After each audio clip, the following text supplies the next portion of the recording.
NFL fans, Chiefs Kingdom. It's day 3 of the NFL draft, and Brett Veach didn't trade away all of our day 3 picks. So we will see some selections today. Hopefully, they're good ones. Man, yesterday was a long, odd, but decent day, I guess. I mean, if you're a Chiefs fan, it got boring pretty quick after pick 40. And, we got our Mason Thomas. We had our thoughts on that in a video. I'm sure a lot of you guys watched that this morning. Yeah, buddy. I was excited about R. Mason Thomas. He's a good kid. I think he's got a lot of good film. You go back and watch it, and it's really fun to watch. Like, he is a speed demon off the edge. That's what I pegged him as today on the short. Dude, he gets after it. But the thing is like, he is still, I don't care how nice he looks on film, he's still 240. You run into Trent Williams a few times, you better figure out a way to get by him. Now, I do know that those speed rushers can cause hell on guys if they can bend and get a little low. And, come on, Steve. We like Nick Bonito. We begged for Nick Bonito, and this is kind of like the second Nick Bonito to come out of Oklahoma in a little while. So at least we grabbed this one. Yeah, I'm excited. Hopefully he has a good season, man. Yeah, I really like him. I know I said yesterday on stream, I was like, I prefer Cassius Howell. And maybe that's, like, to me, when I watched them on tape, like, they're very, very similar players. I just had a little bit of a preference there, and he was SEC Player of the Year and all that. But dude, Cassius Howell from Kansas City. Yeah. Did you see what he said afterwards? No. He really wanted to go to the Chiefs, and he said, I can't believe the Chiefs took an edge rusher right before me and didn't take me. I wanted to be in Kansas City, blah, blah, blah. Now he had to go to the Bengals. Mm-hmm. He's like, I don't want to be in Kansas City anyway. It's not a good time to be there. Like, he talked smack and everything. Like, he was a little hurt, man. He was a little hurt. And I think Cassius Howell was a very good pick. Now, I'm not taking nothing against R. Mason Thomas, but Cassius Howell was rated a little higher on our boards. But, I mean, both of them have small arms. I don't know. We'll see how they translate, though. Guys, do us a favor. Hit the like button real quick. Let's get as many people in here as we can. So, not just saying that, but we got a long stream today, and we want to make it a good one. So, please, for the love of God, at least take 2 seconds and hit that like button. For the love of God, let's get this rolling. We're going to do the same thing we've been doing the entire draft. Every 200 likes, we'll do a mystery gift giveaway. And, do it to it, Lars. Man, Perry's in here with a freaking 2-bomb. Getting us rolling. So let's hope for Mike Jr., Virgil, and a tight end.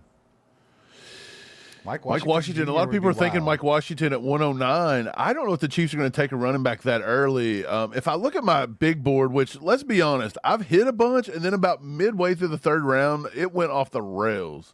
I don't know what NFL teams were smoking last night, but it was something good, and it was powerful. Brother, I was dreaming about picking, like, trying to figure out what was going on in the draft yesterday. I'm not even kidding you. Right. It's crazy to think that, okay, look, so we know that Jermod McCoy, there's something wrong there. They found a bone plug in his knee. So that is used to, there's several cases you could have a bone plug, but they did a bone plug on the same knee he got the ACL. They're not concerned about the ACL. They're concerned about the bone plug. They think that's going to have to be redone, and it could have to be redone very, very quickly. So when that happens, he's going to miss 1 year automatically, and if that surgery is not a success, his career's done. What's a bone plug?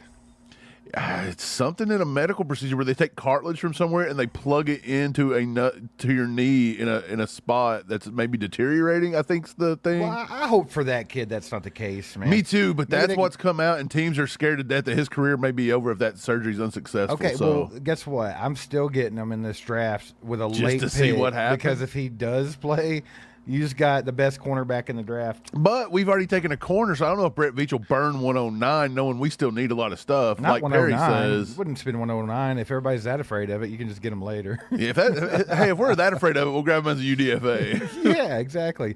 Justin Ross the hell out of that kid. We'll see what happens. That's all I got to say about it. Ooh. What do we got? Appreciate you, Perry. We got Bryant Williamson in the house with a 50 bomb. Had to give it 2 of them there. Let's go. He's going ham over here on the. Hear ye. Listen to my purge siren. Yeah. Because Bryant Williamson gave me 50. Let's go. Man, Good to see you, brother. It's been a minute. You've been hiding out. You've been working a lot. How we doing? The draft's been crazy so far, brother. Glad to have you along today. Hey, he says to hit that like button. You got to do what Brian says. You got to do it. I mean, come on. We're almost to 100 already. We're about to give away a lot of free stuff today. We're going to be here for a long time. Right. There's only 185 here, so the more we hit the likes, the more people y'all can get in here. I got an idea. More we give stuff away. For the early birds, I say once we get to 75 likes, let's start doing a giveaway. That way, the people Mike get in likes late. getting too horny too early every day. No, I want to reward people for getting here early. If you get up, you get a chance to win Mike something. acts like this is an early bird special. He's got a senior citizen discount on It is. Dude, if you're going to come support me early, I'm going to give you a reason to be here, baby. Shoney's breakfast buffet. I'm exactly that. I'm old reliable. I'll be giving shit away. Let's go. Chief KT with the 2 says not even going to lie. Our picks don't excite me. It's okay. That's okay. I wouldn't say I'm like the most excited person in the world at how this went, but I think it's been solid.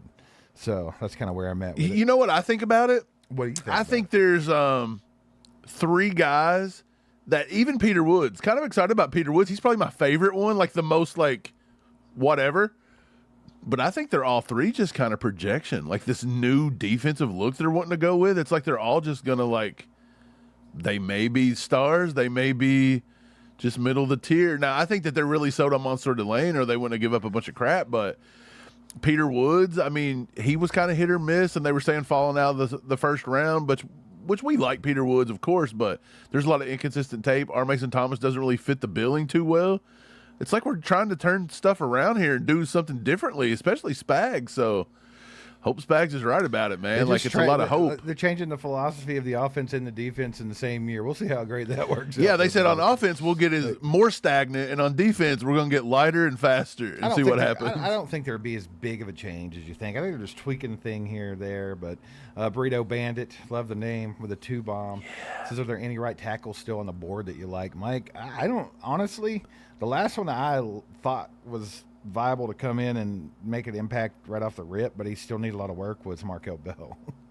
Yeah, he already went. Number 34 guy today, so the 34th best player today, Diego Pounds out of Ole Miss, 6'6", 332. I like him. And Emil Wagner. I said that was a sleeper to watch maybe. He's my number 35 player today out of Notre Dame, 6'6", 310. So either one of those 2 you might be able to pull off. I thought they'd be 4th-round picks, so they could go today, but there's still 34, 35 players on the board, so they could fall into the round 5 area, maybe round 6. The way they're reaching, I'm surprised both of them didn't go in round 2. Man, let's see here. Mike, did you load in those cards? I mean, at this point, I don't Just know bring 'em what all cards in. we've used and what we haven't. And I've only got small amount of cards I can bring in, though. Bring them all in. There's your problem. Who gives a crap? Hey, we have so many from yesterday. Well, let me go. I'm going to go into the cards and the ones that I've already used. I'm just going to get them out here so I can. We had so many from yesterday that we thought were like literal day 2 people. Should have been. Dude, it's like, what is going on? And they're out here drafting Harvey Longschlong in the 415th ranked player in the draft in the 2nd round, bro. They schlonged it. I don't know, man. Mike, we got the 5 bomb from Mikey. Says, got up early to hang with you cats and eat some cold pizza. Hands down, the best weekend breakfast choice every time. Let's go, baby. See, he's with the cold pizza, not the Shoney's buffet, Mike. Get it. Let's go. Hey, I should have got some breakfast because it's going to be a long day. I haven't ate. It is going to be a long day. I was like, dude, I got to get some breakfast God knows today. when this morning. I wonder. I think I slept for like 3 hours. I don't know. I really didn't want to get up, but I almost pulled a couple of years ago. If you all remember, I slept through all the alarms and everything because we were up all night. And Mike was on here by himself at the beginning of the draft on day 3. He's still giving me crap for it to this day. Yeah, because I don't want to be out here by myself during these boring reaches. That's all they're doing out here. Look, the Chiefs pick within what? We're within 10 picks right off the bat. Is that right? Yeah, because we're going to start at 101 today. So the Chicks, okay, look, so Buffalo is the first team up today. Then the Raiders, then the Jets, then the Cardinals. Another AFC rival here in the Chargers. Then you got the Texans, 49ers, then the Broncos. So everybody in our division picks before we do in the first 8 picks. That's wild, huh? Yeah, that's pretty crazy. But, it kicks off here in about 11 minutes, and we can get it going, have some fun. Wes in the house says, who are we taking today? Mike, I don't even know at this point. My God, who knows? After the way that draft was going yesterday, and then kind of how just off script Brett Veach has been so far, I don't know. Yeah, look, a lot of people are projecting they think we may take a tight end. They're thinking Justin Jolie because he took the top 30.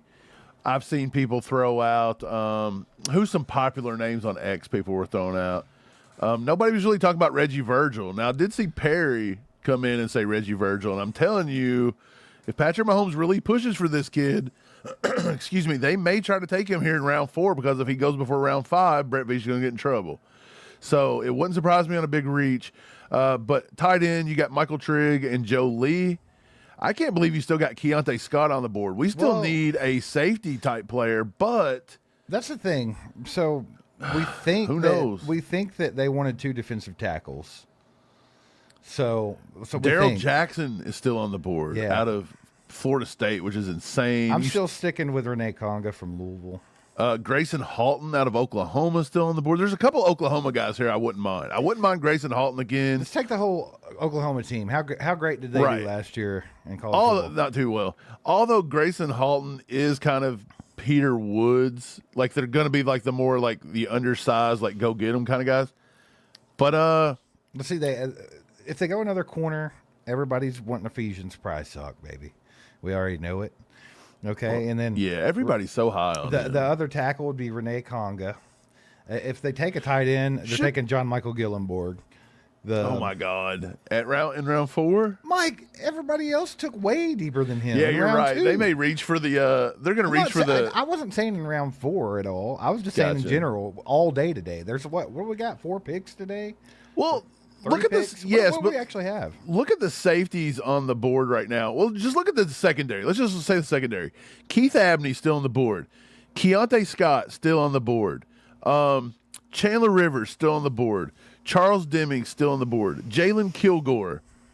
Like you have got a lot of guys here still on the board, and that's just like right here in the immediate. A lot of good players. Grayson Halton, Zane Durant in the trenches. You still got Jolie and Trigg. You got LT Overton out there. I'm scared of him. I'm a fan. One of my sleeper guys is VJ Payne, safety from Kansas State. He has in recent days been like a hot name being thrown out by GM. So yep. Hey, shout out Ron. Been a member for 27 months. Appreciate you, Ron. We got a 5 bomb from John Doe. He's going anonymous today with the 5 bombs. Says, could see us taking Deion Burks the 4th. Mike actually mocked Deion Burks to the Chiefs. It would be nice because if we don't hit him, I don't know if we're going to hit a player this year. That's how weird this draft's went. It's been a while. Dude, we called that when we did it. I was like, dude, that's going to be We both called the year. Trade up to 6, but we didn't get the player, and we both were on the board there. They should have took my route. They should have done what I did. I need to talk. I need to have a sit down with Brett Veach. I'm just kidding. You might have to. You know, I really do like Mansour Delane. I do. I just don't, we all know the reasoning behind it. Anyway, another Oklahoma connection with R. Mason Thomas and DeMarco Murray. He was arguably the best Oklahoma receiver. Thoughts? So, yeah, Mike mocked him. Deion Burks kind of fits the mold of what they would normally do, but they have been trying to get outside their box a little bit. So maybe they'll get a 7-foot receiver this year. Who knows?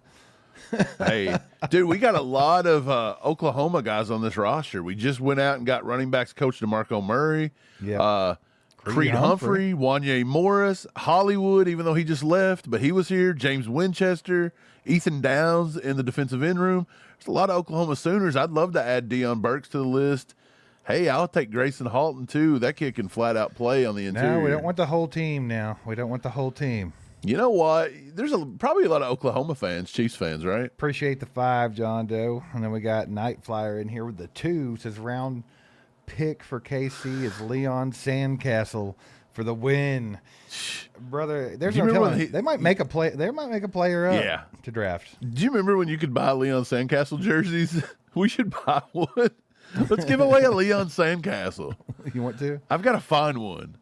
I'm going to go online right now and find a Leon Sandcastle and see how much they're running for. And if they're a decent price, I'm going to get it for somebody. I don't know why in my head I just thought it'd be hilarious if Brett Veach like handed in a card with some random name and they were like, "This isn't even a player.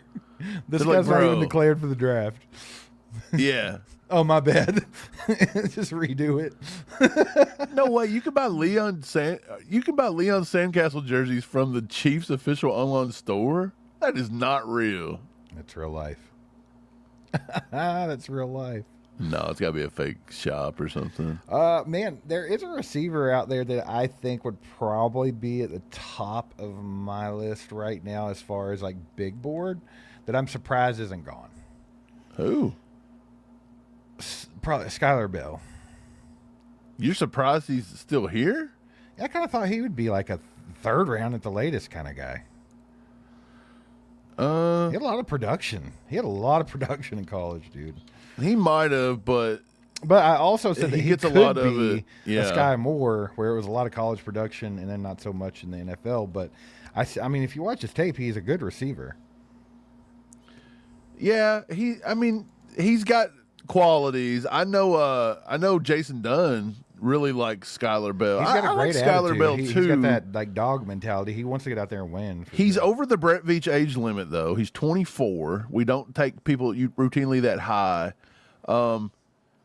He was number 95 on my big board, so he was supposed to be a top 100, but we're at pick 101. He's 95. We've had so many reaches that, I mean, it makes sense he's here. Should he have been here? Maybe not, but between pick 101 and 95, I mean, this is right around the value of Skylar Bell, so you can't really be mad. But also, Elijah Surratt is on the board. How many people were saying Elijah Surratt for the Chiefs at pick 40 when this draft cycle started? Now he's boring because he's slow, and Omar Cooper was cool. 6'2", 210. Do you remember when people were comping Elijah Surratt to Puka. I'd seen I Puka, heard a but lot of I'd Puka. seen the other kid that they traded to the Seahawks. Cup?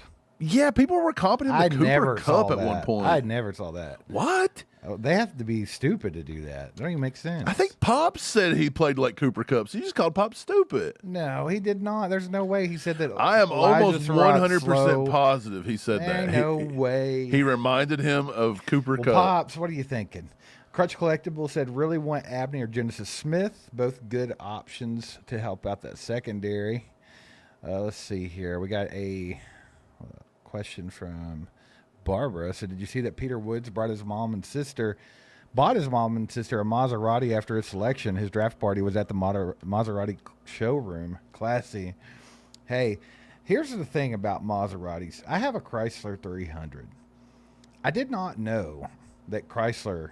They're pretty interchangeable. I didn't know that Chrysler like owned Maserati. I didn't know that.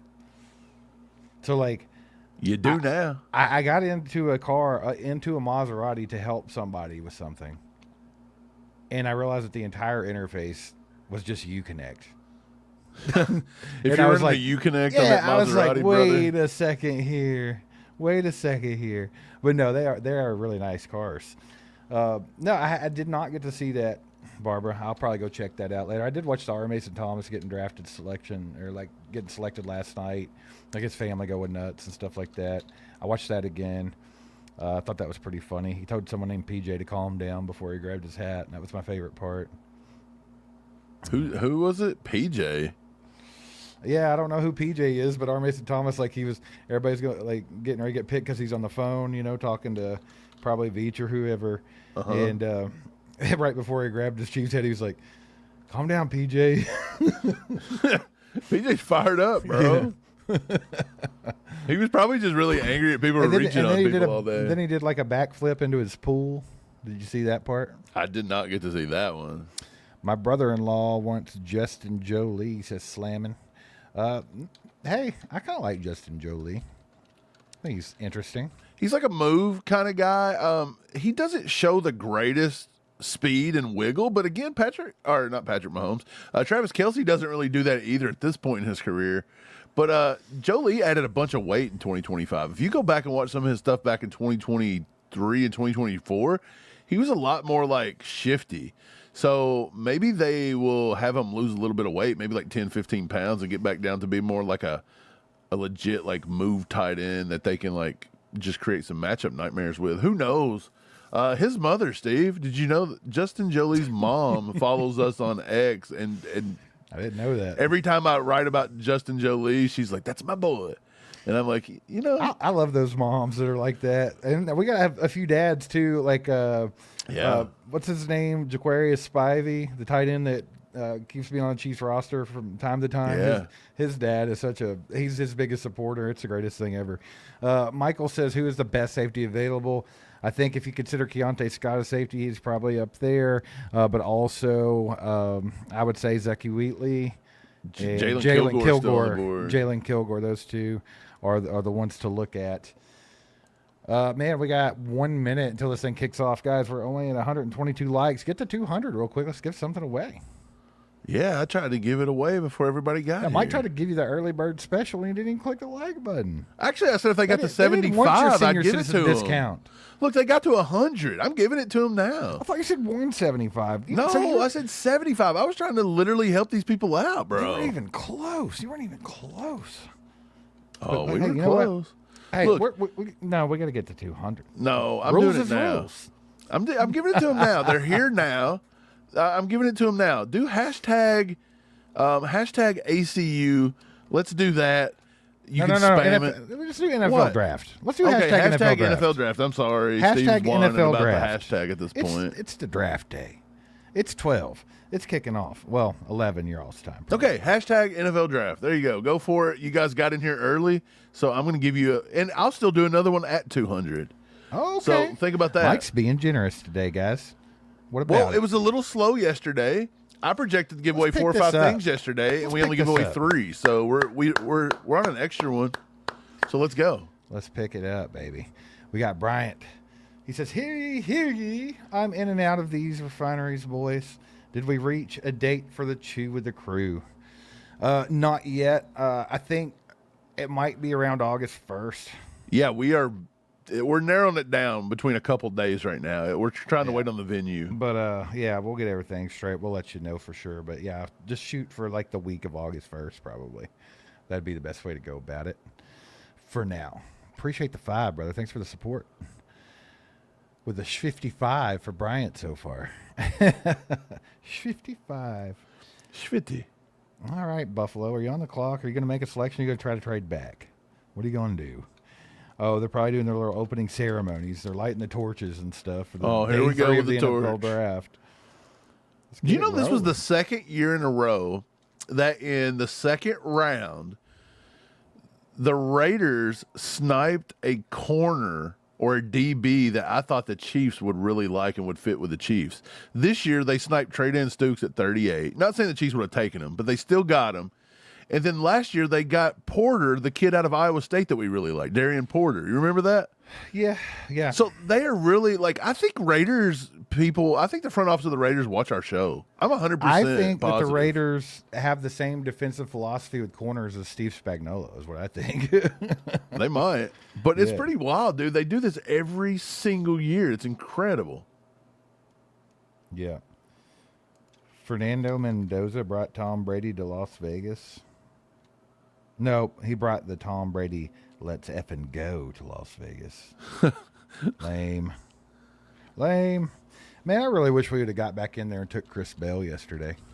I think that would have just kind of put a cherry on top of just like this draft. Yeah, that would be sweet. And now that you don't have him, it just feels like not right. Hey, Mike. Like something feels off. It's time to wake up, everybody. Let's wake up, baby.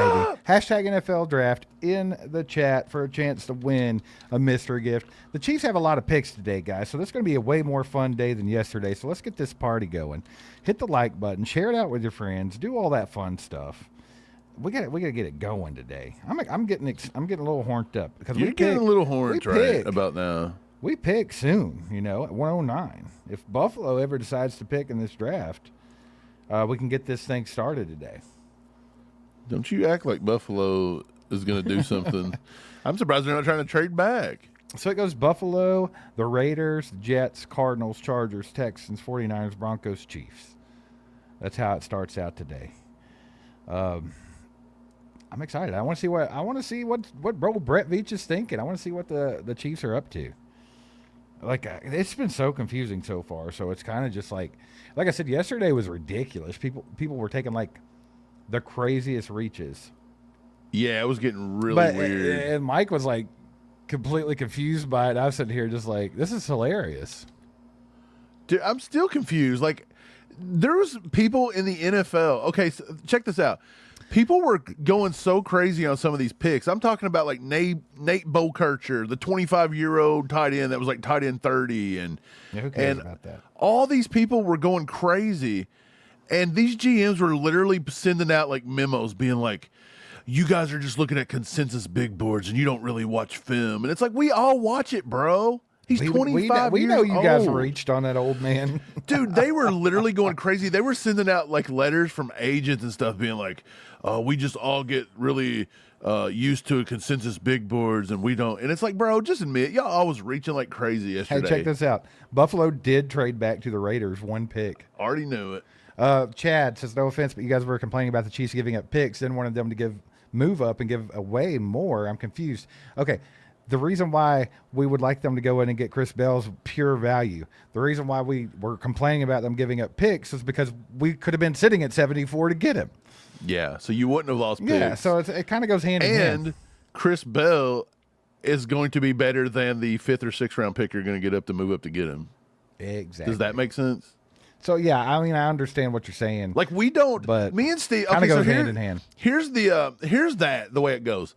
People think that you just move to either to gain more picks. I'm not worried about how many picks we have at the end of the day. You just want quality players. Put it that way. Because a lot of people's like, we need to trade down and get more picks. I don't think Brett Veach sees it that way. I think they want picks to move around and get who they want. They obviously wanted all those picks to go move 3 spots to get the lane. Right? So it's about getting good players, not having a lot of picks, in my opinion. That's why when people are saying the Chiefs should pick 10, 11, 12 guys, that's just not realistic. Go ahead and run that bad boy. Let's give something away real quick while the Raiders pick who they're picking. Yeah, let's do it. Bigfoot Hunter. Yeah, I love that name. That's awesome.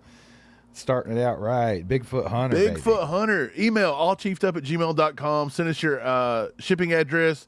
I'm going to get something out to you guys fun, and I appreciate you guys being here early, and that's why I give something away quickly. And look, just 30 more likes away from 200. I'm giving away something else. So I'm on a giving mood today, Steve. Mike's like Santa Claus today. Chiefs 007 in the house with the 5 bomb. Says, if we go get Chris Bell, is he ready to go week 1? What was his injury? Early last year, people were saying he was a late first. So he would have been a first, but he had that ACL injury last year. He would not have been ready to go in week 1 probably, but he is already kind of in that process of rehabilitating, about like Patrick Mahomes.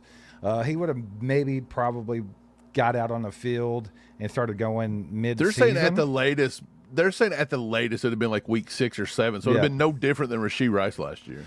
Yeah, but yeah. And that would have given him time to learn the offense, but that way Andy wouldn't have had an excuse to say he couldn't play. That's true. Ooh, we got our boy Peter Ortiz in the house, baby, with a 20. He comes in here and says, hello, Peter. How's your weekend been? How we doing? Appreciate the 20, brother. Legend has arrived. Let's see. No Arizona guys yet, Peter. No Arizona guys yet. The Raiders stole them. Well, Genesis Smith is still on the board, though, isn't he? Yeah. So that's another safety. We were talking about safeties a minute ago. Genesis Smith's on the board. I could have swore. Okay, I found him. I was getting ready to be like, dude, I could have swore. I've been trying to find who Jennings Dunker went to, and I was like, I know he went yesterday. Yeah, the Pittsburgh Steelers. Yep. Steelers had a pretty good draft. So they got him right before we went off the airwaves. The Raiders have had this pick in for a minute, but they're just, why are they taking forever to announce who it is? They don't want nobody Was it to that know. cool of a pick right off the rip here? We're going to hold it for dramatic effect. I'm surprised so many guards left the board, and Jalen Farmer out of Kentucky's not gone yet, because I thought he had really, really good tape. Yeah, and he was crazy at the combine. Yeah, I was pretty amazed by that one, actually. What are we doing, Raiders? The Raiders being annoying as usual. Also, another name. We've still got Danny Dennis Sutton on the board. If he's like there at 109, that is a Spags guy. Maybe they just decided to double up at defensive end. I think they need to calm You'd the have hell a guy down that can rush the passer and a guy that can This set might the be an edge. unpopular opinion, but I think if they go defense again, if I was Patrick Mahomes, I would call Brett Veach and be like, dude, you hate me. Suck it. Don't ever talk to me again. Like, I mean, seriously. They literally screw Pat every year. Yeah, they do. Come on, Raiders. Oh, they took it. The Raiders did it. They traded up, Mike, to go ahead and do this thing because they're not scared of that bone plug. Oh, they got McCoy. They traded up and took Jermod McCoy. I think this is an excellent move by the Raiders. I hate the Raiders, obviously, and they're a trash organization. But this is a smart move by the Raiders. So we just discussed this. He has to have the bone plug. If it goes all wrong, if everything in the world goes possibly wrong, then he won't play anymore. That's why we're not going to take the best corner in the draft. The best corner in the draft. We traded up for Mansour Delane. Jermod McCoy, healthy, to me, is more fluid, just a better corner than Mansour Delane. Jermod McCoy was our number one, or my number one for the longest time. I think we ended up swapping it around, had Mansour Delane as the number one. Because of the injury concerns. Because of the injury concerns. But, I mean, you could look at his testing. He's elite in speed, great in the composite explosion grade, 9.67 total overall RAS score.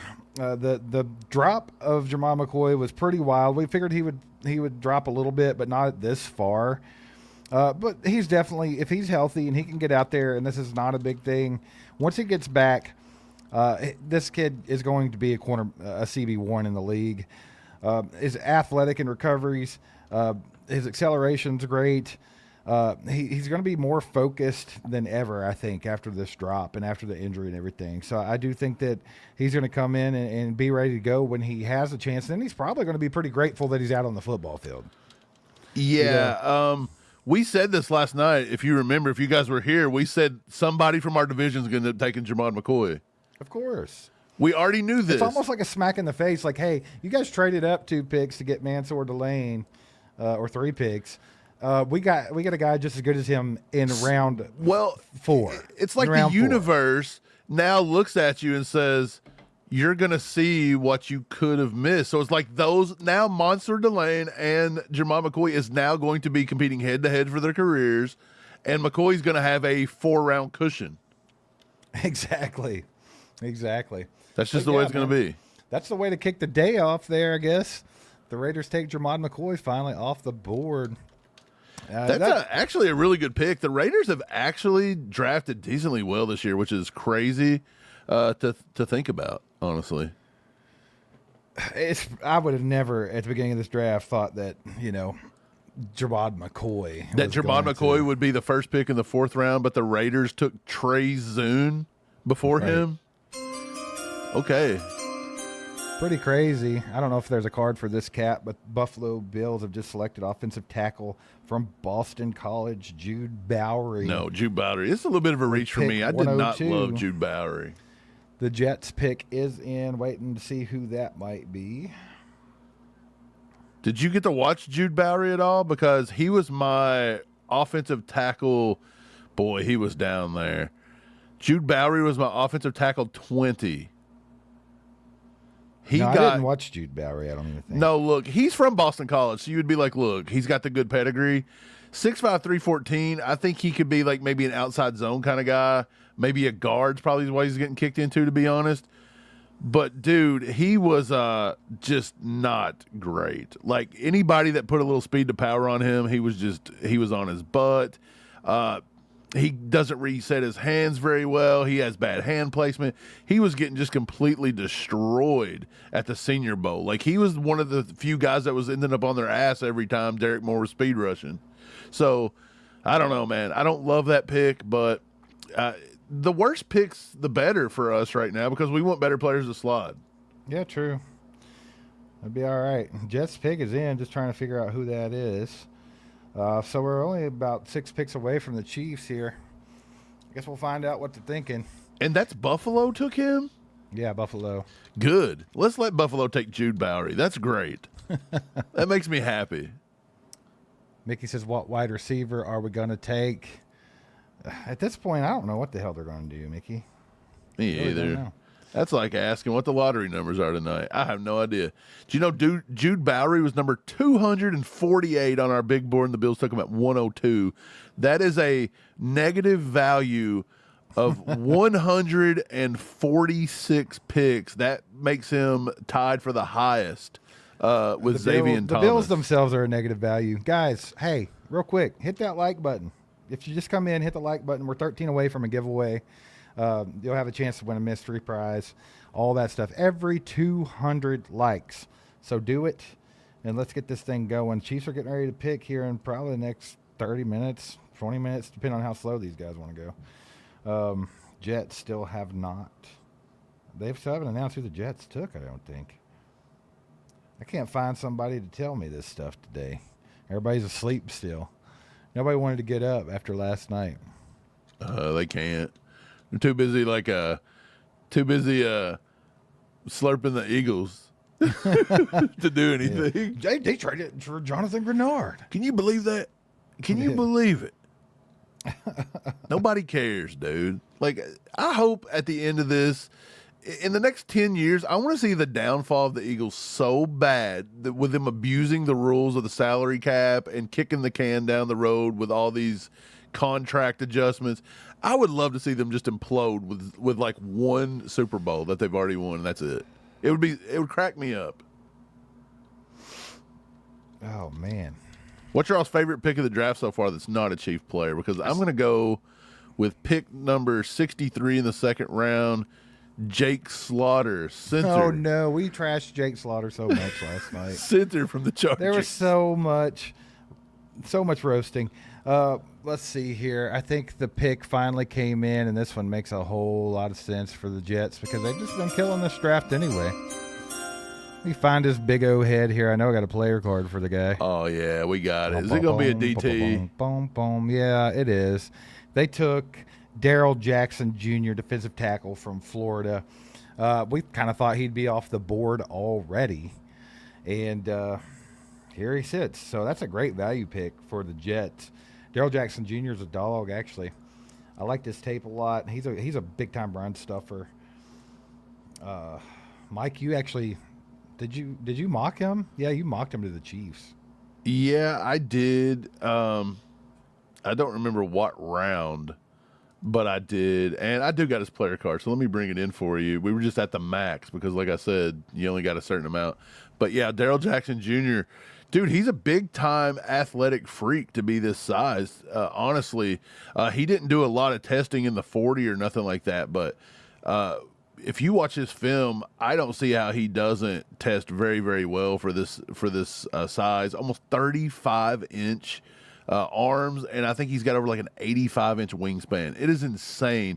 Like, I thought he was a prototypical Spags guy, like one of those oversized nose tackles. We ain't doing that stuff no more. Yeah, like the Derek Notties of the world. I guess we just decided to get over that, which I can't say I'm that irritated by. I'm happy about it, you know? Yeah, I feel like the old, you got to comp a defensive end to a station wagon that you couldn't turn around in a 30-acre field. I feel like it's great that we're getting some speed now and we're getting rid of these big guys. Yeah, man. I think it's a good thing. But, no, Darrell Jackson was a good pick for the Jets, 100%. Let's see. Cardinals pick is in. Let's see what they're going to do with it. Chargers are on the clock officially. Getting ever so closer to that Chiefs pick. Man, the elusive. Brett Veach has got to do something good here to make. Yeah, he better wake up. Wake up, Brett. He's very much kind of on the ropes right now with Chiefs Kingdom. So I thought R. Mason Thomas was going to go over a lot better than it did, and there are a lot of people that like R. Mason Thomas, but I still don't think they loved the pick. There was some people out there that just didn't love it. Mike Nightflyer with the 2 bombs, horned up, suck it. Let's freaking go, ACU fam. Love it. Thanks for the 2. We got Keon in the house with the 2. Says hello, family. Appreciate you. Thank you so much for that. And then I also hear a little bit of a train rolling in, baby, because Peter Ortiz has gifted out 5 memberships. Let's freaking go, guys. If you got one of those, make sure to thank Peter in the chat. And Mike, we are right here to give away. We are over 200 likes, so everybody hashtag ACU in the chat. Hashtag ACU in the chat. Appreciate you, Peter. You're awesome, brother. Thanks for your support. The Cardinals at pick 104 have taken defensive tackle out of Southeast Louisiana, Caleb Proctor. Great pick. Great Very pick. good pick right here from the Cardinals. Yeah, absolute dog. Totally just elite in all categories and testing. This guy is a bowling ball. He'll get after it, dude. He's a tad bit undersized, as you can see right here. He's only, I think, 6'1", 281 or 291. I can't remember. But either way, Caleb Proctor, you watch his tape, you have a lot of fun with this. Pops was a big Caleb Proctor guy. He thought that he was going to be kind of a sleeper in this draft that could really get in there. He gets after and make it. an impact right off the rip. Yeah, Caleb Proctor gets after it, man. They say small school, but Caleb Proctor can flat out play. Like, I did not think that was going to hurt him too much. Caleb Proctor was my defensive tackle 14. Now, I'm kind of surprised that he's went before Grayson Halton. He's went before Nick Barrett. That's a little bit of surprise. Even going before Landon Robinson, a little bit of a surprise. But Caleb Proctor is he shined at the Shrine Bowl, a 4.79 and a 1.69 10-yard split. The kid can flat out play, man. He is quick. Think Aaron Donald-esque for sure. Yeah, he's definitely fits in that vein, and I think that Caleb Proctor's a great pick at this point. Once again, you see back-to-back defensive tackles here. Darrell Jackson and Caleb Proctor, both great value on both guys, to be quite honest about it.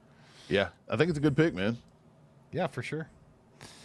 Well, Chargers, what you going to do with it? The Chargers about the Charger. They Hey, if you picked- guys haven't already, hashtag ACU. Do that. Hit the sub button. And if you haven't hit like already, go ahead and hit like. At 400, we're giving away something different. Look, let's put a big like go on today, and if somebody hits it, we'll give away another nice hat. We get to 1,000 likes today, we'll give away a hat. Yeah, we'll do another hat. So we're almost there. You're a fifth of the way. And we've still got probably 5 hours. We got a long way to go. We just got to get some more people in here. We're only at 400 and something. The Chiefs got a lot of picks today, guys. Everybody needs to get horned up and wake up and all that stuff. Horn it up.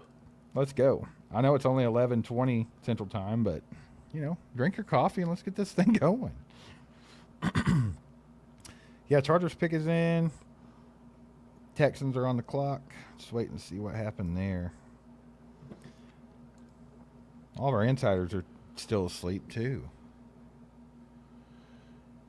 I think it's crazy that the report come out about Jermon McCoy overnight, and then the Raiders literally trade up to take him like right off the bat. Of course, because because it's like they were like, well, forget this, I don't care, I'm doing it.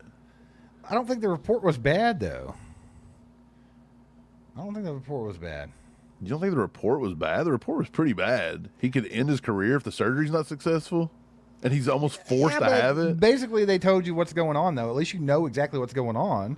And it's like, oh, okay, well, it's 50-50 shot here with this kid. And, I mean, he's worth a 50-50 shot. Yeah, I mean, that for sure. I'm just saying, like, that's definitely why he fell, obviously. Yeah, Red Roy says you guys give more away than anyone I watch. Giving guys, we try to give back to everybody. We appreciate everybody that watches, spends time with us, spends their hard-earned cash on us, all that stuff. So we do try to give back as much as we can, anyway.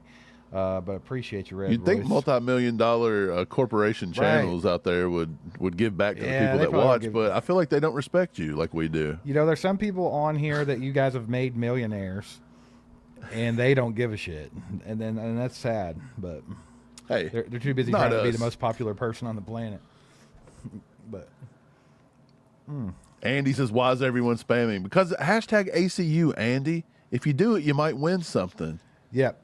We're going to call it off here in just a second. Yeah, we're only going for maybe just a little bit longer. What's the news with McCoy? Just a little gizmo says he got drafted, first pick of the day by the Raiders. He has to have a bone plug procedure done on his knee. If it doesn't go well, he could never play again. But if it does, they got a top corner in round 4.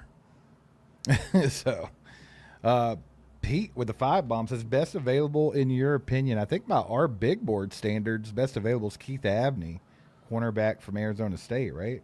Yeah, I'm pretty sure. Let me look at the big board. I'll tell you exactly. Yeah, Keith Abney, Danny Dennis Sutton, Keontae Scott, Joshua Josephs out of Tennessee, and then Kyle Lewis, linebacker out of Pittsburgh. With the 105th pick of the draft, the Los Angeles Chargers have took the John Ross bait and drafted Brennan Thompson, wide receiver. Boy, I'm Mississippi glad State. they took him off the board. Yeah, I mean, honestly, this kid is a John Ross. He just came in, You know what's funny, though, is you can't really light the combat on fire anymore with your sub-4 340s because so many people do it nowadays. Yeah. Also, he's only had 1 year of production. Like, I just didn't trust it. I didn't think he was a very good pick. I'm glad he's going. I mean, I hope he don't burn us up now like twice a year, but I just couldn't get behind it. I'm glad he's off the board so Brett Veach isn't tempted. Appreciate the 5, Pete. And then Matthew, yes, Mike Washington Jr. is still available, still on the board. So pretty wild, pretty wild. Guys, go ahead and take that to a halt. Let's get Nightbot in here to pick a winner on this giveaway. And then while you're doing Daybona. Who? Daybona. Daybona. This person super chatted on day 1. I remember the name. Let's go. Daybona. Let's freaking go. You just won. So anyone that wins these today needs to email us allchiefedup@gmail.com your shipping address so we can ship you out your mystery gift. Appreciate you being here, hitting the like button, all that fun stuff. So congrats, Daybona. Let's go. Got a 2-bomb from Night Flyer. Says you give away more than anyone except Bonnie Blue. We're the Bonnie Blue of Chiefs YouTube. Uh-oh. Show up. Hey, we got Wolfman Trekker with the 2 bombs. Says always horned up watching you guys. Lotion in hand. Let's go, baby. Oh. Mike, strike a pose. There you go. I figured it'd be something more like. Oh, it's like this. Okay, I like it. Okay, we don't have a card for this fella. The Texans have taken at 106 Oklahoma guard Fabichi Nwaiwu. Wow. Look, that's the best I can pronounce that. Nwaiwu. I bet that end's just silent. Let me tell you something. I cannot pronounce names that have more vowels than consonants, and when 2 of those consonants are W's, I'm in trouble, bro. Woo. It's on that. Now, woo. Why, way-woo. No disrespect. I don't know how to say it. Let's go. I'm going to find a pronunciation. Yet another reach. So the theme's going to go like that today. I don't know. Today's actually made a lot more sense. McCoy gone. Daryl Jackson gone. Caleb Proctor gone. So it's making a little bit more sense. It's pronounced wee-woo. Wee-woo. Wee-woo. Fabichi wee-woo. Hey, he's got to be the siren, baby. That's his nickname. Yeah, when he gets announced, when he comes out, wee-woo, wee-woo. I like it. 49ers pick is in. The Broncos, the stinking donkeys are on the clock. They screwed up with their first pick and took a guy that could have been drafted next year. This guy, I don't even know. Who did they take? It was some crazy defensive tackle that they reached on bad. I don't even remember. Who was it? One more time and I'll find it. The Donkeys. Oh, wait a second. Yeah. It was in round 3, right? It was their very first pick. Yeah, their first pick of the draft. Oh, it was Tyler Oneedham from Texas A&M, defensive tackle. It was a reach, but not too bad of a reach. He was getting some hype, but I didn't think 66. I was thinking more like round 3, not round 2. But why did R. Mason Thomas say when I'm healthy? What's wrong with him? He got a couple hangnails this weekend. He was working outside. No, I think he's got some hammy issues. I think it's hammy stuff. I said that in the video yesterday, too. He's had 2 lower body injuries. I think it was ankles off the top of my head. He had an ankle injury on each leg at one point in time in his career. So, I might not want that with a speed rusher, but hey. Got a freaking 20 bomb. First time commenter. Thrill kill here. Let's freaking go. Let's go. Shout out that. Y'all put some legendaries in the chat. Can you talk about Veach's hit rate? The core of our Super Bowls were Dorsey picks. Hill, Jones, Kelsey, even Mahomes, I think. Yes, that was a Dorsey pick. FAU and Edwards-Alaire were really bad. So was Breland Speaks. Mike, you just did kind of a video on a hit rate of him with specifically corners, but do you kind of know what it is overall? It was specifically corners. His hit rate, I can maybe it's getting slow in a minute, so if you'll stick with us for about the next 10, 20, 30 minutes. I'll go on and try to see if I can do it. But specifically corners, because people said Brett Veach drafts corners really well. We've taken 11 corners if you count safeties that play the nickel, such as Chamari Connor. And out of those 11, the only ones that were considered hits by people was Trent McDuffie, who we took in round 1. Jalen Watson was the one that we got the most value of. And then the kid that we drafted out of South Carolina, I forget his name, and we traded him off, like right before he did something. He wasn't very good in coverage, but he was good in run support. Rashad Fenton. That was the only 3 hits, basically. Now, I think Noah Williams might turn out to be a hit, but you never know because we all thought Josh Williams was going to look better in year 2. We felt like Najee Johnson was going to be a hit because they all come out of that one draft that everybody like give them praise for, and then none of those guys are on the team anymore. Not a single person out of that draft's on the team. I would say overall, Brett Veach hits just about as much as everybody else. Yeah, I mean, I don't think he's like this elite draft or anything like people make him out to be. I think he's just about like every other GM.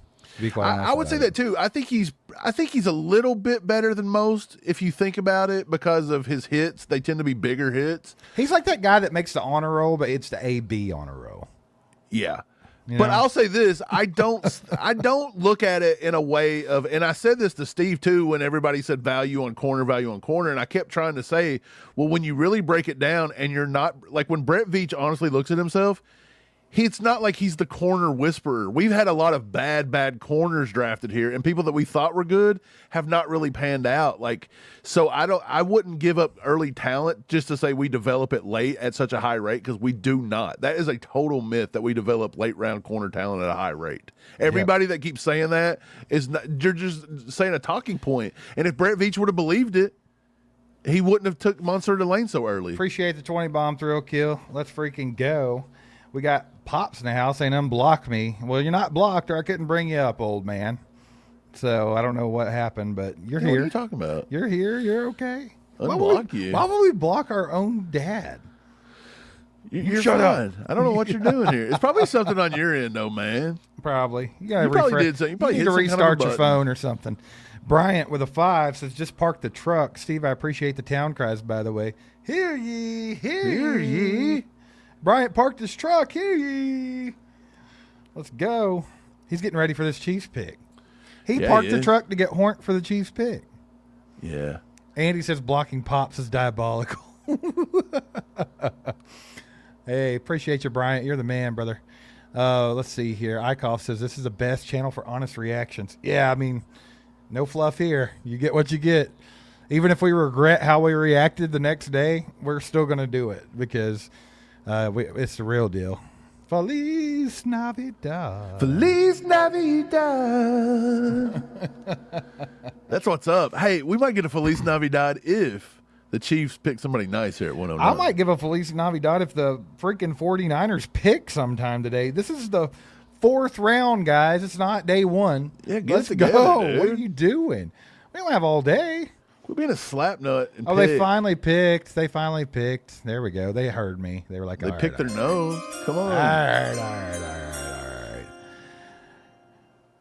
With 107, they actually took Grayson Halton, defensive tackle of Oklahoma. Pick. Finally came off the board here. Elite speed in testing, elite explosion in testing.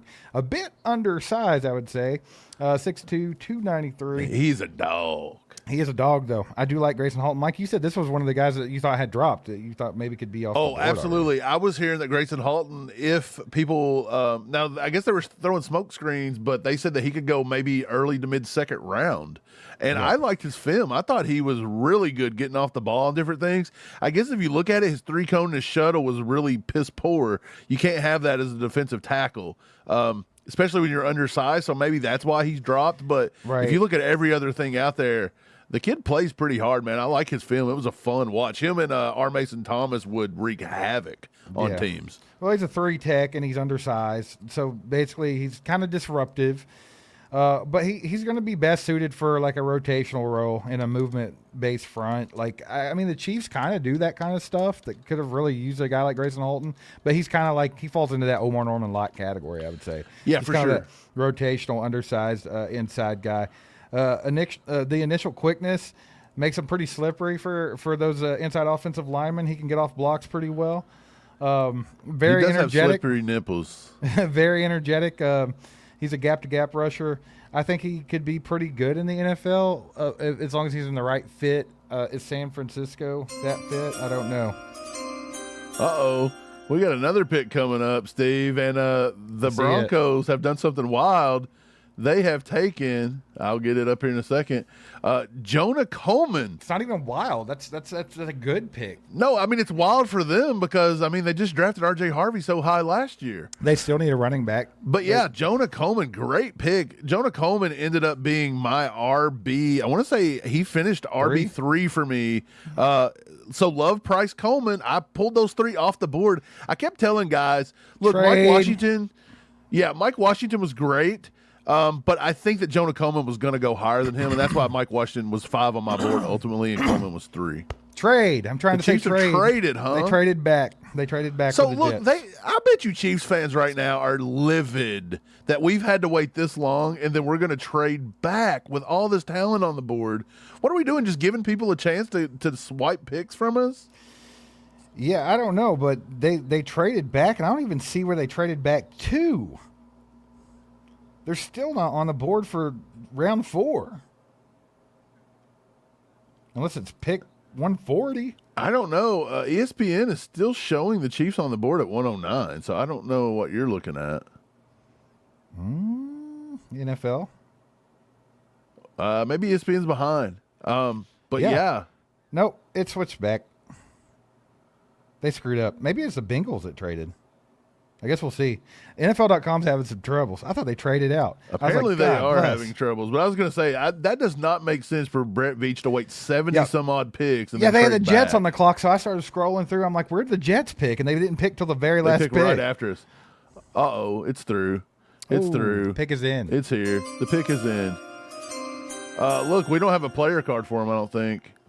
But, look. That's a good sign. Jaden Canaday, cornerback out of Oregon. They've got him listed as a safety, but I don't think he's a safety. He is totally a nickel corner. That is all he is a nickel corner, guys. Like, he's a pretty decent cover guy, but he is very undersized, and it's just not. God bless. It's a reach, guys. This was corner number 17 on my board. Keith Abney. This is corner number 17 that we've taken in this draft. Yes. Keith Abney still on the board. Chandler Rivers, Charles Demmings, who we thought they would have loved, Malik Muhammad, Will Lee, Ephesians Prysock, and then I had Jaden Canaday rated.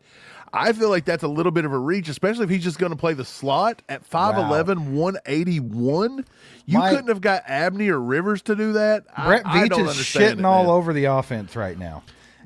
Does not care that we can't score points. Yeah, there is no way that I feel like we should have neglected the offense like this. Well, we have to be positive about this. So let's talk about Jaden Kennedy for a minute. Real slender frame, short arms, but he does have a lot of confidence, and he's a sticky slot guy. Plays with a rare feel for route breaks, frequently sliding his feet to cut direction in advance. He quickly closes distance with twitchy bursts and well-timed contact upon throw arrival. He's quicker than fast. Best from short zone off-man alignments, allowing his instincts to do their thing. He gets jostled around by bigger players at the top of the route. Oh, absolutely. And will have his tackling tested by opposing run games out of 11 personnel. Kennedy is worth a early day 3 pick as a future starting slot corner. Yeah. I mean, look, it's that a was reach. Lance Zierlein. It's 100% a reach with Keith Abney and Charles Jalen Demmings Kilgore's and Chandler on the board. Rivers and Jalen Kilgore. These are all guys. Keontae Scott can play the slot. Like, guys, look, he is a ball hawk, Peanut. I don't care about that. Like, to me, I feel like he's just a little undersized. We're going to find out. I think it's a little bit of a reach. I think you could have got this guy in round 5 easily. Yeah, I think so too. Easily. Yeah, hey, why? It's bad, sir. I'm not sure what Brett Veach's idea is or what the team. It's not just Brett Veach. This is everybody's consensus. But like, are we just? God bless. Yeah, I wish NFL.com would have been right. I wish there would have been a trade with the Jets. Hey, Big Chief, I like Schrags as much as the next guy, but he's not preached anything right about the Chiefs so far this offseason. And he's back he's 0 for not 100. Honey And there Badger is no way he's Honey Badger like. No. No way. Like, he's a decent football player. Don't get me wrong. I said he was somebody to watch, but I was thinking more like round 5 or 6. And Dude. yes, Keontae Scott's on the board, does it better. Chandler Rivers is on the board, does it better. Hey, I'm with Jaron at this point. Just go ahead and screw Yeah. the offense. Look, is Brett Veach and the Chiefs telling us something? Yeah, Are they don't telling care us- if we score points. No, listen, though. Are they telling us that we couldn't stop nobody on defense because our players sucked and we couldn't score on offense because of what? Our defensive players sucked. No. If we're not scoring on offense, it's not the players that have drafted some. Are they blaming the coaches? Are they really taking this out on Matt Nagy? This is what they're saying, is that Matt Nagy's the reason we couldn't score on offense. Or the run game, and we got, Yeah, so Whoever, you're yeah. copping out. You're saying it's the run game, and you're saying Matt Nagy, and you're saying it's the wide receivers coach, but we had all the players to put up 400 points a game if we won, is what you're saying. But every defensive player we got sucked, apparently. pretty wild. I think it's crazy you trade it for Mansour Delane, and then you take another. Now, I get it. One's going to be an outside guy, one's going to be a slot I don't guy. care. We have so many DBs at this But, dude, point. so many DBs, and I mean, I'm talking about, like, let me just go in and look at the roster really quick, because I'm telling you right now, I think we would have been completely fine as we're sitting. Kevin Knowles and Melvin Smith Jr. were both decent players that should have got a little more snaps. And Kevin Knowles actually looked really good in the slot last year when he got time. Michael, we're not watching the TV broadcast. If you want to get on here and follow that along and be ahead of us, you're more than welcome. Yeah, Send you the link. we're not watching We'll that send you one. the link. Let's see. Greg with the 2 says, is Veach bombing this draft and then quitting? Well, Right. maybe. Wait, we're not behind, are we? Like, aren't the Chiefs just picked? Yeah, the Jets pick is in. Waiting on to see who that is. I don't know. Are any of you guys watching the TV broadcast? Like, Yeah, are they- really. Like, are y'all like 22 picks ahead? Like, what's going on? I don't think it's that far off. Zay said, I've never seen people get so sad about getting great players. If you think Jaden Kennedy is a great player that was 100% should have been drafted at 109, I don't know what tape you were watching. Yeah, let's go check out the big board and see where the big board falls on Jaden Kennedy. I'm going to be Kennedy? scrolling for a minute, Is brother. it Kennedy or Kennedy? Kennedy? Kennedy. He John was F. number. Kennedy? Bro, there's no way. Okay. He was number 179, and you took him at 109, so 70 picks too high. So essentially a round too high. I just said you probably should have got him in the 5th. And again, I know what we're going to hear. You're going to hear the story. Well, we thought the Jets or the Broncos were going to take him at 110 or 111, and we had to do it. Like, you guys, I got some nice oceanfront property up here in Louisville if y'all want to buy it. The Jets have selected quarterback Cade Klubnik of Clemson at pick 110. I Say think- that again. Caden Klubnik of Clemson. Yeah, I think that's actually a good little shot in the dark for the Jets. They need a quarterback. Cade Klubnik really flashed in 2024. So he's interesting sometimes on tape. He'll sling the ball around a little bit. Zay, But it's so cool. I mean, look, you're probably, I mean, I don't know. Here's what I would say. 80% of NFL players don't make it. Like 80% of guys drafted don't make the team. So to say everybody sucks, you're really on the winning side. But that's not why we're doing it. And nobody is saying Jaden Kennedy's not a good player. Like, I don't think you're hearing he's this not properly. he's not a He is a 109 good pick. player. I actually said he is a good player. He is one of the better slot corners in this draft. But your value on him is too high at 109. You could have got him at the next pick. Yeah. And there's still better players on the board. You can't tell me that Jaden Kennedy is a better slot corner than what Keith Abney could probably be, who could also give you outside corner. Keontae Scott, Charles Demings. Charles Demings is going to be more outside guy. Jalen But Kilgore. Chandler Rivers, who was literally one of the better ones. There was a lot of guys there. So, look, if the Chiefs like Kennedy more, cool.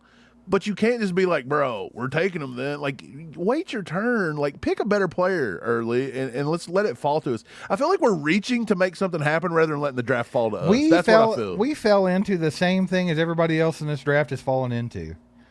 Reaching like crazy. Yeah. Like the only teams that aren't reaching right now is probably the Jets. And then they just took Cade Klubnik, but I mean they have so many shots to take and they need a quarterback. That's whatever. Dude, the Broncos have just traded back up to 111. Yeah, they sure did. Pick is in too. Wonder what they're after. I don't know, man. Hey, they're gonna make fun of us. They're gonna be like, "Hey, you took Jaden Kennedy. We're gonna take Jalen Kilgore, please." No, they've taken Cage Casey out of Boise Oh. State. I That's actually not a horrible pick. I'm not a huge Cage Casey fan. I know we have a player card for him somewhere. He's gonna play guard. Yeah, I mean, look though, he's not like this crazy athlete or anything like that, but he's not bad either. Mike, I think he thought he could be kind of a later tackle that could be okay. I think he's gonna play guard. Very durable. He's pretty reliable. He didn't miss much time. I mean, he's capable of having enough range to kind of reach like the zone landmarks he needs to get to. Body control to try to redirect and mirror edges. Initial slides can be a little tight. Occasional oversets, early openings can make him a little bit vulnerable to some inside moves, which we've seen with a lot of the tackle prospects in this class. In the run game, he's pretty strong. He's a drive blocker. He anchors. Not a bad pick for them. I mean, this is a guy that could maybe have a career as a swing tackle or a guard in the NFL. Billy, I just got your email, brother, about winning something, and thanks for sending that out to me. But you scared the crap out of me, bro, because your name was so close to somebody else. Like, I literally thought it said Billy Joel texted me. I was like, bro, we didn't start the fire. She been living in an up-down world. Wait, Hey, that's what I thought happened right there, bro. I was pumped. You got me pumped up, brother. I Got thought he me was hyped. like, let me tell you a little about Jaden Kennedy. Cage Casey off the board. That means that, there's already another pick in for the Dallas Cowboys, Mike. Yeah, buddy. Dallas Cowboys have selected the pick number 112 of the draft, offensive tackle Drew Shelton from Penn State. He's an athletic left tackle prospect. 2 seasons as a full-time starter at Penn State. Has a basketball background, which shows up, makes him look naturally fluid. He's a move blocker. He can meet edge rushers with his slide. He lacks a bit of play strength, so it makes it tougher for him to sustain blocks and stuff like that at the point of attack and hold firm. So bullying pass rushers can kind of get the best of him. But his athleticism and ability to get really good angles and stuff like that, I mean, I think they can work with him. He'll probably struggle for consistency in the league just because he's not the strongest in the world. But if he can get some more strength built up, that way he can anchor better and hold tackles for long or hold blocks for longer. I think he'll be a decent little pickup for them. But I still think this is another reach, though. Drew Shelton was my tackle. Yeah, it's a little bit of a reach, brother. Tackle 16. Yeah, I mean, you're right about that ballpark. I would say J.C. Davis out of Illinois. I was expecting to get drafted earlier, and Diego Pounds, maybe even Isaiah World out of Oakland, or out of Oregon. I don't know why I said Oakland. Out of Oregon. So, I mean, it's about the right time for him. I did say he was an early day 3 guy. I won't be too hard on Dallas. Dallas has had a decent draft, in my opinion. Dang, they got Caleb Downs and Malachi Lawrence in the first round.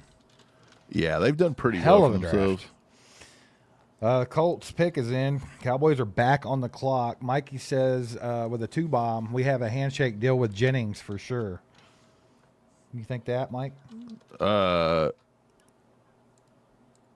Jennings? Jawan Jennings, I think. The wide receiver? Mm-hmm. Maybe. Dude, I'm telling you, here's what I think, guys. I kind of said this the other day. I think Chiefs fans believe the wide receiver room is bad and the coaches think the wide receiver room's good. I think they really think we've got a good wide receiver core. That's crazy, isn't it? Thrill Kill with a 5-bomb says, would have preferred Kyle Lewis, Joshua Joseph, Keontae Scott if we're leaving it to defense or leaning into defense. Bryce Lance was available for offense. There was a lot of good players available, so that Jaden Kennedy pick was a reach for sure. There were definitely better players on 100% that was a reach, bro. Yeah. JB with the 10 says, love you guys, and because I'm a loyal fan, I genuinely hope in January I can remind you of these draft conversations and how wrong you were. Well, I hope Jaden Kennedy's great too, brother. Man, again, don't think Jaden Kennedy's bad. I think it was a reach. I don't think he's going to be good enough for you to be telling us about how good he was. Now, the couple of picks, I'll say the first 3 picks. I'll go all 3 first picks. I think they're actually good, solid picks. Like, Mansour Delane could absolutely be a top corner in the league. Peter Woods could end up being a great defensive tackle. R. Mason Thomas could be great. He could be a Nick Bonito, potentially. So, I mean, I like those 3 picks. It's just a way that they've decided to strategize this draft that absolutely just blows my mind. Because you could have all 3 of those guys that I just mentioned, and you wouldn't have had to trade away pick 74, and you could have had a Chris Bell or maybe even stashed Jermod McCoy or something like that. But the Saints were going to do it based off Mark's draft model. Mark doesn't exist. Here's my thing. I don't think we've talked negatively about any of the draft picks. We may not like where they've went, but there's not been one draft pick we've been honestly, I negative think about. I like Mansour I like Delane. every player here. Yeah, Mansour Delane would be the one that I've talked the most about, but not because of him as a player. He's top The corner. trade is what you The didn't trade like, was and the bad, value. and I don't like corner that early. Okay, but then Peter Woods was nailed. I mean, he that was a actually my good guy value. from the beginning for me. And then I think that R. Mason Thomas is a fun pick because we've been wanting a speed rusher. So, yeah, this Jaden Kennedy pick to me was too big of a reach to like it.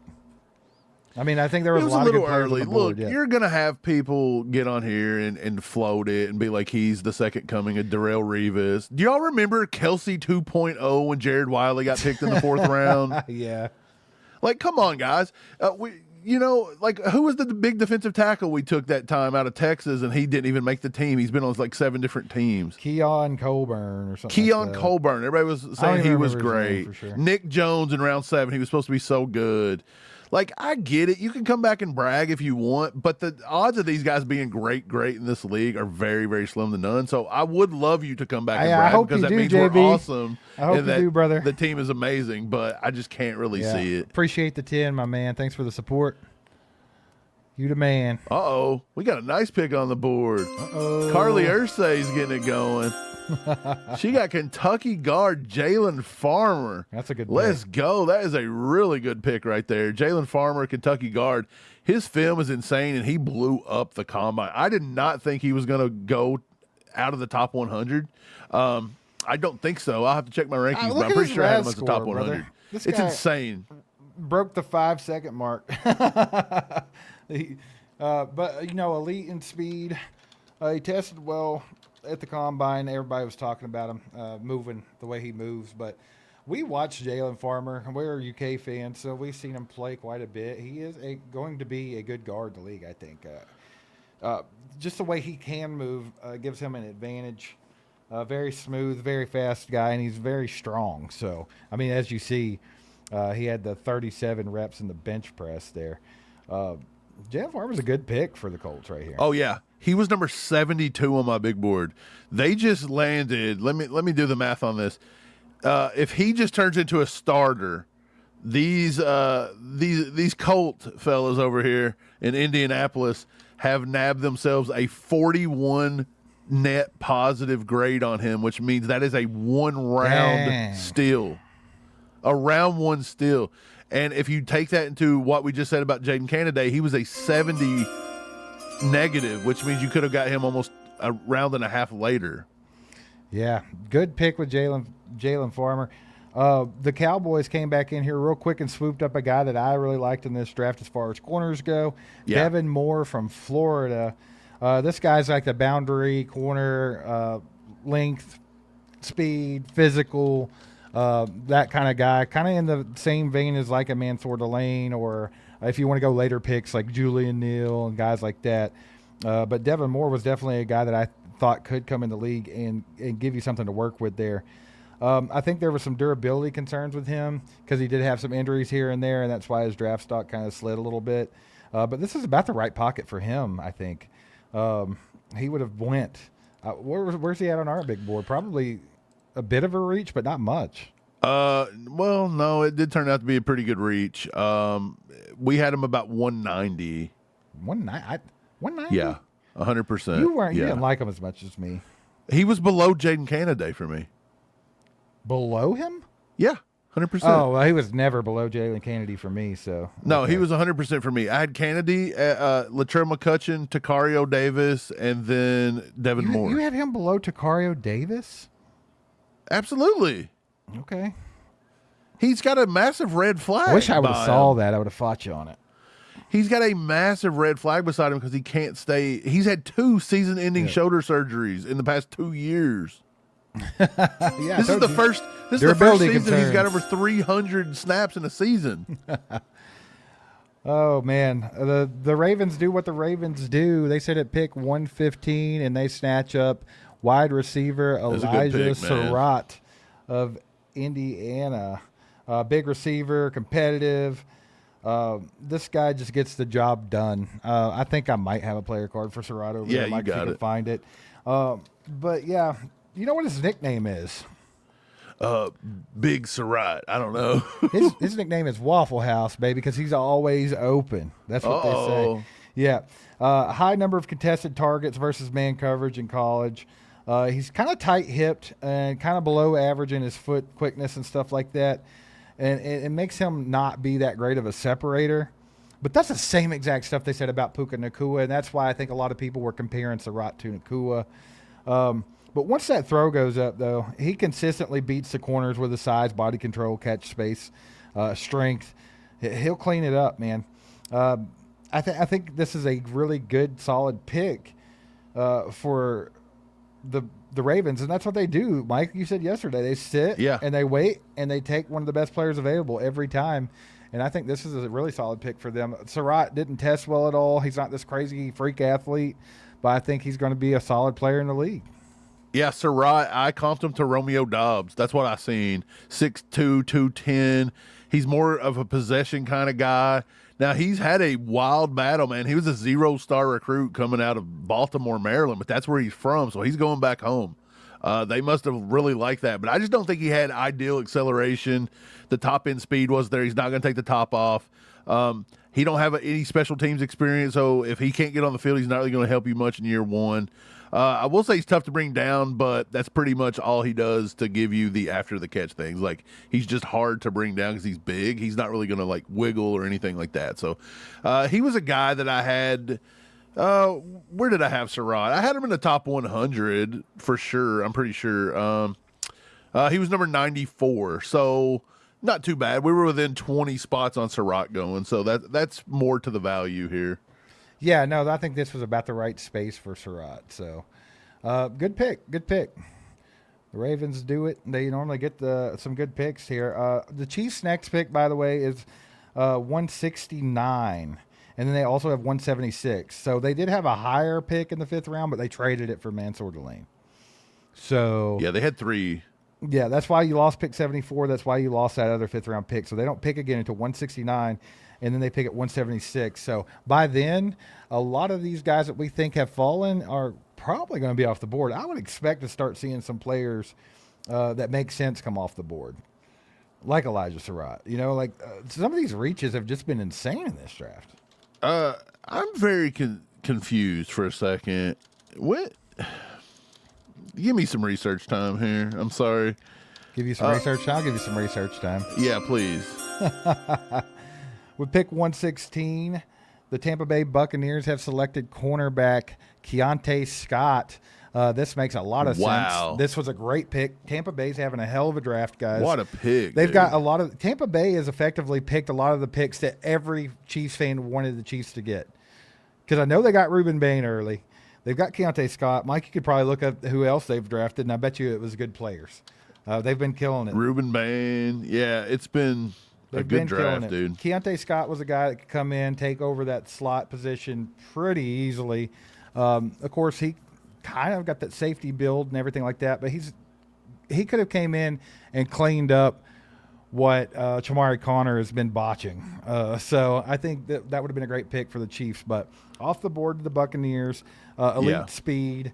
He is a little bit of an older prospect. I think he's 25 years old. But once again, we don't re-sign people to second contract, so age shouldn't matter. I'll never understand why the Chiefs care about the age of a player when they don't re-sign them after rookie contracts. Right. So look, if you're going to give him a 4-year deal, then fine. He leaves at 29. You got the 4 best years out of him.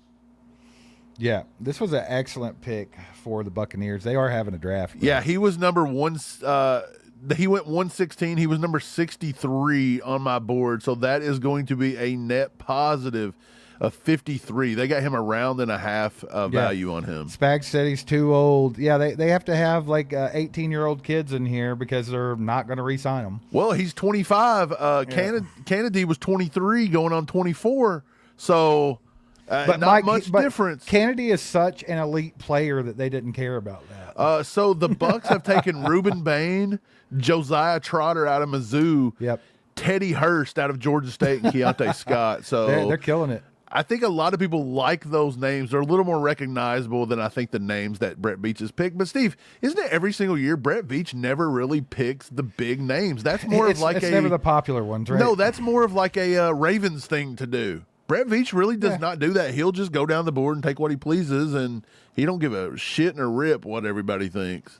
Yeah, no, he'll be a starting cornerback in the league. Keontae Scott will. So a good pick for Tampa Bay. Let's see. The Chargers have actually selected their pick 2. They've gone with offensive tackle from Memphis, Travis Burke. That's a guy that people wanted the Chiefs to grab late. That's that big boy, right? Yeah, he's huge. I did a short about him. He's a monster, but look, he's really, really, really raw. Like, that's all you can say about him is he's just super raw. But he's got a lot of good traits, man. Travis Burke is definitely a guy that I thought was going to come off the board a little earlier than people thought. But I think this is still a little early than even I thought. Travis Burke was my tackle number. Man, let me find him here. Oh, he was my tackle number 14. So I actually had him rated higher than Drew Shelton, who just went a few picks ago, and I had him higher than Jude Bowery. So they got a good pick here. Yeah, I think so.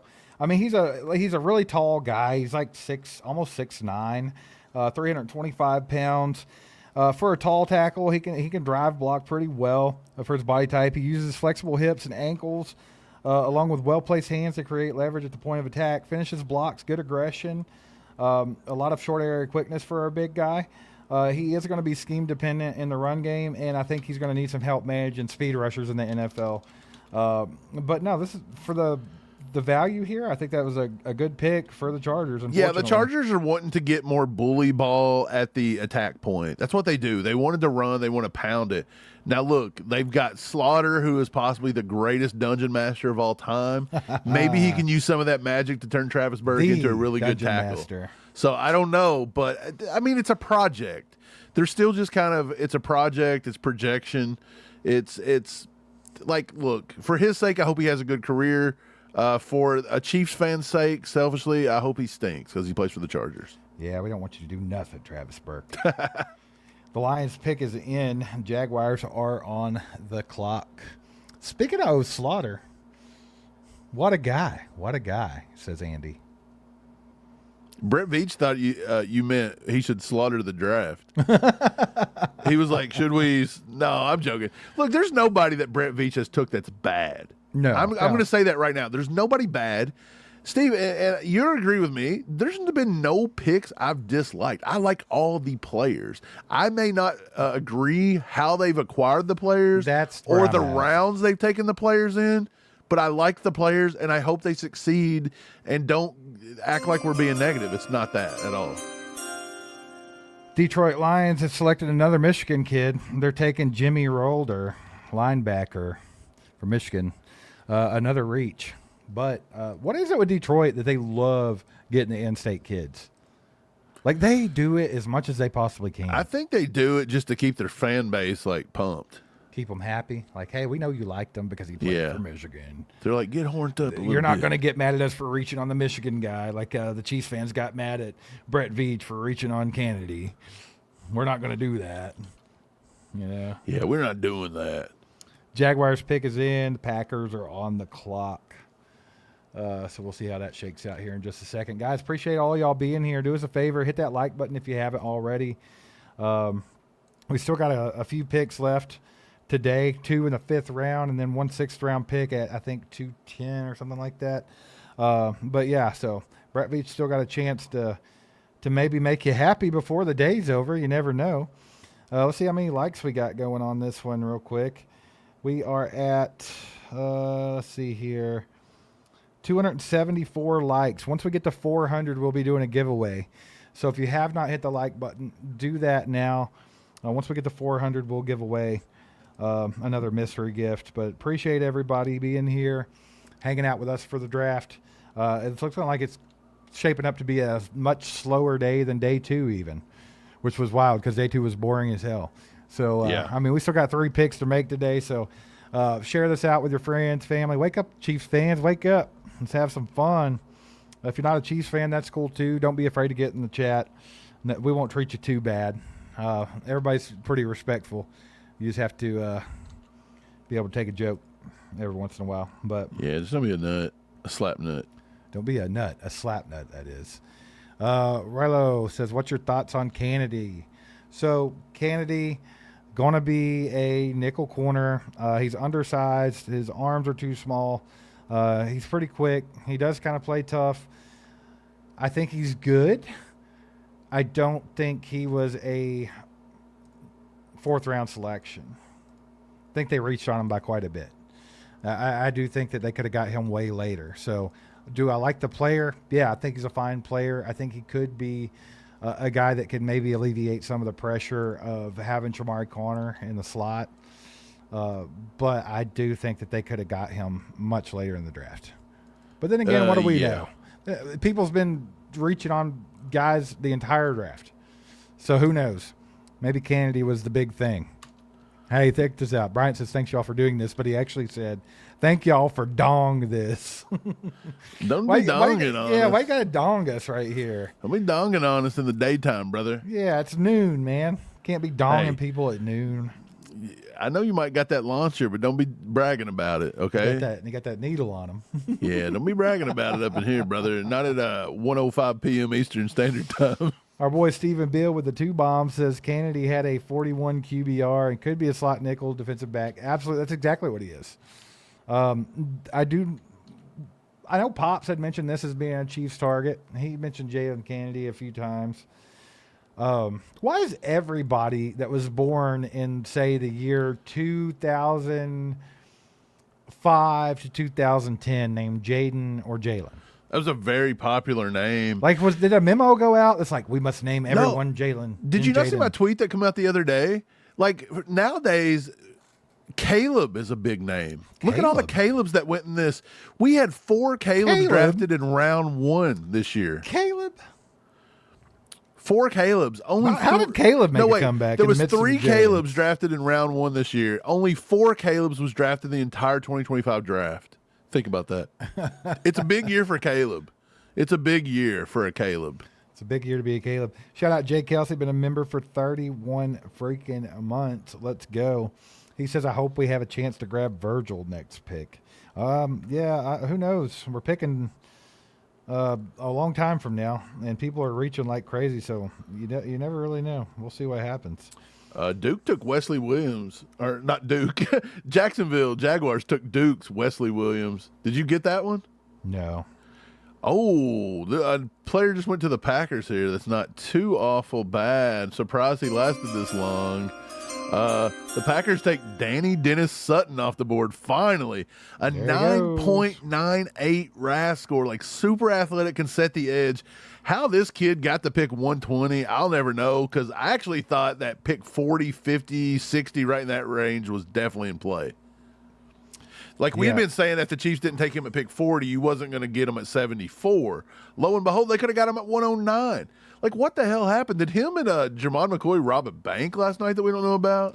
They must have done something, brother. Danny Dennis Sutton, he's tough. He's tough. He's a good size, obviously elite athlete, 9.98 RAS score. Super fast for a guy his size, very explosive.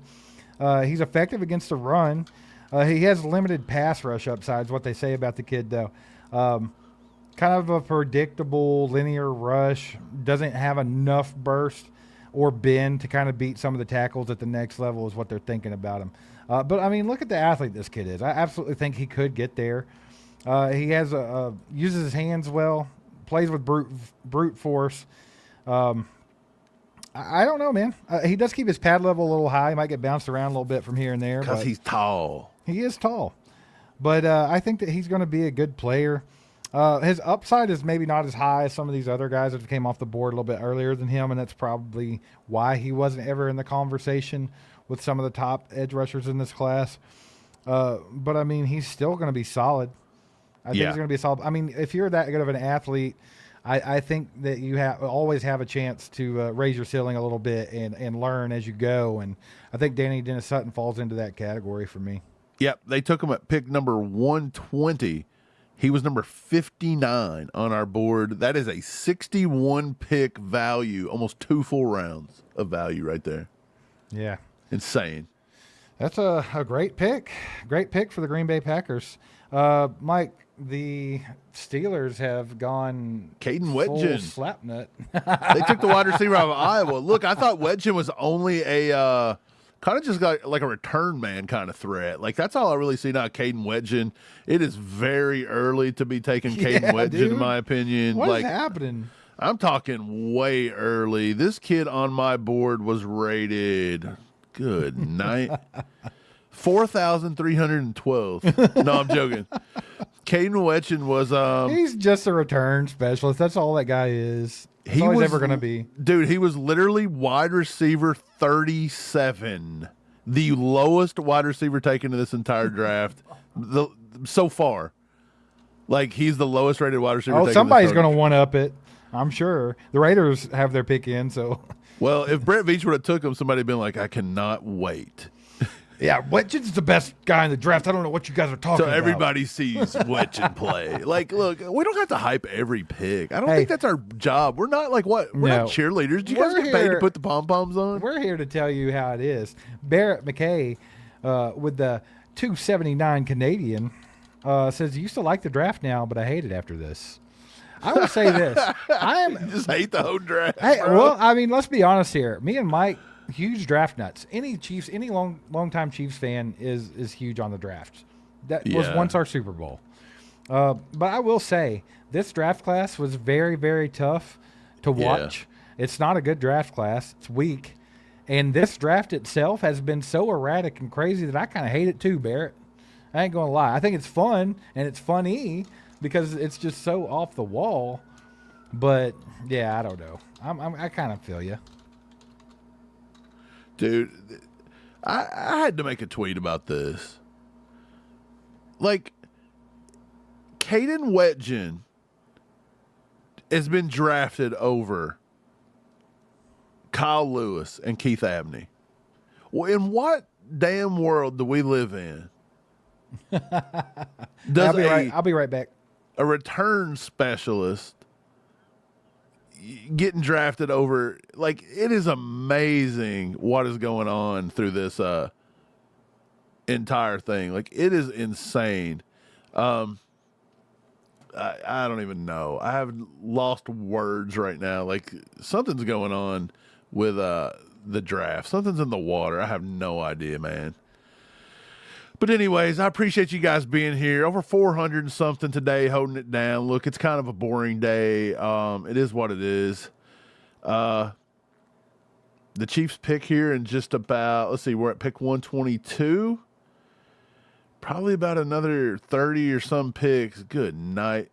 Hopefully it's closer than that. Hopefully my math's bad. But anyways, 288 of you guys have hit the like button. Hit the like button if you haven't already. I'm going to give something away at 400 likes. We've already given away 2 things today, so if you guys have won that, email me at allchiefedup@gmail.com. If you haven't already, sub the channel. We're trying to get to 50. Well, we're at 55K. We're trying to get to 100K. That seems like a freaking eternity away, let's be honest. And so, yeah, I think while Steve's gone, I'm going to give a shout-out to today's sponsor, PrizePicks. Go down there, get the PrizePicks app. Use code HMA, and let's just get into these picks really quick. I'm going to bring it up and make a live little pick here. Yeah, so let's jump right into the daily picks. We're going to go over to NFL season futures, and today we're going to be looking at rushing touchdowns. I see Kenneth Walker down here at 7.5 rushing touchdowns. I'm going to go more on Kenneth Walker. I'm also going to go more on Josh Allen at 10.5. That seems like a lot, but he is a touchdown vulture up there in Buffalo. I'll go more on him. And then let's go Derrick Henry, 12.5 rushing touchdowns. I think it's going to be less on that one. So I'm going to play less here, and I'm going to make it really easy. $1 here on the entry fee. Submit the lineup, and that's good for the day. PrizePicks, download it if you haven't already. The description, find the link, use code HMA. Steve, let's get back to the draft, man. Yeah, Steve, get on in here. Get I'm on right in, here. brother. I'm right here. Are you good? I had to pee. He had to drain the snake. Drain the lizard. He had to drain the snake out at 1:13 p.m. Eastern, Steve. Come on, Raiders. Make your pick. Yeah. Make the pick. Hey, while you were going pee-pee, I was pee-peeing on here too, man. I was throwing out the prize picks today. Shout out PrizePicks for sponsoring this, man. It's been awesome. Been a really good sponsor so far. They're going to go with us all season long, so it's awesome. Appreciate it. Steve, in a world where Caden Wetjen is drafted before Keith Abney and Kyle Lewis, who completely destroyed the NFL Combine, what is happening right now? Is every GM, do they all get together in a room and say, look, the world is in complete chaos right now. Let's do something crazy. Maybe. I don't know. Let's do something crazy. Let's do something crazy, they said. Well, I'll tell you what. You can tell that Chiefs fans, all NFL fans in general, don't like this draft. They hate it. We have 415 people in here. Chiefs have 3 picks to make. No one cares. Did it, though? This is why look, we've been telling people all offseason, this is a bad draft. It's a bad draft. You're going to get to a point where, you're just throwing darts at crap. I didn't think it was going to take a turn this bad, this quickly. But, boy, it has. I don't understand how, I don't know. There's just a lot of stuff happening that I would have never been able to foretell, especially with Keith Abney coming all the way out of this. Good Lord, he's going to fall in the 5th round? People were talking about taking Keith Abney at 29 and 40. Yeah. Well, the good player just came off the board to a team that we didn't want him to. Every time. Yeah, the Raiders have selected, and if we got the player card, you could bring it in, Mike, but they took Mike Washington Jr. Oh, my gosh. It's crazy the athletes that we've let slide to get people like a 7th round cornerback. And now we're going to be seeing it, dude. Look, the Raiders have now effectively got Jermod McCoy and Mike Washington Jr. in round 4. That's insane. Yeah, dude. Do you realize now, with their running back they got, who was Ashton Genty, a top 5'10" running back in this league, and now you're going to pair him with Mike Washington? Yeah, bro. And by the way, who on our team is going to be setting the edge? Because we don't have anybody to stop the run. We're deciding we're going to speed rusher. Why is it that we have now decided to change our defense to speed rushers when the NFL is starting to get back to the running game? We always do everything too late. Yeah. I don't know. Let's hope that's not the case. But oh, my God. I'm starting to get nervous, guys. Dude, the Raiders killing it right here in round 4. Mike Washington Jr. set the world on fire at the Combine. This kid is 6'2", 223, ran a 4.33 40-yard dash. He was elite in all speed metrics and explosion metrics. This kid wants to play. He wants to win. He has a love for the game. He was so happy that he performed well at the Combine, and he was finally getting a little bit of recognition. He was freaking crying over there. Mike, when we started this draft process, I told you Mike Washington Jr. was one of the first guys that really stuck out to me in the running back class. I was confused on why he wasn't up higher along with these other guys. I actually had him, in my opinion, I think he was running back 3 in the class probably. I had him up there pretty high, super explosive. He can hit a home run for you at any time. He played in 3 different colleges, and he improved every step of the way, which makes me think he's going to keep improving as he goes. He adapts well, fast, loose hips, crazy agility. I think he's kind of one of those plant his foot and go type guys, man. You get him a decent offensive line, this guy can do a lot of damage. He's got a lot of breakaway speed, so if he does get away into the second level, he can take it to the house, brother. I think with his size, his aggressiveness, and his speed, he has all the traits and the talents to become a solid running back in the NFL. Absolutely. Yeah, and then the Texans have taken Clemson linebacker Wade Woodaz, the number 19 linebacker in this entire draft. He goes before oh my God, guys. He goes before Cornerback Kyle off the Lewis. board, baby. He goes before Caleb Elam's-Orr. He goes before Bruce Bochure, Justin Jefferson, Harold Perkins, Jack Kelly. It just keeps The going Bears and going. have selected very quickly Malik Muhammad at pick on number 124. This kid's good. This kid's very good. He tested very high at the combine. Malik Muhammad was on a lot of Chiefs fans' radar. Just good coverage talent.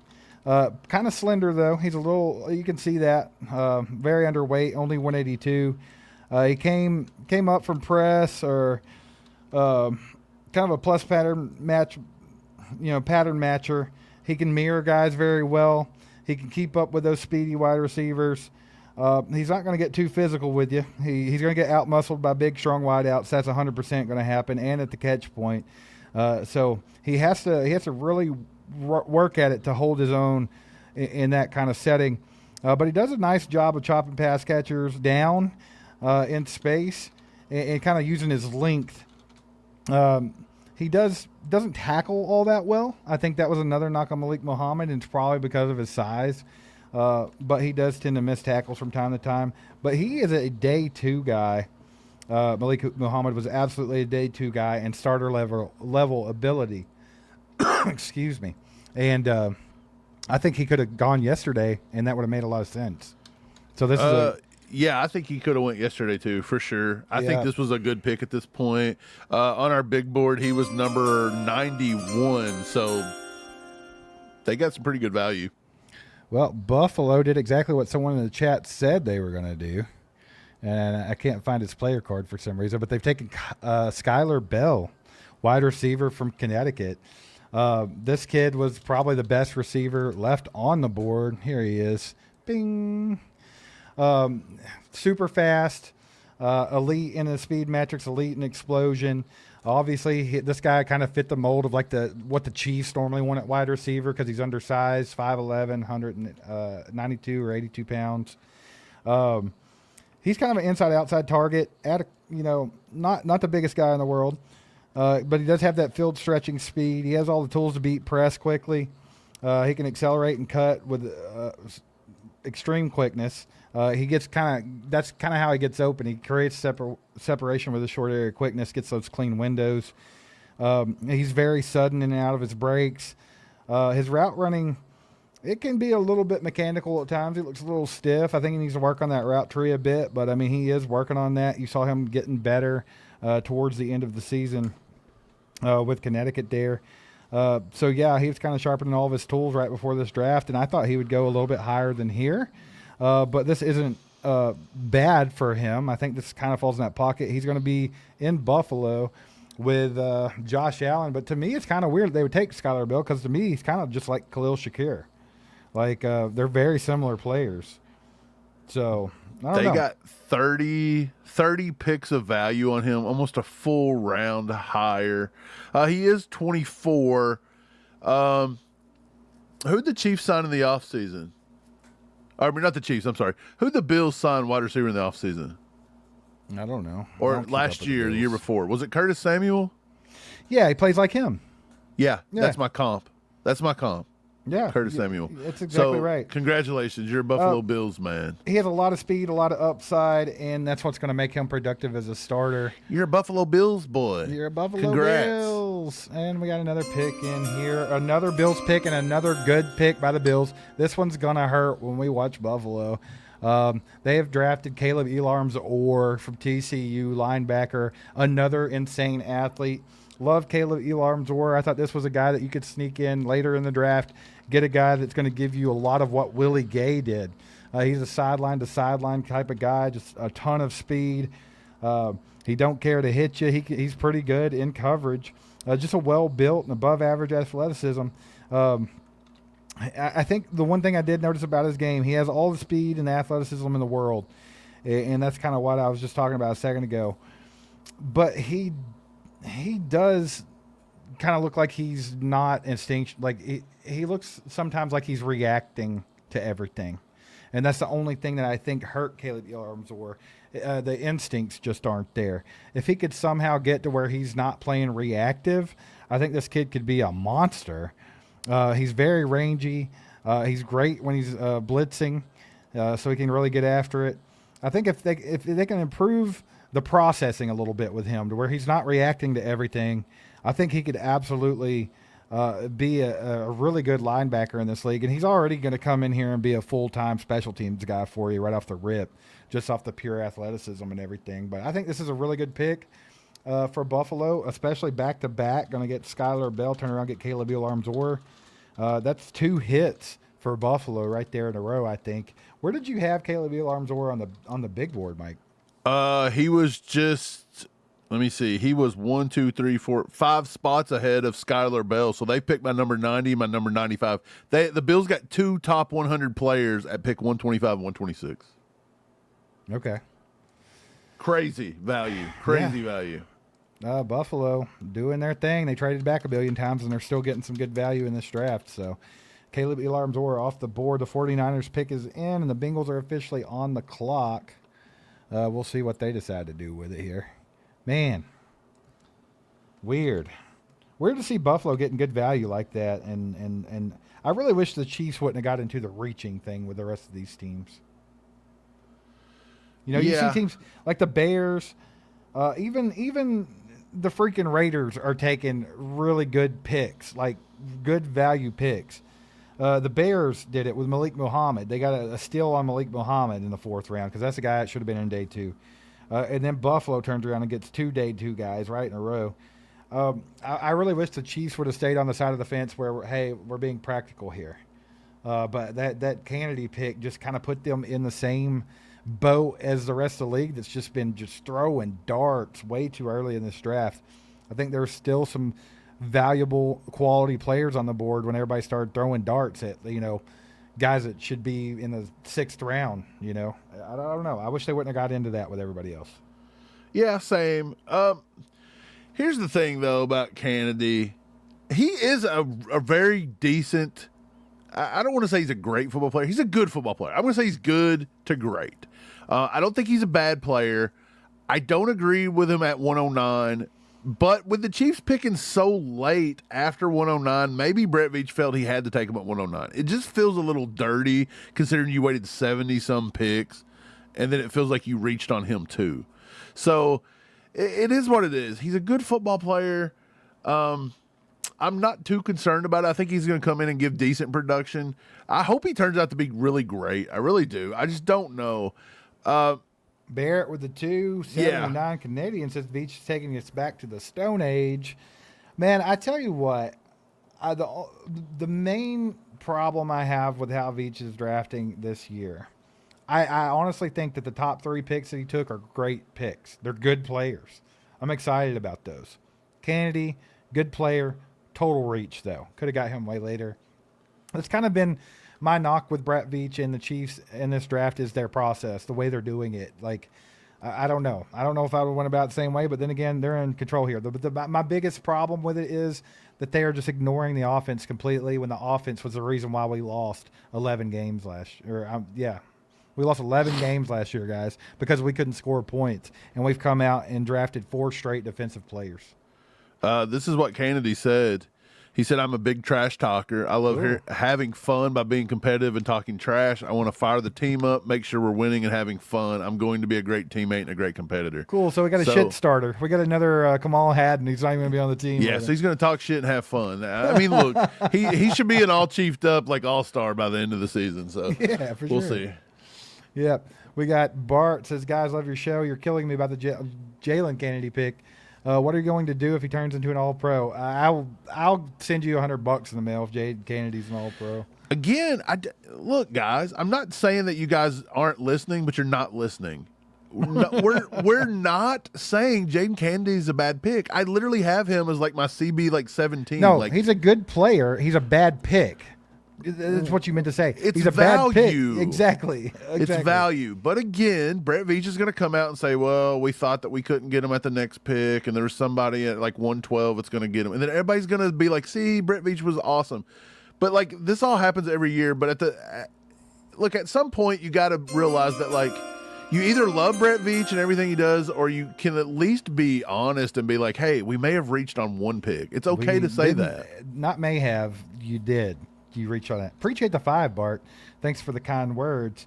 Mike, the San Francisco 49ers selected Carver Willis, offensive tackle from Washington, at pick 127. Dude, every pick is insane at this point. You've got like a handful of teams in here that are using common sense, and the rest are just going wild.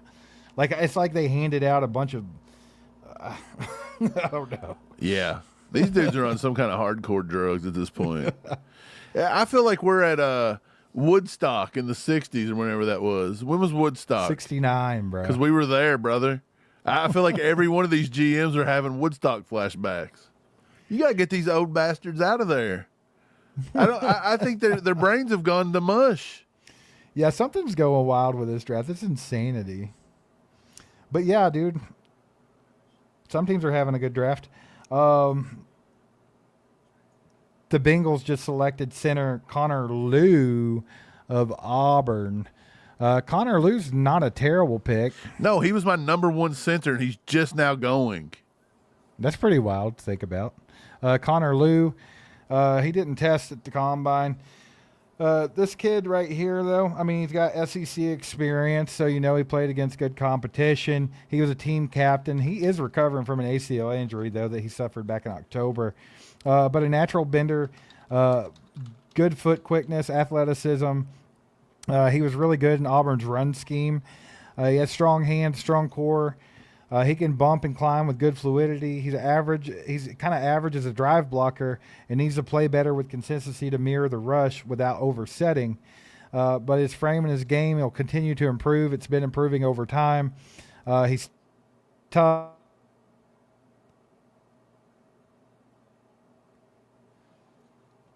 Center. Just core traits that you would like to have as a guy, and he can come in here and be a solid starter in the league. They just got a really solid starter in the league at pick 128, and of course it's the damn Bungles, and they're actually getting some offensive linemen for once. Yeah, that's a great pick. Like Connor Lew, yes, he did have some injuries. He's got the red flag. That's why he probably fell. He had a torn ACL in October. Yeah. But to me, I don't see how him and Chris Bell are falling this far over a torn ACL. But yet in the NFL, if you get the torn ACL, everybody's like, okay, cool. He'll be back in 6-7 months. He'll be right back where he left off. Awesome. But the college kids that do it, they suck, apparently. I had him comped to sort of like a poor man's Tyler Linderbaum. I think he's going to be decent in the NFL. The big board, I had Connor Lew. I mean, where did I have Connor Lew? He was I think he was a top 100 player. He was number 82 on my big board. Yeah, I really thought he had a chance to be a really good pick starter. by the Bungles there. Andy with the 5 bomb says people are really overreacting. We got 3 day 1 starters, contributors, and positions we need. I didn't like the last pick, but he can be fine in the slot. I mean, you're not wrong here. That's the thing, and like I don't know why people are acting like we hate the draft because we said Jade Kennedy was a reach, but because that's just the truth. We do have 3 guys that can come in and start immediately already. The Kennedy just was a reach. That's all there is to it. But he can be a fine slot. There's a corner that just came off the board right now to the Panthers that I think can be a pretty decent NFL guy, and that is Will Lee the third of Texas A&M, going to the Carolina Panthers. Pretty sure we had a player card for him. I don't know where it's at though. Who knows? At this point, it don't even matter. But Will Lee, man, he kind of had good length and catch disruption, stuff like that on tape, Mike. I thought he was pretty good. He kind of had the same problem to me as Caleb Elam-Zor had as linebacker, though. I always thought his processing was just a little slow. It looked like he was playing reactive out there. Other than that, he had all the intangibles. He has the traits, and he had the versatility. I think he could potentially be a quality starter in the league. If not, he could definitely be a backup easily. So not a bad pick by the Carolina Panthers there with Will Lee. Appreciate the 5-bomb, Andy. But yeah, so far the draft's not too bad. It's not bad. We got really good first top 3 picks. The Candy pick's a little odd to me because it was a reach. And also, are we ever going to work on this offense besides Kenneth Walker III? Are we planning on just running the football every play or something? I don't know. We'll have to figure it out. I highly doubt that with Andy Reid, but we'll see. We got Chiefs007 with the 2, said grade the draft so far. So we did grade it kind of in pieces. Night 1 with Monsieur Delane and Peter Woods, I graded a B to a B minus. I thought that the talent level that we got was an A, easy. It's just the process that we took and the way that Brett Veach started attacking the draft early, I wasn't a fan of. So I had it at a B to B minus. And then yesterday in day 2, R. Mason Thomas, great player. I graded R. Mason Thomas, that pick itself, as a B to B plus. I could maybe even give that A minus. I can get behind it because I've been wanting a speed rusher. But once again, the fact that they traded away pick 74 and all you went away from day 2 with was R. Mason Thomas, I think overall I gave that a C to a C minus because of the process. Once again, players I'm great with. The process, the path they're taking, I feel like was detrimental in this draft, the way it's top heavy and things were falling. And then, of course, today, we'll see. We'll see what Brett Veach can do with these next 3 picks. What did you got the grade so far for the draft? I think day 1, I give it a B plus. I think I would have given it an A. I didn't agree with. I still am a firm believer that Delane should not have been traded up for. Agreed.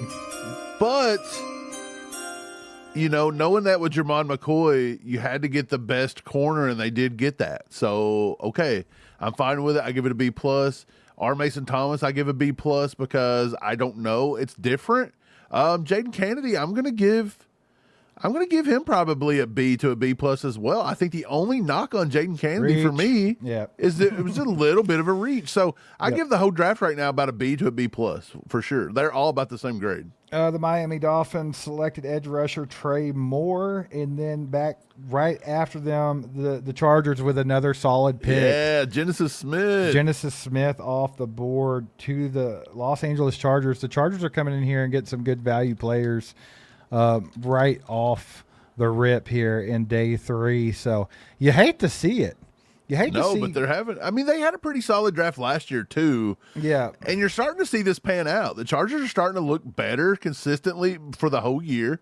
The Broncos actually won the division. Now I don't know if that's more for like just the fact that we just crapped the bed, or they're really that good. But you can tell that they are slowly building these rosters with solid drafts, and you're seeing the Raiders take part in that this year. Right, they're getting in the mix. The Raiders are starting to do it. Honestly, out of every team, I think the Chiefs may have the most mid-draft out of everybody. So, no, I would say the Broncos are the worst. Genesis Smith, this guy's kind of the opposite of the other guys I was talking about. I feel like he plays with great instincts. I think he's an instinct player. He's a ball hawk. He kind of uses his eyes to kind of digest the entire route development of everybody. You always see him kind of just eyes and head moving. And he just has an instinct for where that ball is going to go. So he's got great ball skills. He can create turnovers. He's got pretty decent top-end speed. I'd say average, I guess, top-end speed at like a 4.5 40. But, I mean, he is very, very fast. A 1.5 10-yard split. His run defense isn't going to appeal to anybody, really. But what he offers you is being rangy and being able to always be around the ball. That's kind of what you want from a safety. I think that Genesis Smith and Trey Stooks remind me more of the Honey Badger than Jaden Kennedy ever has. I don't know who came up with Traeger said that, but no, I got that a lot. I got that a lot from these Arizona defensive backs, man. I think just his ability to read the field and make plays on the football. I'm kind of, day 3 is a fit for him. I think makes a lot of sense, but I feel like he could have snuck into the back end of day 2 potentially if someone really fell in love with his tape. And, I mean, you saw Trey Stooks go up pretty high. Yeah, Stooks jumped him earlier in the process. I tried to warn people that it was a big, big jump, considering he didn't even go till now, like here in the late fourth. So I think Genesis Smith, my only knock with him, and the reason I kept dropping him down my big board was it looks to me like he just didn't want to hit nobody in the run game. You didn't like his hair, did you? I thought it was pretty cool. No, he just didn't hit nobody in the run game. I felt like he shied away from contact. That's exactly what I just told everybody. Nobody was going to be impressed with his run defense. So. Yeah, it's bad, and I thought it was so bad. Yep. I couldn't get on board with it. Yeah, that's definitely why Trey Dan Stooks kind of took over there, right? But Genesis Smith's a solid-ass pick for the Chargers, man.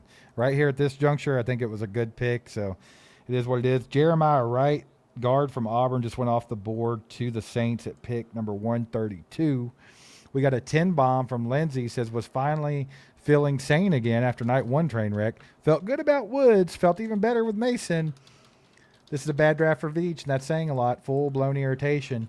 I do think, I'm sorry, guys, I know a lot of you like Kennedy, and I think he's a good player, but I think that was a giant miss right here. You just waited literally 2 years to make your next selection, and that's what you came up with good players on the board. That blows my mind. Look, I like Jaden Kennedy, but I just don't think.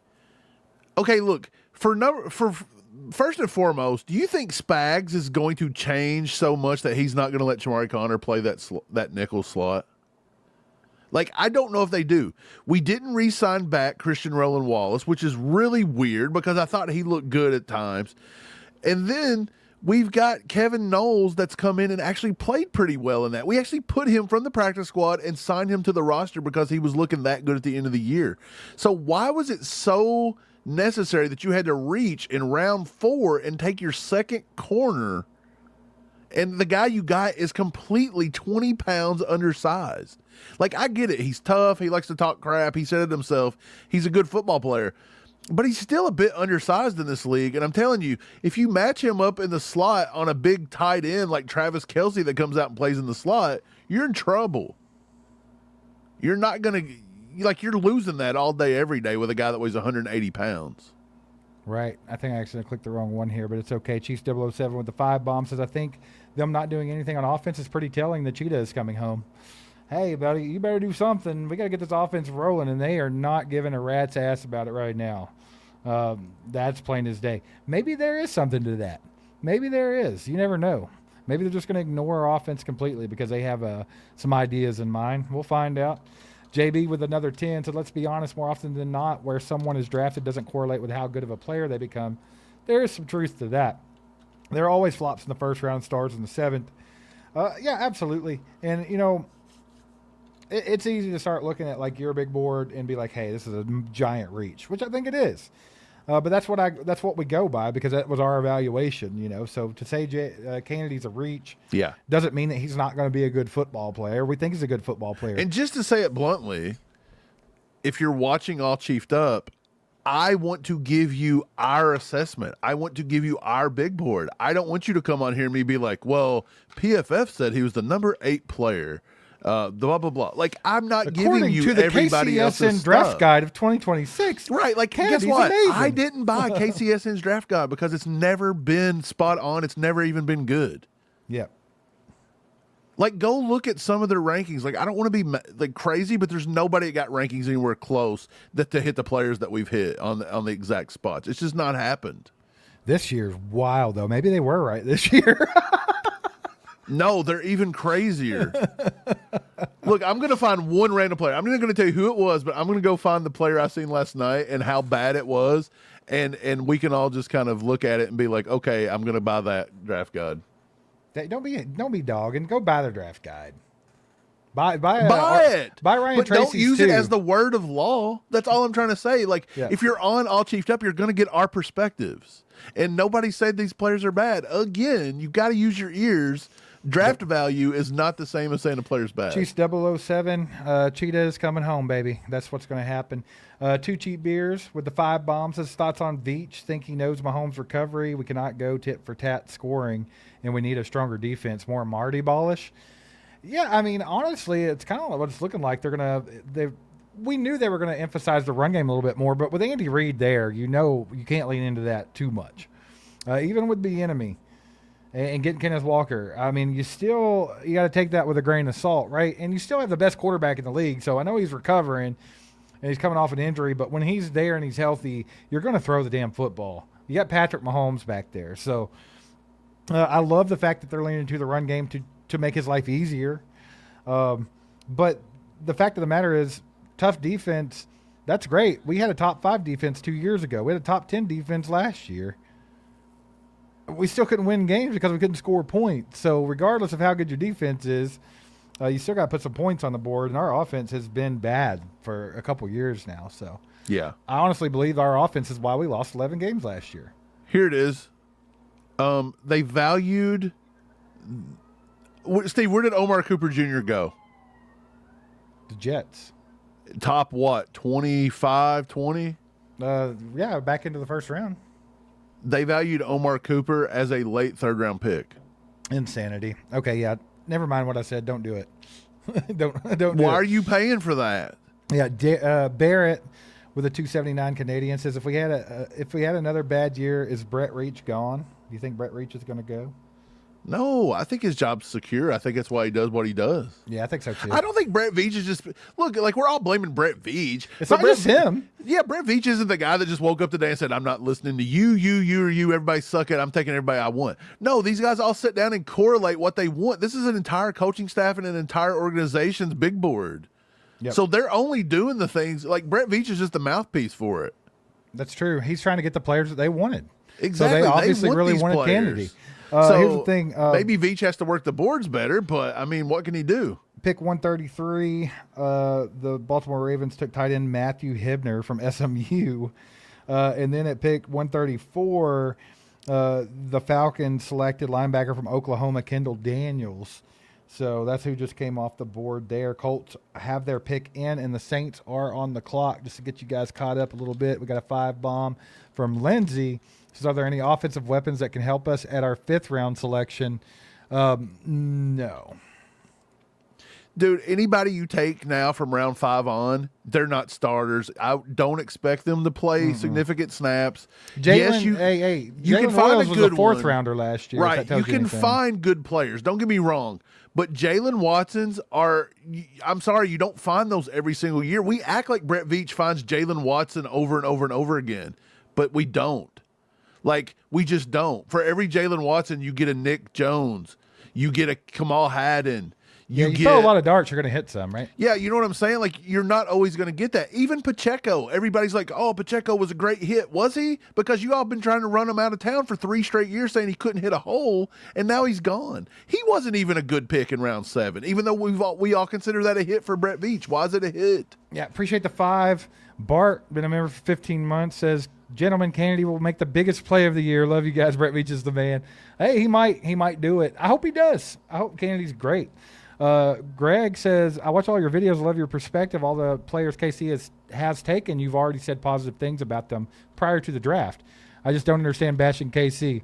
We're not even bashing KC. Like, that's the thing. Let's make this very clear. Jaden Kennedy was a reach by our big board. The rest of the draft has been pretty good. Love Kansas City. Some of their biggest fans. Let's see. I quit. Hey, look, I don't understand. Like, I know you guys sit around with your friends, family, whoever else is Chiefs fans, and you guys got to literally say, like, you've got to have one negative comment about the Chiefs. Like, you got to be like, look, we look like crap today or something. Like, there has to be something there. Pick 135, the Indianapolis Colts have selected linebacker Bryce Another Bocher good pick. From Oregon. This is a solid pick. He's not an insane athlete. You can see his RAS score here. Pretty average when it comes to that. But Bocher is a good linebacker. He's a 2-sport standout in Oregon. He had a baseball career, too, and I think he actually might have got drafted. I'm not for sure. But he's kind of done what a lot of guys do. They've chose to go the NFL path instead. He was a former walk-on. And he still plays like it. He's still got that chip on his shoulder. He's always aggressive. He's got a high motor. He's fearless when he's coming downhill. It does kind of make him a little bit feast or famine in the run game, though, because he's so downhill approach that sometimes he does whiff a little bit. But his size, speed, and athleticism All of that's pretty average, kind of par for the course for a linebacker. But he is super competitive, and his motor is insane, and I think it covers up some of the shortcomings that he does have. And I think that comes along with being, having to be a walk-on and everything. It's just kind of how the attitude that he's going to carry with him throughout. I think in the NFL, he'll be a backup probably. Maybe could be a starter at some point, but he's definitely going to be a special teams guy for sure right off the rip. Yeah, I actually had him as my number 98 player. He snuck into my top 100. So they got a top 100 at 135. So good value. They got him about a round early or a round late. About a round late. Good job. Good job, Colts. Good job, Carly. You did good. You've done well. You've done well. You've done well. Speaking of doing well, have you guys done well and hit that like button and got us to 400 so we can give something away? No. No. Where are we at? 316. Awesome. John 3:16. Let's see. So Take a moment. Get to 400. Get to 400 and we'll give something away, guys. Let's do it. Let's rock and roll. Hit that like button. Subscribe to the channel if you haven't already. So far, the Chiefs have had a pretty good draft so far, I would say. They have 3 day one starters. They got a guy that could eventually be that nickel corner for us. Once again, they've gone straight defense. They've abandoned the offense completely. And the fact that I don't think there's much offense at the end of this draft, I think they just abandoned the offense altogether in this draft. That would be my only complaint. Other than I think Kennedy was a bit of a reach, which we've covered a lot, but I still think he's a good slot corner. I think that my biggest knock with this draft is just why no offense? What are we doing? Why no offense? You don't like scoring points? Yeah. Why no offense? Why no offense? You don't like it, Brett Veach? Veach had a nightmare last night. Apparently that our defense give up 4,000 points a game. And he's just been like, he must have, I don't know. Like maybe he lost a bet. Like maybe Spags and Bieniemy got on a dartboard and whoever hit the bullseye first got to pick all the players. I don't know. Trying to figure it out. Can't wrap my head around it. Chiefs fan says you two are doing an excellent job. Really enjoy watching your draft show. Thank you very much. Appreciate you, man. We put a lot of work into the draft this year and into the presentation this year, so we're glad that you're enjoying it. We're having a good time. It's been a wild-ass draft, though. Yeah, it's felt like pretty crazy, actually. It's been crazy. The Saints pick is in, trying to figure out who they selected, and then the Cowboys are on the clock. We're getting towards the end of the 4th round here. That means we'll be getting to the 5th round where the Chiefs have 2 selections, but it's still going to be a minute before that. We'll see if Brett Veach decides to move up or down any. I think at this point, just sitting's probably the smartest thing to do. Please, don't screw it up anymore. I don't know if there's anybody worth moving up for. I think if you wanted to move up right now, you could come take another shot at a speed rusher with Josh Josephs. I think that would be incredible value. I think coming up, grabbing Chandler Rivers, Charles Demmings, Jalen Kilgore, something like that would be great. That's off Kyle the board Lewis at this point. You've already took 6 corners. That's what I'm saying. But Kyle Lewis is still on the board. All of your good players still on the board are defensive players, and you've done nothing but draft defense. Right, which means you underestimated that one. If you want an offensive playmaker, your best guy is Bryce Lance. Bryce Lance, Deion Burks. Reggie Virgil. You maybe Kevin Coleman. Dallin Bentley into the mix if you want to go tight end, or Justin Jolie. Katron Allen, Emmett Johnson if you want to go running back, but I don't think they go running back. Yeah, you're right. Dallin Bentley, Michael Trigg. Reggie Virgil. Michael Trigg doesn't impress me whatsoever. No, I don't like Michael Trigg. A lot of people like him. He's 24. Yeah. He's been kicked off of 3 teams. Yeah, and he's just not a good character guy. And he's not good at football. Let's see. Bryce Lance just went off the board. Bryce Lance to the Saints. So they've managed to get Bryce Lance and Jordan Tyson in this draft. So they're really hyping up that wide receiver room there. Yeah. They're giving Tyler Shaw some guys to throw to. They must have a lot of faith in him. Yeah. I guess, yeah. Look, a lot of people loved Bryce Lance. I wasn't as big on Bryce Lance as a lot of people. No, but that was a big name amongst Chiefs Kingdom coming in this draft. Yeah. A lot of people really liked him. But he was a 5th-year senior, a little bit of an older guy. Crazy RAS score. Tested off the charts. He had two full seasons of production. Just pretty explosive, to be honest, if you really look at it. He The short area quickness to me was never there. I didn't see it for a guy his size, even though he's such an athlete. So that was kind of a question mark for me. But he does have really good ball skills. He has good positional instincts. He always seems to find the right spot when facing zone. He has some run by speed, and he can get away from you. So he's pure gas once he gets out into the open. He can break away. I think he'll spend most of his time as a pro trying to work on his route tree. That's pretty limited at the moment.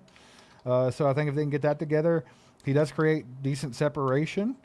And he's a really smart guy with a lot of good ball skills. And I think he'll compete for a starting role as like a WR3 somewhere in the league, I think. Later in his, obviously he's going to be with the Saints now, but I mean later in his career, because I think it's going to take Bryce Lance some time to adjust and really work his way into a starting rotation. Yeah, they got really good value here. They got about 52 picks of value, so almost 2 full rounds of value on Bryce Lance.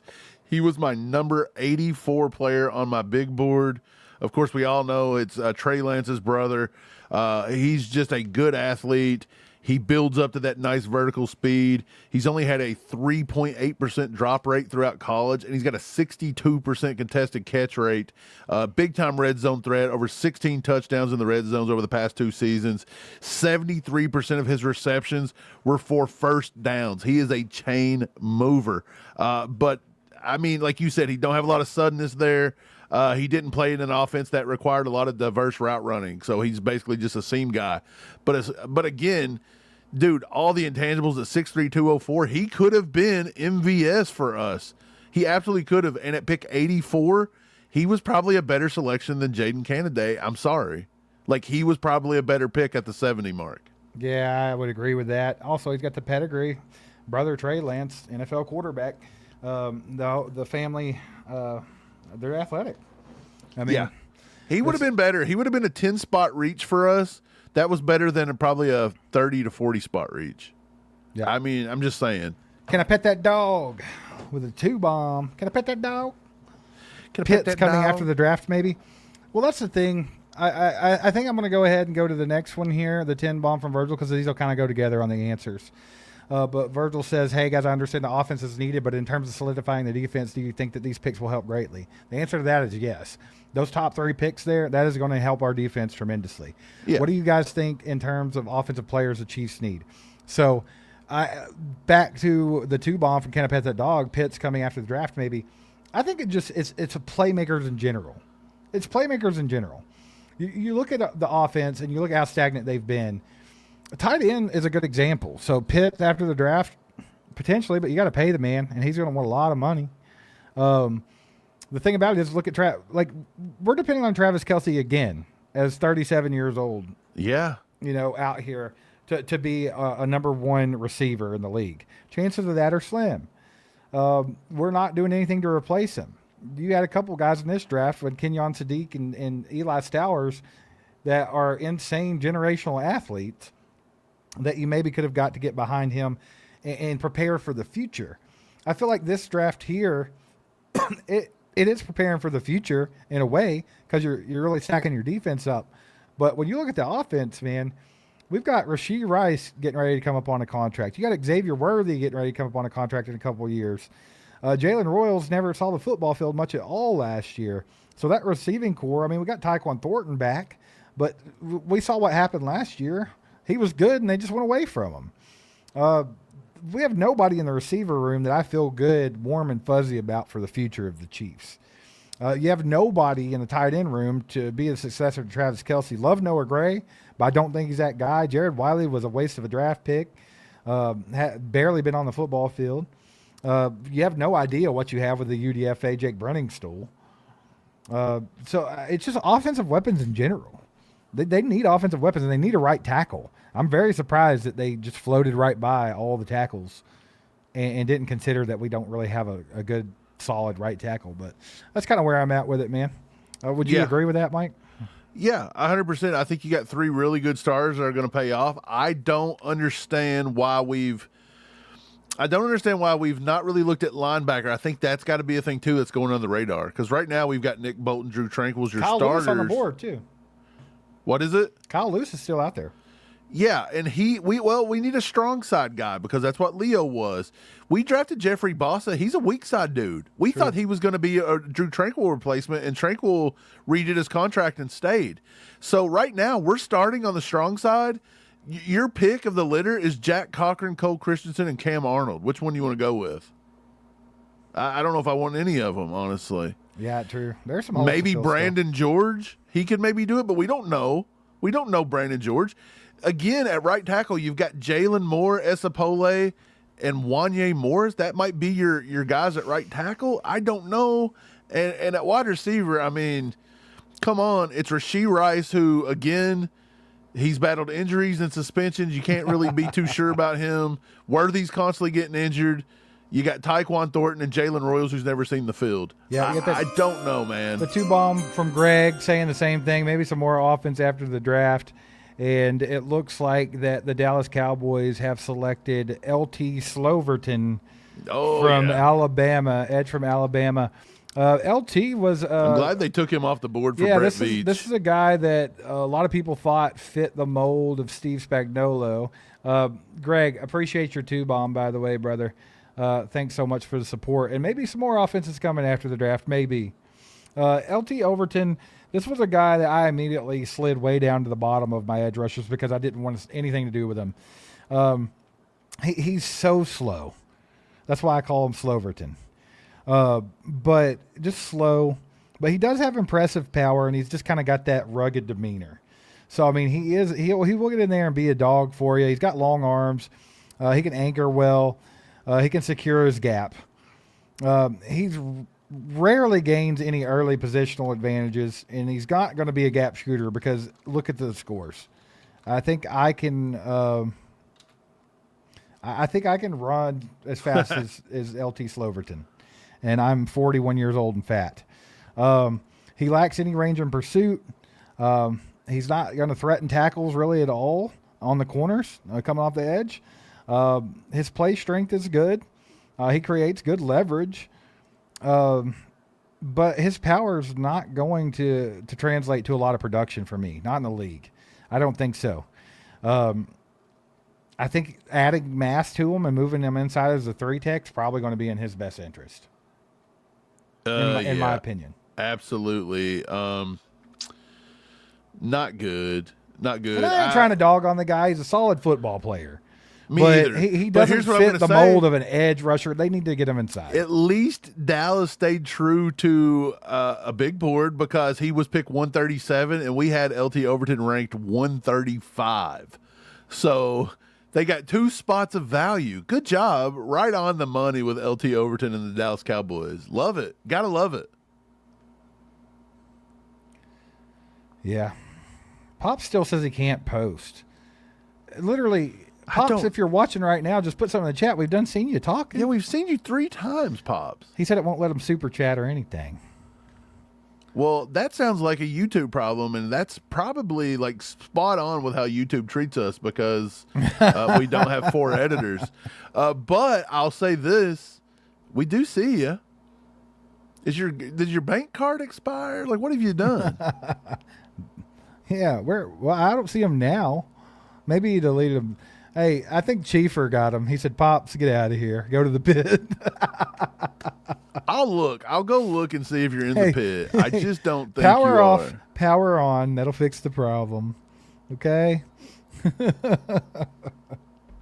That's so funny. Yeah, Sloverton off the board though. It looks like, dang man, the Miami Dolphins have selected and finally took off the board Kyle Lewis. Speak of the devil, just talking about him a minute ago. Kyle Lewis is a bit of a dog, man. This is a guy I thought could have gone much earlier. Undersized linebacker, kind of a box safety type deal, kind of that tweener dude. Has a lot of speed and athleticism. Really good recognition, gets through the football quick, finds the football quick. Very decisive in coverage, has good ball skills. He does struggle a little bit with blocks and leverage in his gap in the run game just because he's a little bit undersized. And I think teams that take him, which is the Dolphins here, they need to have a plan for him in place, and I think he could be pretty productive in the league. Kyle Lewis off the board. And then we About also time. have a pick here that's going to hurt some hearts. The San Francisco 49ers have selected cornerback from Washington, Ephesians Prysock. Prysock's a tall corner, impressive length, high center of gravity that kind of limits him in transitions. He's upright in his pedal and can be late in breaks at some times, but Yeah. he can stay more connected in press, so he's a good press guy. He displays good acceleration and makeup speed when he needs it. His traits and his field awareness fit pretty well with short zone and shell coverages, which is very popular in the league right now. Regardless of the coverage, though, Prysock, his lack of anticipatory aggression and short area suddenness is what kind of made him be where he was in this draft. I think if he was a little bit more instinctual and stuff like that, people wouldn't see his upside is so limited. But I thought this was a guy that the Chiefs could look at. I think I actually mocked him to us. That could get out on the boundary, play a little bit physical. He's a big guy, almost 6'4", 196 pounds. Good recovery speed, stuff like that. I thought Spags could use him. But San Francisco drafts him with pick 139 here. Yeah, that's a good pick. If he just let's go back to Kyle Lewis for a second. The Dolphins took Kyle Lewis, who was our linebacker 6, and they also drafted Jacob Rodriguez, which was our linebacker 3. They have drafted 2 monstrous linebackers, like fast, physical, ball hawk linebackers, and Kyle Lewis can cover like crazy, doing sub packages and rushing off the weak side and things like that. And then of course Jacob Rodriguez is going to be a heck of a Mike linebacker. So the Dolphins drafted pretty decently. I think they've reached on maybe 1 or 2, but overall they're not too bad today. The Bengals with pick 140 took Colby Young, wide receiver from Georgia. Big time reach there. But that's what the Bengals do. So whatever. Huge reach. Marshall says, so all Chiefed Up hates the receivers I now see. We don't hate the receivers. But I tell you what, I hated the fact that they were the very dead last in the league at creating separation last year. I hate 100%. that. Juju Smith-Schuster was the best person on our roster last year, and that includes Rashee Rice at creating separation. That's how bad these guys can't win on man-to-man coverage. Patrick Mahomes is having to throw balls into a window this big and hoping to God they get a contested catch. They also can't get open. They can't find a soft spot in the zone coverage. So that's a big reason our offense isn't moving the ball, except for that our right tackle was a liability a lot of the times with penalties, and we're not addressing either one of them. Don't hate them at all, but they've got to find some guys that can get some separation, get open. Mikey with the 5 bomb says Caldwell's older than us all, but his scores are crazy. How long of a career does a guy in the late 5th actually have, vet and rookie at the same time? There's a lot of guys in this draft like that, and I think it's because of the COVID years. I don't know, but there's a lot of older prospects in this draft. Caldwell, to me, is the Dollar Tree version of Tyquan Thornton that we already have on the team. Just tall, fast, but he doesn't have the skill. He doesn't have the receiving skills of Tyquan Thornton. Well, he's like a Dollar Tree version of like MVS perfectly, because he's probably got that size, 6'5", 216. Isn't that about what MVS was? Something like that. Appreciate the 5, Mikey. And then Ron with a 5. So I just read Mike Pinnell under investigation in the Dominican Republic because of a body was found on the property he owns. What? Dang. Mike Pinnell, Big Mike. Big P. Big Pinnell energy. A little PP on the PP out here with Mikey P. And let me tell you, he's offing people in the Philippines. Where was it? Dominican Republic. The Dominican? Hey, man, he's probably getting framed over there. Yeah, I don't know. That seems odd. He does not seem like that type. No, he seems like a very like chill dude. Wolfman Trucker with the 2 bombs says, quit being lazy. Where's the 27 mock draft, boys? The 20. I'm not looking at any draft at all. I'm not looking for at next draft for year. another at least 3 months. If I have to do a 27 mock draft, I'll throw up. Mike, the Texans do what the Texans do, and they've selected a good defensive player right here at the top of round 5. Yep, they got a good one. They've taken Kamari Ramsey, free safety from USC. This guy's pretty good, man. Really fast, 4.47 40. Looked like he tested pretty good at the combine. So this was a guy that kind of flew under the radar a little bit. We had some people that were on him said they really liked Kamari Ramsey as a sleeper. but he was kind of ignored. But I think he's like a safety prospect that can be versatile, and he's pretty solid when it comes to his size and everything. He had a heavier workload at nickel in 2025, and he had to kind of split time at all three safety spots in 2024. So he's kind of been all over the field a little bit. He can play a lot of different positions. He kind of has average eyes and recognition in space. He has pretty decent, good like break anticipation when he's matched up in man. Kind of adequate overall covering in college when he was in the slot.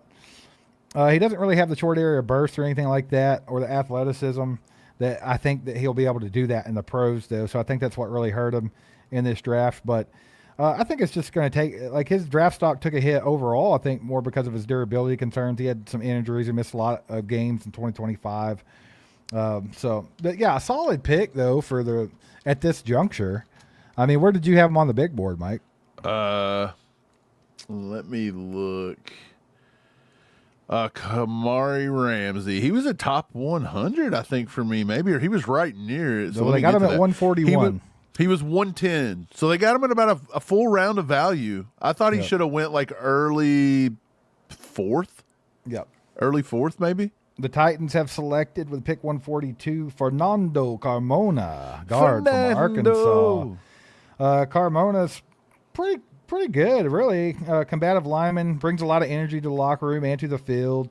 Kind of plays with that little chip on his shoulder edge. He's a pretty burly build, but he does have short arms. He made the move to guard in 2025 after 3 seasons of playing left tackle, which he's obviously was a smart move for him. He's tough. He plays with maximum effort at all times. He's like Deadpool. Maximum effort. Maximum.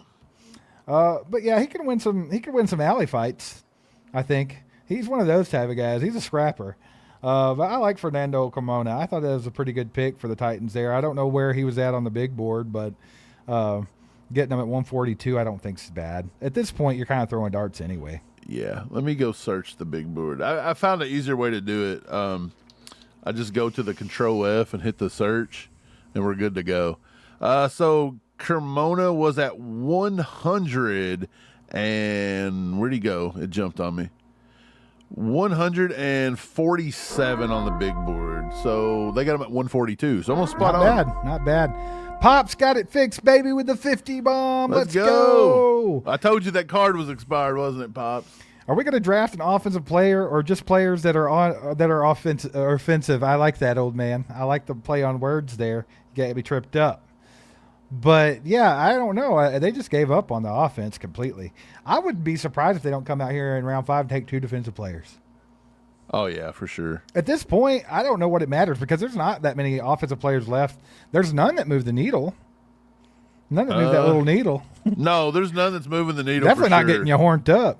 I think right now, I mean, you got Deion Burks, you got Reggie Virgil. As far as wide receivers go, there might be somebody sneaking around in there that I'm forgetting about. Tight ends, you got Joe Lee, you got Dallin Bentley. I think at this point, maybe just throw more darts at the defense because, I mean, honestly, there's some really good defensive players still left on the board. Keith Abney, Josh Joseph, Chandler Rivers, Charles Deming, Zakeem Wheatley, Jalen Kilgore still on the board. It's wild. I mean, you can even go back inside. Zane Durant's still available. Michael Heldman on the edge is still out there. If you want a linebacker that you were talking about, Justin Jefferson, great athlete still on the board. Alabama linebacker Justin Jefferson. Yeah. Let's see. Malik Muhammad was gone. Let me get him off the list. Landon Robinson, I think, is a great DT prospect, but he's literally more of the same that you got. I mean, he is Peter Woods. He is Armand Lott. You got VJ Payne, I think, is a great safety prospect out of K-State. But, yeah, I mean, it's still defense heavy if you look at the big board. But 50 bomb from the old man finally got it going. Let's go. What happened there, Y'all put some legendaries in the chat for Pops. Pops was struggling with it earlier, and he got it fixed. You tried to say we put him in the pit. We didn't put you in the pit. We would never do that to our own father. Y'all put some legendaries in the chat for the old man. Got a 2 bomb from Perry. Says the last 2 drafts, 8 of 11 picks have been defense. Absolutely, Perry. This has been a theme for the Chiefs. Like, just draft all defense. They pay offense. We'll make Patrick Mahomes do everything. Look, they pay offense. They pay offense. They draft defense. I think that's been a philosophy for the past 5-6 Who years. are they paying on offense? Linemen. Besides Mahomes and Kelsey. Linemen. They were paying Joe Tooney. They turn around and give Creed Humphrey a big contract. They turn around and give sure as hell Trey know they don't Smith pay a bigger receivers. contract. They give Jalen Moore a ginormous contract, and they probably need to get rid of him already. Yeah, man. I don't know. Pretty odd. Just a weird philosophy of doing things, the way the Chiefs have been going about it. At first, I kind of thought they were kind of taking that New England Patriots approach to trying to hang on to a dynasty or keep it sustained. But they've kind of gone off script. It's just been straight defense. So you're not wrong, Perry. Appreciate the two, brother. Let's see here. Where are we at on likes, guys? Y'all been hitting that like button or nah? Let me see. Hey, our cap number this year, Chris Jones, of course, is the highest, then Mahomes, and then here's what it is. Trey Smith is number 3. Nick Bolton is number 4 on the entire team, and he's got overpaid like crazy. Jalen Moore, we're trying to replace him. He's the 5th highest cap hit on the roster this year. Creed Humphrey, the 6th highest. So you got 3 linemen in the top 6. And then Harrison Butker's top 10, and Noah Gray is top 10 and 11. Noah Gray makes more this year on the cap than Kenneth Walker. That's crazy. Think about that. Brett Veach has got some wild contracts set up, to be honest. He needs to do some fiddling. I'd be telling Noah Gray he's got to work on this contract or something. Michael says, is Crown over worth a flyer? I think so. He's got really good length. He's almost 26 years old. He's a big boy. I don't know. I don't know. Yeah, he's a I think little older. Might be worth a flyer. I wouldn't be mad at it. Lander Barton did not get drafted yet. No, he's not. That's also a target for linebacker. I like Lander Barton. I know Do the y'all Chiefs remember did too. Y'all remember the fella I did the mock draft with not Price, but the other one that come on and did the mock draft with us? There's been a 4.0 earthquake in Cooter, Missouri. People probably rioting over there. Hey, Cooter, Missouri. There's been an earthquake in the Cooter. The Cooters are shaking. I don't think Veach has made anything to make the Cooters shake today, but I'll tell you what. Hey, I bet it's not raining. It's bone dry out there in Cooterville. It's bone dry in Cooter. Hey, look, in all honesty, I hope the earth didn't open up for real. How big's a 4.0? Is that huge? Are we going to feel the effects of that? I don't know. Man, I hope that's not near the Madrid fault line or whatever that thing is that goes off in Kentucky. Yeah, I don't know, brother. That's hilarious, though. Guys, we're at 341 likes. Get to 400, and we'll give something away. All you got to do is stop for 2 seconds, click the like button, and when we get to 400, we'll give something away. It'll be fun. Why not? We like giving stuff away. Appreciate everybody being here, by the way. Thanks. Appreciate it. Shout out PrizePicks for sponsoring today's live stream. Get down in the description. You can click that link, get PrizePicks, and use code HMA. Put $5 on there, and you're going to get 50 to play with. So don't miss out on that. Go check it out. Well, let's see what's going on in the draft, I guess, since we're covering it. The Cardinals. No. Cardinals are going to pick. The Cardinals are going to pick today, and they did. And they did. Oh, my gosh. Oh, this is hilarious. The Cardinals have selected, with pick 143 in the draft, wide receiver Reggie Virgil from Texas Tech. They took Patrick Mahomes, one little guy that he asked for. Oh, they did it too. Patrick Mahomes asked for one thing, and they couldn't even get it to him. Didn't I kind of tell you, though, that Reggie Virgil was going to go a little higher than people thought? Because, I mean, again, he didn't impress anybody at the combine with his speed or anything like that. Well, again, if you go to PFF's mock draft simulator that everybody likes, I can get Reggie Virgil at pick 229. Why would you take him at pick 140? Round 24, boss. I know, come on. People, they destroyed my mock draft where I put Reggie Virgil at round 4, round 5 because you could get him in round 7. Yeah, the Panthers took Sam Heck, the Kansas State center. That's a good pick. Next pick. Let's talk about Reggie Virgil for 1 second real quick, though.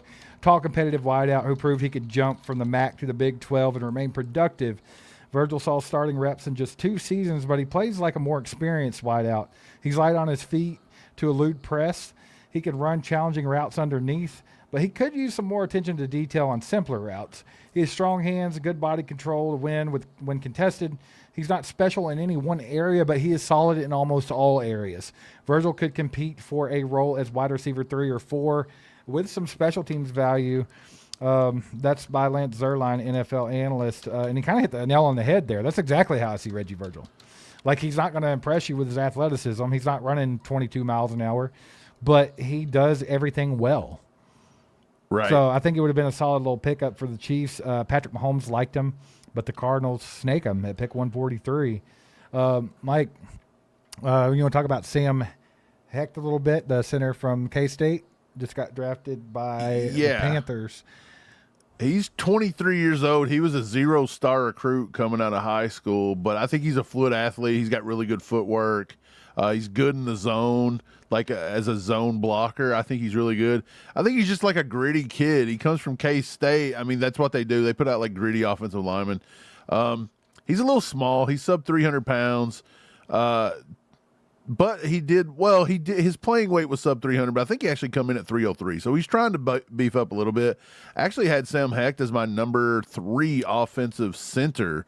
So I mean, my number 3 center going at pick 144, pretty good considering Jake Slaughter was my number 5, and they took him at number 63. So I think the Panthers got much better value on Sam Hecht than the Chargers got on Dungeon Master Slaughter over here. Speaking of the Chargers, they've selected defensive tackle Nick Barnett from South Carolina. Great pick. Really good pick if you want to run stuffer, man. I mean, he isn't overly explosive or athletic or anything like that, but it's really hard to ignore his slow power and the way he can just clog the drain in the middle. Dude, he was a top 10. He was our top 10 defensive tackle. He was number 10. Yeah.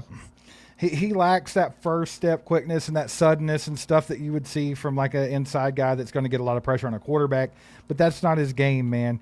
He's going to get in there and eat up blocks. He's going to eat up double teams.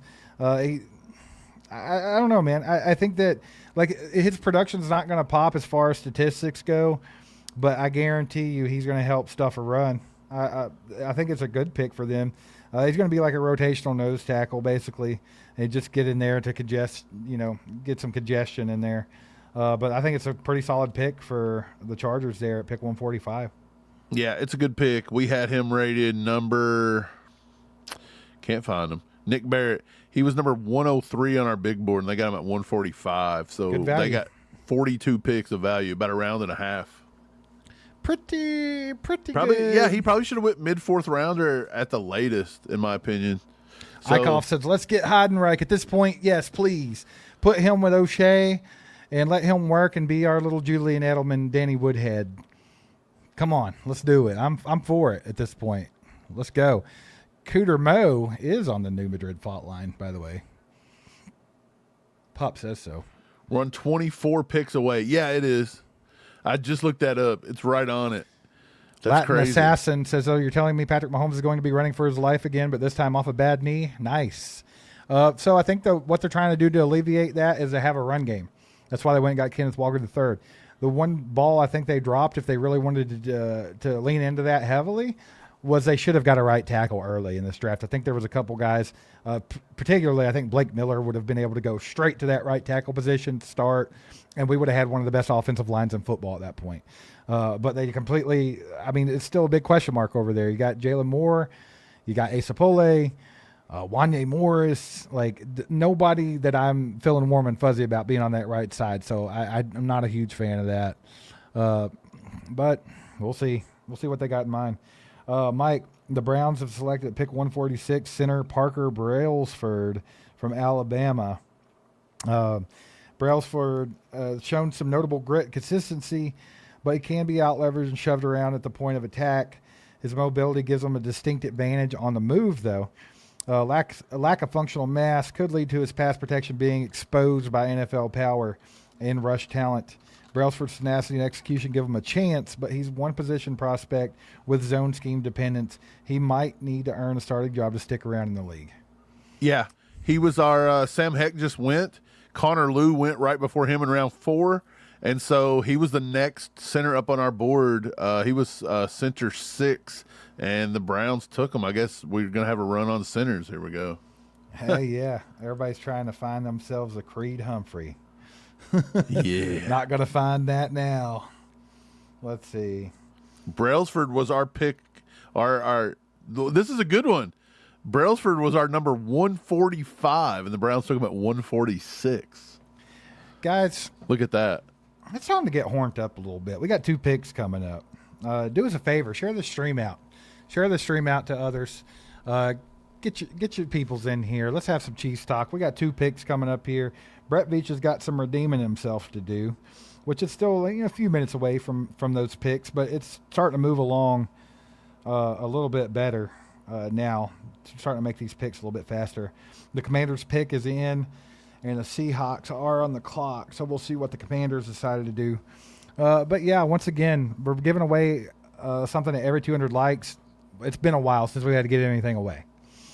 So get your peoples in here. Hit that like button. Let's give some stuff away, man. I think you guys are about 40 likes outside of it at the moment. You can hit that easily. Get it done. Get it done. Going. Get that 40 likes and get yourself something nice. Yeah. Chief 63 KC Mo says Slaughter is the next Creed Humphrey. And by what he means is he's the next Dungeon Master, because I think Creed Humphrey was actually a Dungeon Master at one point. Could be. Slaughter had one of the highest center RES score ever, but I think the one guy he didn't beat was Creed Humphrey.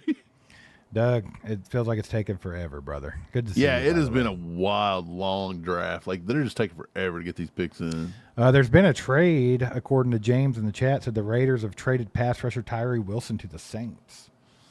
I don't know. I haven't seen anything about that yet. But Tyree Wilson to the Saints. Let's go. Jags in the house say Duval. Hey, Jags ain't had a bad draft. They had one. The tight end pick was ridiculous. I don't know what they were doing with that. But your head coach is our boy, Liam Cohen. Used to be the offensive coordinator here at the University of Kentucky. Love it. Love what he's doing with the Jags. Not a bad draft so far. That tight end pick just blew my mind, though. Yeah, that was a weird Kirkacher. tight end pick. Kirkacher. Did you read what he said? He No. said he had a dream that he drafted him, so he basically just made his dream come true. Who had the dream? Liam Cohen. Shaka Khan or Liam Cohen? Liam Cohen. I don't know why he had a dream about the Washington that. but- Commanders got a hell of a pick right here. They have selected Joshua Josephs, defensive end from Tennessee. That's wild. He's a long, upright edge defender with NBA caliber wingspan and room to continue filling out his frame. Joseph uses his arms to stay separated from blocks and spill runs wide. However, he needs to get bigger and stronger to better support the run game in the NFL. But you know what? No one cares about that. We want somebody to get after the passer. And that's what Josh Josephs does. Has long strides, a great closing burst, great pursuit speed. His pass rush is on the same is the same on every snap. He plays with pure effort, pure motor. He shows good burst. He's not a natural bender, really. So he's going to have to add some go-to moves, maybe a functional inside counter, better rush plans are probably going to be essential for him in the league. With some weight added and continued schooling, Josephs could deliver much more consistent production than he's provided so far in his career at Tennessee. I think this is an excellent pick for the Washington Commanders. I actually think Joseph was kind of one of those sleeper edge rushers. Yeah, he was 64 on our big board. He was edge rusher number 14, and the Commanders got him at 147. That's 83 spots of value. That's 2.5 rounds of value, almost 3 full rounds of value on Joshua Josephs. That could potentially be one of the best picks in the draft, according to our draft board. Oh, no, excellent value. That's what I was saying the whole time. I wouldn't even care to take a rip at him. I know he's a lot like R. Mason Thomas in a way, in a sense, but with that value there, that you can't go wrong with that pick. So I think that's a really good pick by the Commanders. And the only thing left in our top 100 right now is tight end Dallin Bentley at number 100. He's the only offensive weapon left in our top 100, and the only ones left in our top 100 that are defenders are all secondary players. Chandler Rivers, Charles Demings, Zakee Wheatley, and Jalen Kilgore. And I take that back. Katron Allen is in there as well. So Katron Allen, Dallin Bentley are the only 2 offensive weapons here in the top 100. Nate with the 5 bomb says Demetrius Crownover at offensive tackle. You're the second person that's mentioned him today. I think he's pretty raw. He's got a lot of room to grow. Big guy though, huge wingspan. I think you could take a flyer on him. I wouldn't be mad at it, but I don't think he's going to offer you anything straight out off the rip. I mean, maybe he could just be some depth at that tackle position. Look, he's ginormous. He's huge. He's 6'7", 331. He's played right tackle, so he's got enormous size and wingspan. He's like a skyscraper, but he's more suited for a gap. He doesn't get out and move like Andy Reid likes tackles. He's not a zone tackle, so I really wouldn't see that coming here. I know there's a lot of people that liked him. A lot of people over at Arrowhead Addict like Crownover. If I'm not mistaken, Matt Lane really likes Crownover. If I'm like, there's a lot of people in Chiefs Kingdom that's got big voices that like him. I just couldn't get on board there. I don't think he's a good fit for the Chiefs. I could be wrong. I'm not saying I'm always right, but I just didn't see it. I thought he had a pretty good Senior Bowl, but it wasn't great. I don't know, man. I just don't think he's got the greatest feet work, and I didn't see in the run game. To me, I thought as big and towering as he is, he should have been meaner. He should have been more like killer instinct, and he just wasn't very much like he wasn't very aggressive. Like I want to see more Trey Smith guys in the run game.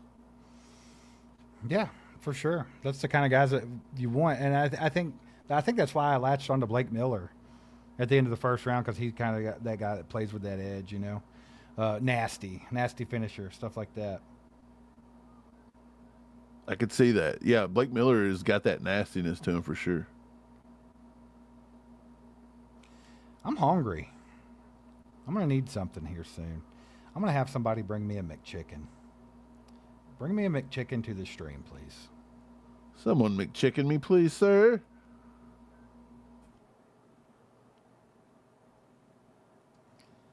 I'll see if I can make that happen. Let's see what we got going on now. Are we make any picks? What we got? We got the Seahawks pick is in. Yeah, the Seahawks took Bo Stevens out of Iowa guard. That's a pretty decent pick right here. Yep. Yeah, Bo Stevens is let me see. He was my guard number where'd you go? Hot and spicy McChicken is superior, Major Chip. Yeah. He was guard number, let me see. Gotta find him. Guard number 16. So, I mean, there was a few guys that I thought was rated a little bit higher than him, but some of them were like swing guys, and then some of them were like injured. So, it is possible. So, Bo Stevens, not a bad pick here, to be honest. And then the Browns at pick 149 has taken Justin Jefferson, linebacker out of Alabama. I know a lot of Chiefs fans liked him. Hell of a pick. That guy is a straight athlete, bruh. Justin Jefferson. Let's see here. Where'd he go? Boom. He still played. So he got traded from the. That's not Justin Jefferson. He got traded from the Vikings. Oh, okay. You get it right. No, but Justin Jefferson, pure athlete at the linebacker position. You can see that he tested off the charts over there at the combine. A lot of people fell in love with him. I think this is an excellent pick and pretty good value at this point. Yeah, he was the next highest rated. He was our number 10 linebacker. He was the next highest rated up, so they actually got the next highest one. Where did you have him on that big board at? They picked him at 149, I think. 149. Let me go see. I'm updating everything as we go, so it's taking me a little bit of time. But so I put down like who drafts them is what I'm saying, so I'll know that they come off the board. So that means on the big board they are, let me see. Justin Jefferson was 117 on our big board, so they got some good value here. Good value. I mean, he's a small, like, will linebacker. His game's completely centered around quickness and instincts. I think he had pretty adequate field vision. Obviously, he had the good speed. Very, very athletic. Above average change of direction and quickness. Always stays engaged in the plays. Always around the ball. He does lack a bit of functional size just to take on blocks and leverage gaps and stuff like that. So not going to help much there, but he can cover. He's great at blitzing, and he's good at spying mobile quarterbacks, which is something that comes in handy in the league these days with all those mobile quarterbacks. But like a nickel linebacker, special teams role, he's going to fall right into that for the Browns. So I think that was a very good pick for them. The Raiders have selected safety Dalton Johnson from Arizona at pick 150. Not bad. He's been gaining some traction. Been gaining a little bit of traction. A lot of them Arizona guys there were in that secondary. So he might be a little light in the measurables and stuff like that, but he does play tough. He's twitchy. He's instinctive. So I could see why he came up the boards a little bit. Yeah, he's pretty good, man. I'm trying to update. Do you guys remember where Sam Roush went? Because I know he got picked, and I forgot to update him. Oh, the Bears. It was the Bears in round 3. Okay. Yeah. The Carolina Panthers have taken Zakee Wheatley at pick number 151, so a couple safeties off the board right here. Zakee Wheatley is actually a pretty solid player, in my opinion. He's long, athletic. His career arc kind of shows steady development. He's been getting better and better each year. He plays with really good decisiveness, good at recognizing routes in man and zone. Honestly, he's pretty well-rounded, rangy. He has the ability to play over the top. He can close quickly to limit the run after catch on guys. He has a lot of physicality near the line, so he can come up a little bit, but he's not great at that.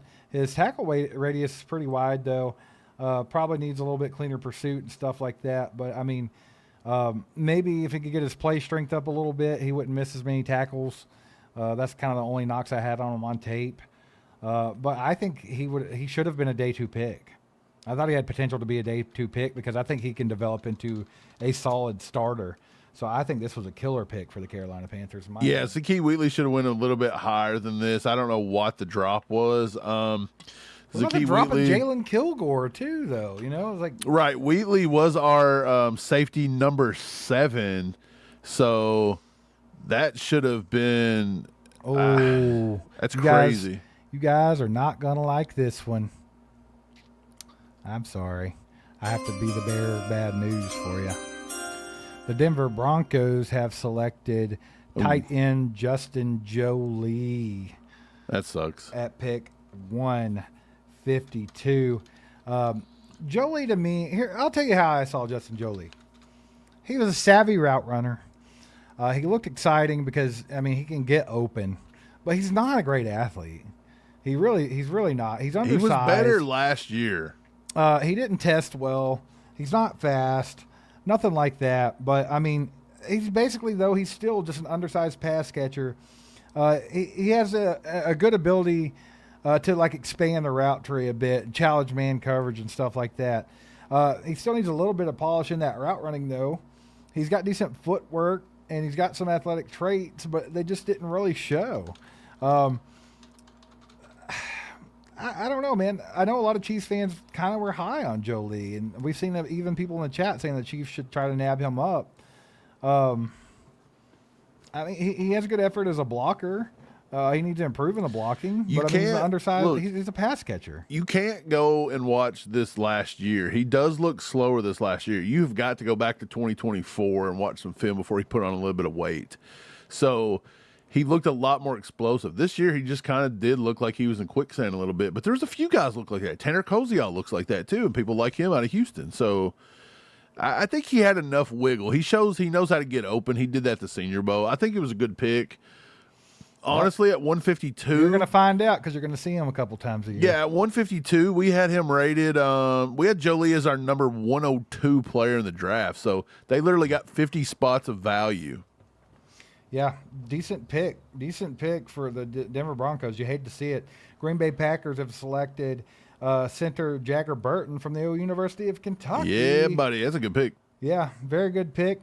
He's a fifth-year guy, so he's a little bit older, but he's made 47 consecutive starts at the University of Kentucky, so he's a little Iron Man.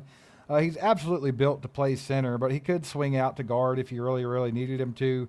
Really good play strength, good quickness for zone blocking schemes. He can get beat at first contact from time to time, so I think that's something that he could work on. He does have some decent strength, though. He can slow a bull rush if he needs to. I think his best fit's probably like a zone-heavy running game. So I think if that's what the Green Bay Packers are trying to do, I think this is a good pick for him.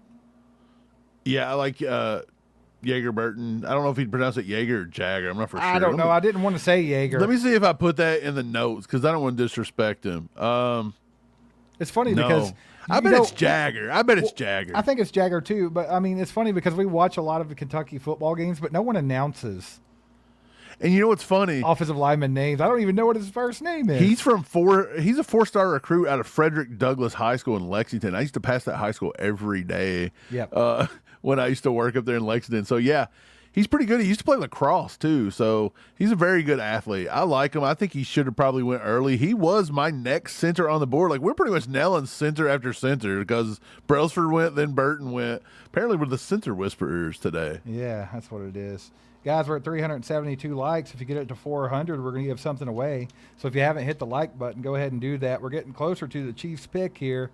The 49ers pick is in at 154, and the Buccaneers are on the clock officially. The Chiefs are picking at pick 169, and they also have pick 176. So we're getting pretty close to a couple of Chiefs picks. So let's get this thing hyped up. Like it, share it, all that fun stuff. Appreciate all you guys being here, spending time with us over the draft. It's been a long, crazy draft, but absolutely appreciate everybody that's been here. We just hit the 500 mark.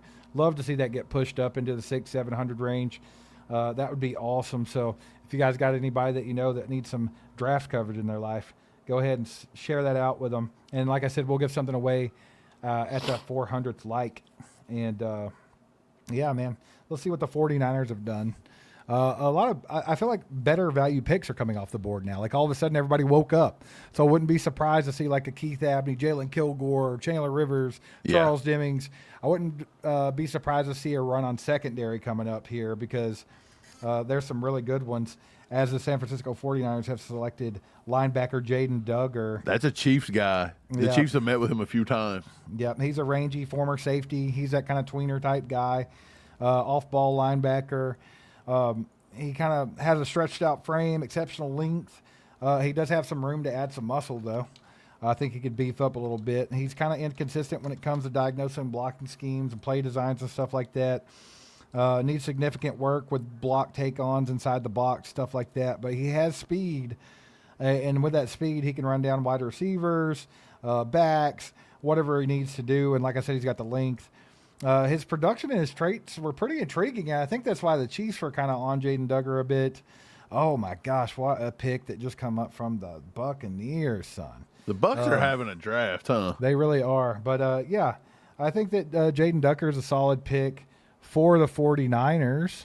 Let's see here. I don't know why I can't scroll down. I wanted to make the noise for the pick, but we got old StreamYard being StreamYard. Won't let me scroll down all of a sudden. Anyway, pick 155, DeMonte Capehart from Clemson to the Tampa Bay Buccaneers. I love DeMonte Capehart. That's a good pick. I thought he was a sleeper. I was really excited about maybe the Chiefs being able to grab that guy late. They need two defensive tackles. I'm still on Renee Conga as an edge rusher, or I'm sorry, defensive tackle. But DeMonte Capehart was my other guy late. Yeah, he was pretty decent, man. He kind of got overshadowed by some of those other guys at Clemson, like Peter Woods.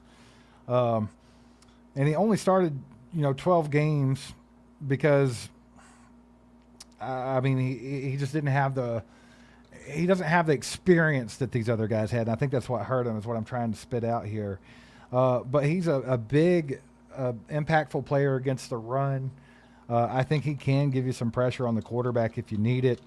His knock was just he has lack of production. He hasn't got to start a whole lot, and he's an older prospect. So that was the only thing that was really holding him down. But I thought he was a really good day 3 pick. Yeah, another good pick here by the Bucks. We had him rated 116 on our big board, and they got him at 155. So another full round of. It feels like the Bucks might have access to our big board. That's what I'm feeling like. They might. This maybe someone got in touch with me, and I sent them the big board. The Colts took at 156 George Gums Jr., edge rusher from Florida. I know there were a couple people that liked him. He was a late bloomer, though. He kind of came on late. Great attitude, great work ethic, kind of propelled him through multiple positional changes. This is a guy that played wide receiver and tight end, and now he's an edge rusher. So he kind of converted over there. He had a successful leap from Northern Illinois over to Florida. Everything he does as a run defender and a pass rusher should improve with technique and stuff like that, Mike, because he is kind of converted over to that position. But George Gumbs Jr., intriguing pick by the Colts right there. Mike, if you want to make that noise again, since I can't scroll down. And I don't like it. Dude, it does that to me sometimes. You know when it does it? When I'm by myself and you're not on here, then I can't do nothing about it.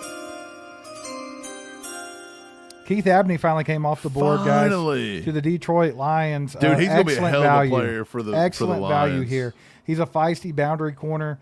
I really like him, dude. He can slide into the inside. He can play nickel. Yeah, he can play nickel, I think which he absolutely is why might be a pro nickel. Wonder why I was so angry. His IQ and his competitiveness are very loud on tape. When you watch this tape, that's kind of what stuck out to me. I think he has really impressive instincts and recognition skills. He's got ball skills because he used to be a receiver, I think, back in the day in his high school years. So he's got very good ball skills. Physical and press. I think this is a great pick. He's fairly average at mirroring like shifty release guys, but I do think he'll improve at that, especially if he slides in that nickel position, and that's kind of where he's going to be at in the league, I think.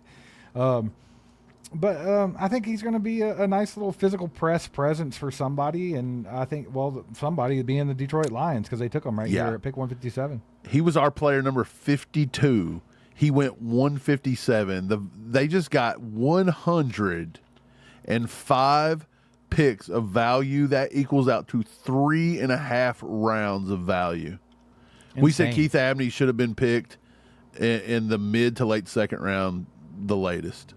And they got him mid-fifth. The Lions pulled it off there. Dave Campbell. He said, go get me that guy. That quality's too good. I want to know why Keith Abney at 5'10", 187, that's probably going to translate to a nickel, but can give you boundary.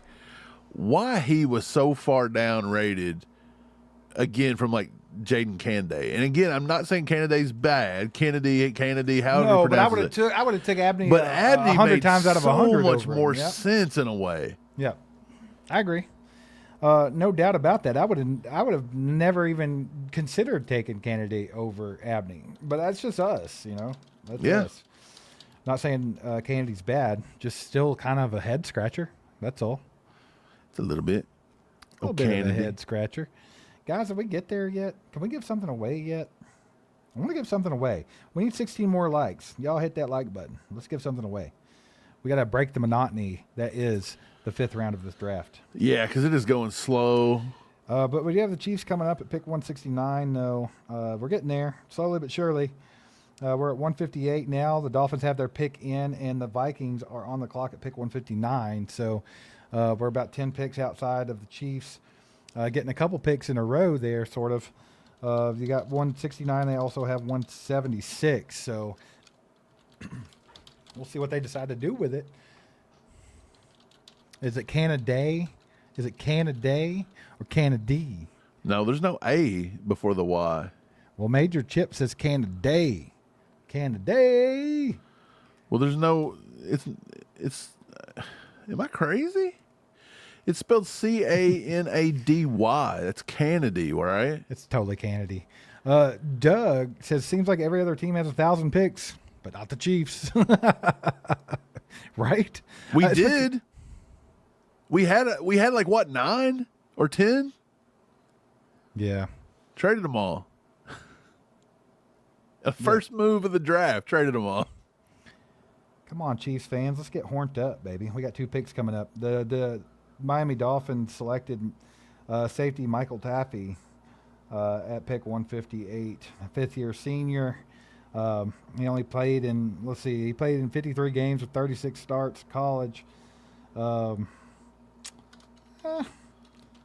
It's an okay pick. It's a reach still. He was. I think he's more of he's like a football IQ type guy. He's like a special teamer. He's not going to come in there and do a whole lot for you. He was safety number 20 for us. I mean, he was okay. He's a guy you should have probably got really, really late day 3, maybe even a UDFA. Got a 2-bomb from Nate. He said, hey, I'm still awake out here. Would we take another running back? Claiborne, maybe? Wouldn't surprise me. That's kind of, he is Rashard Smith, though. If they do that, this draft gets an F. Yeah, I would be. Like, we don't need Would another not guy. be surprised about it, but Look, they don't need another guy. They already said this guy's smaller than Brashard Smith, and they said with their own mouths Brashard Smith was too small to play. They couldn't give him carries. But yet they keep drafting him. What are we doing? We don't need to do that again. If we do that, this draft's going to go from a B to B plus to like down to like a C plus or a C, maybe even a D. I mean, at this point, they've let all offensive players worth a damn go. I will say almost every Chiefs voice on X has been trying to say that we're going to take a running back late, like one of those running backs, and I've never got on board with it, which is why I'm not popular on X. I guess. Well, I mean, they could have taken a running back in this draft and kind of made it make sense, but I think it would have been mid rounds taking Mike Washington or something like that. I don't think sitting around late and taking Brashard Smith Part 2 is smart. Yeah, Max Bredesen goes to the Vikings. It's the Bucks, then the Chiefs at 161. So we're getting really close here. Get horned up, Chiefs Kingdom. Time to wake up. Yeah, wake up. You're about to get put back to sleep. Let's hope not. Well, wake up, guys. Chiefs going to be on the clock before you know it. It's sliding by pretty quick. Buccaneers pick is already in. Chiefs traded up. The Chiefs have traded up, and they are on the clock. I told you. At pick 161. Wake up, Chiefs Kingdom. Hit that like button. I told you. For the Chiefs trading up. What have they found here, and what did they give up is a more important question. They still have pick 176. They give up all their draft picks. Did they give up their second one here in round 5? They did. No. They give up 6? I don't know what they did. Look, if they give up 6, that's just going to be a win because that means we can all like get out here and get dinner earlier. No, it's still showing 210. I'm not sure what they did, but they are on the clock. Did they give up a pick from next year? Maybe. Hey, you think NFL.com's being crazy again? The pick is in for the Chiefs. The Buccaneers took Billy Schroth, guard from Notre Dame. Appreciate the 2, by the way, Nate. Let's see what the Chiefs decided to come up here to get. Who are they afraid of losing? It's got to be a defensive player. Yeah, who are you scared of at this point? Is it Kevin Coleman Jr.? I'm going to be irate. Or Deion Burks. Dude, let's make it be Deion Burks and then all chiefed up hits on a pick finally because this has been a slapnut year. I wouldn't be surprised to see Jalen Kilgore come off. Again? He's still hanging around. Chandler Rivers, Charles Demings. If they stick with defense, I mean. Surely to God they're not taking more BJ safeties. Payne even. I don't know. You feel or Michael Heldman on the edge, maybe. I don't know if they want to stick on defense. I would like Michael Heldman. That'd be fun. Yeah, I just don't know, man. Just looking at the big board, I can't see any. Dallin Bentley at tight end. Michael Trigg, surely pick. not. So they give up their 6. I think we did. We'll have to look into that. So we've only got one more pick, and we can all have dinner. Ain't that something? That's great. That makes you think, is this Deion Burks? Draft? This has to be Deion Burks. If it's not Deion Burks, they're slap nuts. That's all there is to it. You can't go defense again. You got to get an offensive weapon. Dallin Bentley's a little too old for what we like. Michael Trigg gets kicked off of every team he's on. It's got to be Deion Burks here. This is interesting. This is real interesting. You guys put in the chat who you think it's going to be. Get it in there. Let's see what's going on here. Y'all hit that like button. Get horned for the Chiefs. Let's roll, baby. It better be a good one. I wonder who they decided to come. It can't be. They're not trading up for a tackle or nothing, are they? Why did they trade up? What are they trading up for? What's so important that they need to trade up after sitting here for 2 days? Did they trade up for Malik Benson? Surely not. Because you're getting close to his range. I got him as 157, and we're sitting at 161. So I mean, but Deion Burks is still on the board. He's not better than Deion Burks. We try to draft too close to what fits, and rather than just taking good football players, and that gets us in trouble sometimes. It does. I'm interested to see what the hell they've done here. Why do you sit for 2 days on your thumbs and then you give up with all those good players on the board, 3 picks, and then you trade up randomly? Just 8 picks? You trade up 8 picks this late in the draft. Who do they think they want? Again, ladies and gentlemen, all Chiefed Up kept telling you that the Chiefs don't trade back, they trade up. And 2 times now, Brett Veach has traded up and never once traded back again. Yeah, he's never going to do He it. doesn't go for 10 and 11 picks. He went back one time, and that's when he right. lost. And look, everybody George tells Pickens us we're and got Sky crazy and Moore. slapnuts. I wish, I just really want everybody to just listen just a little bit. Listen. Because I swear I'm not trying to deceive you. I swear I pay attention and find things and look at patterns, and it holds true again this year. Holds true again. So next year when somebody tells you we're going to trade back, be like, All Chiefed Up doesn't believe that. They trade up, and I believe them. I believe them. That's what Yeah. everybody's going to say in their conversations. Yeah, nobody does. No, but they'll tell us all the other people they believe. Yeah, well, Seth Kaiser said that we're going to trade back to get 44 picks. Daniel Harms said that we would trade up to take Marlon That's Klein. not what Matt Derrick said. I know. see. Come on. Come on, guys, pick. Pick is in. Who'd you pick? Pick your nose. I bet Brett Veach, who knows what he's doing? He's probably picking his ass right now. Picking his butt. He probably fell asleep, rolled over, and hit the wrong button on his phone and You traded think he up. overslept today? He finally woke up and he's like, okay, trade up. He's like, bro, we were supposed to be picking. He's like, they auto-drafted Kennedy. It was auto draft. They got auto-drafted. He said, bro, we already had to auto-draft a corner. We got to trade up. Let's go. What you going to do with it, Are they Brett going to pick Veach? today, or I mean, the pick's in. how do you trade up and really love somebody this much, and then we can't get the pick out? The pick has been in. I think they're probably doing one of those things where someone's talking at the draft or something. Sadly, you don't get Landon Robinson because we already took like Landon Robinson kind of guy. It's got to be Yeah. Deion Burks here. If it's not Deion Burks, we're crazy. He's the best wide receiver option by far. Mike, at this are you going to point. hit yourself in the ball? It's Deion Burks. I think I will stand up and hit myself in the schlong if we get Deion Burks because it makes the most sense.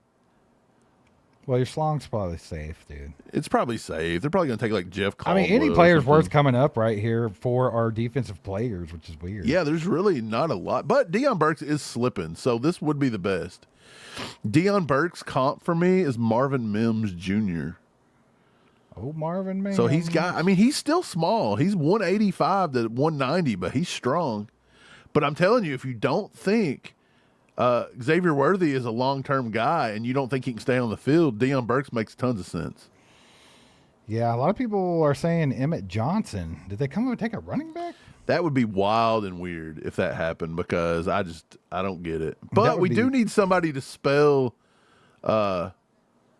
we need somebody to spell Kenneth Walker a little bit. But Emmett Johnson only has 1 year of production and he has 0 breakaway speed. Yeah, he's not athletic. He gets caught from behind all the time. So, I mean, if that's what they want, cool, but you're not getting an explosive guy with him.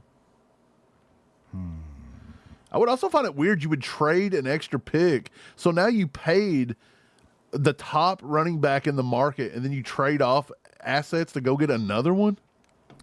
Get horked up, Chiefs Kingdom. Katron Allen would make a lot more sense if you're going to go running back. Hey, we hit the 600 mark finally. Hey, y'all keep hitting that like button. We're going to do a giveaway right after we talk about this Chiefs pick. And then there's another Chiefs pick coming up. So if you're Right. going to get horny today, now's the Yeah. time. Now's the time to do Go it. ahead and pop then- your Blue Chew and get it going. Right. And then you get to log off for the day and go eat yourself something nice and celebrate it on a Saturday. Yeah. Go celebrate this horrible spectacle we've watched. It's been a Called the wild, NFL wild draft. draft. Guys, your picks have been in for 2 hours. Let's go. What you going to do with Get it it? together, baby. Who knows what they're going to pick?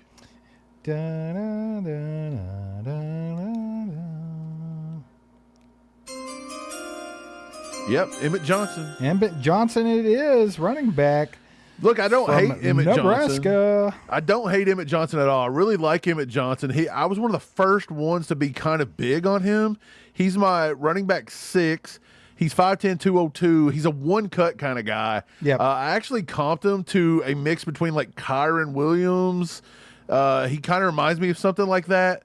But again, he's only got 1 good year of production, so that scares me just a little bit.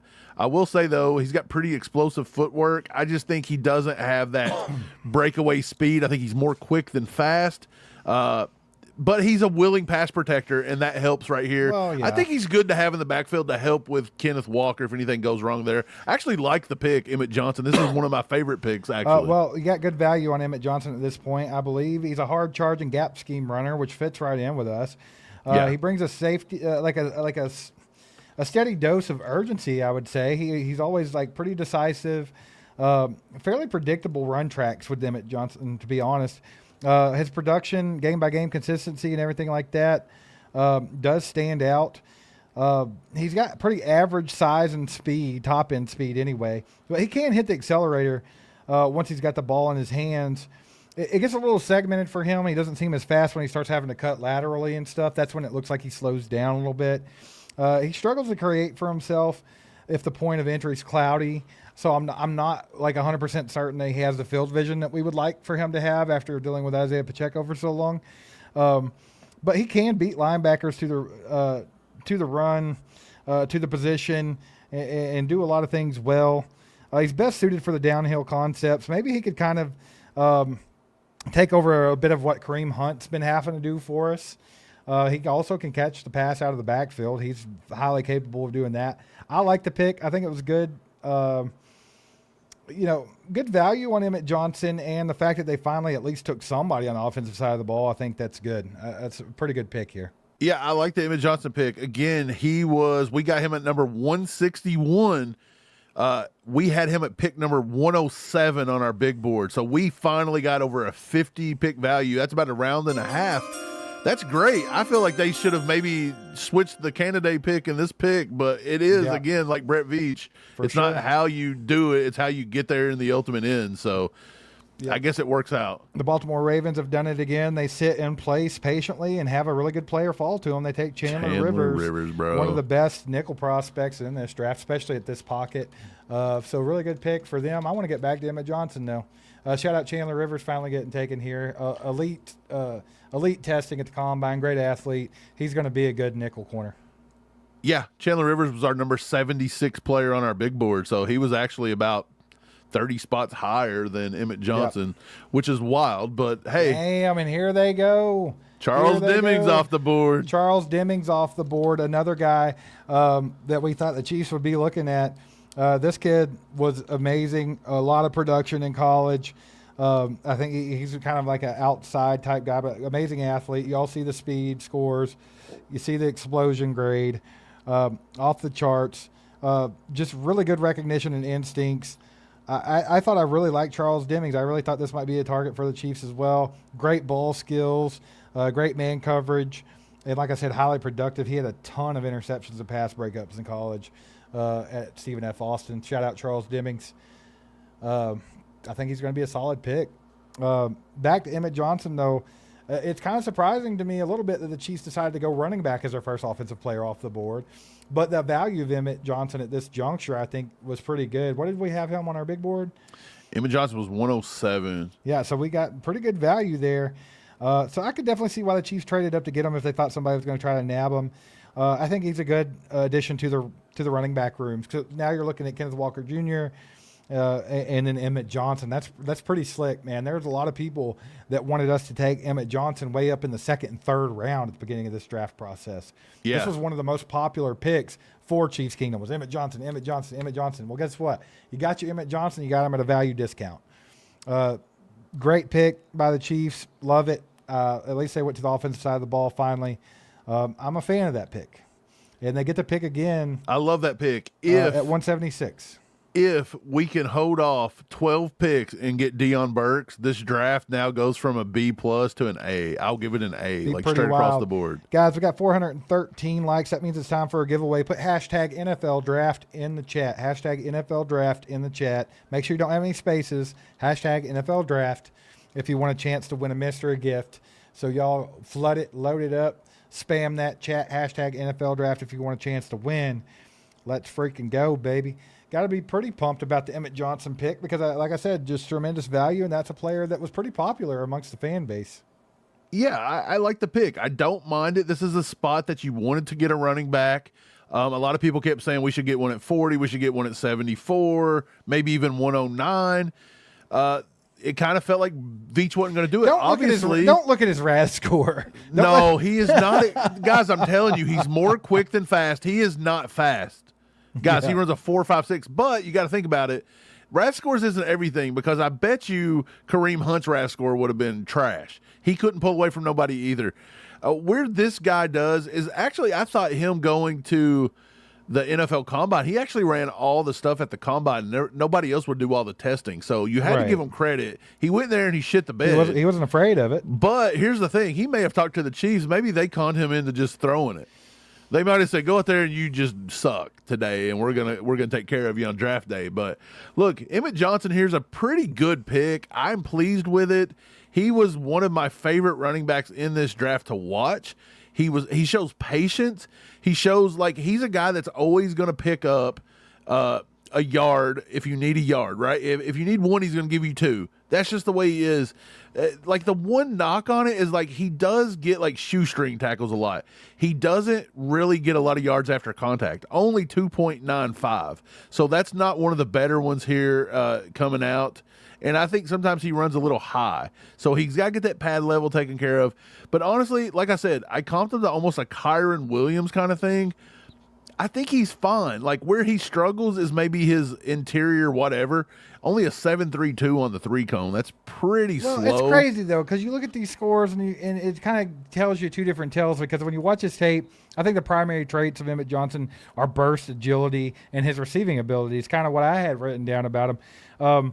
I think he can be used in the outside zone. He's a space player. You can use him in screens, mismatches versus linebackers. I think that's something that they're going to be looking to do with him. To me, he's more of like a, he's not going to be a bell cow by any means. He's probably going to be more of a weapon. They can just bring in and do certain things with him. He does have a quick first step. He hits the hole fast. His field vision isn't the greatest in the world, but I do think that he sees the cutback lanes really well in zone if you watch his tape, which is exactly what we need. And like Mike mentioned, he's very patient. He lets the blocks develop. He has a natural feel for angles in the open field. I think once he finds a crease, he can be dangerous. He's more of a make you miss than a run you over type guy. But once he finds a crease, he can go. I think that he's pretty comfortable running routes too, and not just check downs. I think he can get out and run some routes. So look, you are spot on. He does not. Once he gets touched, he's going down. He don't get much, but he is a more make you miss. If they touch him, he's going down. But he had 68 missed tackles forced in 2025, which led every single running back in this class. So again, you hit the nail on the head. He makes you miss, but if they get their hands on him, he ain't getting too much more after that. Right. Well, I mean, this is a perfect pickup for the Chiefs just for what they need anyway, because you kind of want a change of pace back. You want a guy that's going to come in a committee and be able to contribute when he's in the game. Like I said, he's not going to be a bell cow. This is a guy they're going to bring in to change the pace. They're going to, obviously Kenneth Walker III is going to be your guy. He's the bell cow type. But this kid is pretty exciting. I think he had day 2 potential easily, and we were able to grab him this late in round 5, which is crazy, honestly. He could use some growth in his pass protection. He's not bad at it, but he's not great at pass protecting either, and that's something that you need to be great at when you have Patrick Mahomes playing beside you. I think his ability to handle more carries, if the Chiefs ever plan on him being a future back that could come in and be that guy, he's going to have to prove that he can handle a bigger workload, not just be a committee back. And I think the main thing with him is let's just continue to progress his production and his just the way he plays in the pass game, because like I said, he runs actual routes. This guy can get out and run some routes. He's not just a screen pass guy. He's not a check down guy. He can get out and do that, and we could really use that. We haven't had a really good receiving back in here since Jerick McKinnon, and you saw what he was able to do when we had him. So I think Emmett Johnson can be used in a lot of different ways and just be pretty exciting. Y'all hit that damn like button for the Emmett Johnson pick. Yeah, for sure. Check this out. So you know I'm not lying. On January 23rd, we tweeted out offensive prospects to watch during the draft process that we think will be risers. Mike Washington, before Mike Washington set the world on fire. Emmett Johnson, who literally, like, here we go, he's a Chief. KC Concepcion, who worked himself into the first round. Skylar Bell, who come from a round 6. He ends up getting drafted in round 4 today. Eli Raridan, Justin Jolie. Maybe they wasn't the best calls, but I do think they did come up. But, man, we were all over it all the way back in January 23rd. Again, if you're here and you're not a Chiefs fan, but you just like good draft content, sub the channel just for the draft content. I'm telling you, I will show receipts to back it up. And everybody in the chat puts us onto these things. So it's a big-time group effort here. Everybody at All Chiefed Up is pretty smart. I mean, that's just the way it is. Our chat's pretty smart. Ron with the 5 bomb says, "Oh my God, you guys are so negative." Just kidding. The problem is you guys know ball. I appreciate that, Ron. Appreciate I you, appreciate brother. that. Are we being negative about Emmett Johnson, guys? No, because it's a good pick. It's a good value. What's up, PD with the 2 bomb says, "What you guys think of Jeff Caldwell, 6'5", 431? Intriguing, but I think he doesn't do much more for you than run and touch the goalpost every play and stretch the field. He's not a great receiver. Needs a lot of work on his route tree. He could use a lot of work, but he is intriguing though. So I couldn't be too mad if the Chiefs tried to do something like that. I mean, it's a bit of a project to me. He's a lot like MVS or Tyquan Thornton or something of that nature. We got freaking train rolling in here, baby. Casey Moe with a 5 gifted membership. Let's go, baby. Let's get it. If you got one of those, make sure to thank him in the chat for being such a generous man. Welcome to the ACU crew, by the way. Guys, giveaway, hashtag NFL Draft. You better get it in there quick. We're going to be announcing a winner any second now. So hashtag NFL Draft if you want to be eligible to get picked by old Nightbot. Spam it up. We still got DeMercado in the room, too. I keep forgetting that we signed him, and he's like a home run hitter type. So we got some very intriguing guys in the running back room all of a sudden. All of a sudden you got Kenneth Walker, Emmett Johnson, DeMercado, and then I have they said anything about re-signing Kareem Hunt for the short stuff or not? No, they have not mentioned it. He might just be gone. Who knows? All right, guys, we're going to go ahead and announce this winner. Nightbot, do your thing. Nightbot. Here we go. Y'all can pump the brakes on the hashtag. Michael Cattell, 1546. Michael Cattell. There it is. Mike, there's been some intriguing players come off the board while we've been talking about our draft pick. Absolutely. Because our draft pick is more important than everybody else's draft pick. This is how it is. But right after Charles Demings left the board, Tanner Kozial, tight end from Houston, came off the board to the Jacksonville Jaguars. Another tight end for the Jaguars. They're tight end heavy right now. Maybe they heard us talking about caricature, and they're like, we got to get somebody else. Yeah. Nick Singleton, Penn State running back, came off the board to the Tennessee Titans. I think that's a very intriguing pick for the Titans. I thought he kind of got overshadowed by Katron Allen over there. He also had some injury concerns, but Singleton is a pretty intriguing prospect. He had a really strong 2024. He was kind of flat 2025, but he's got a lot of speed and stuff. I think that's a cool pick for the Titans. Then a really, really good pick for the Bears. They took linebacker Keyshawn Elliott, Mike. This is some guy that you thought the Chiefs might actually draft. Yeah, I thought so. Big, productive inside linebacker. He lacks a little bit of the athletic traits that you want at the next level, but he has a really good work ethic, good football character, good player for the Bears there. And the Bills pick is in. The Lions are on the clock. And congratulations, Michael Cattell, on winning the mystery gift. Once we get to 600 likes, guys, we'll do another one. Just so you know, if you didn't win that one, you still got a chance here. Shout out Dr. Stereo in the house, baby. Been a member for 20 months. We got Jamie Gladden with a 2 bomb. Says they banking on Hill or A.J. Brown. No wide receiver so far.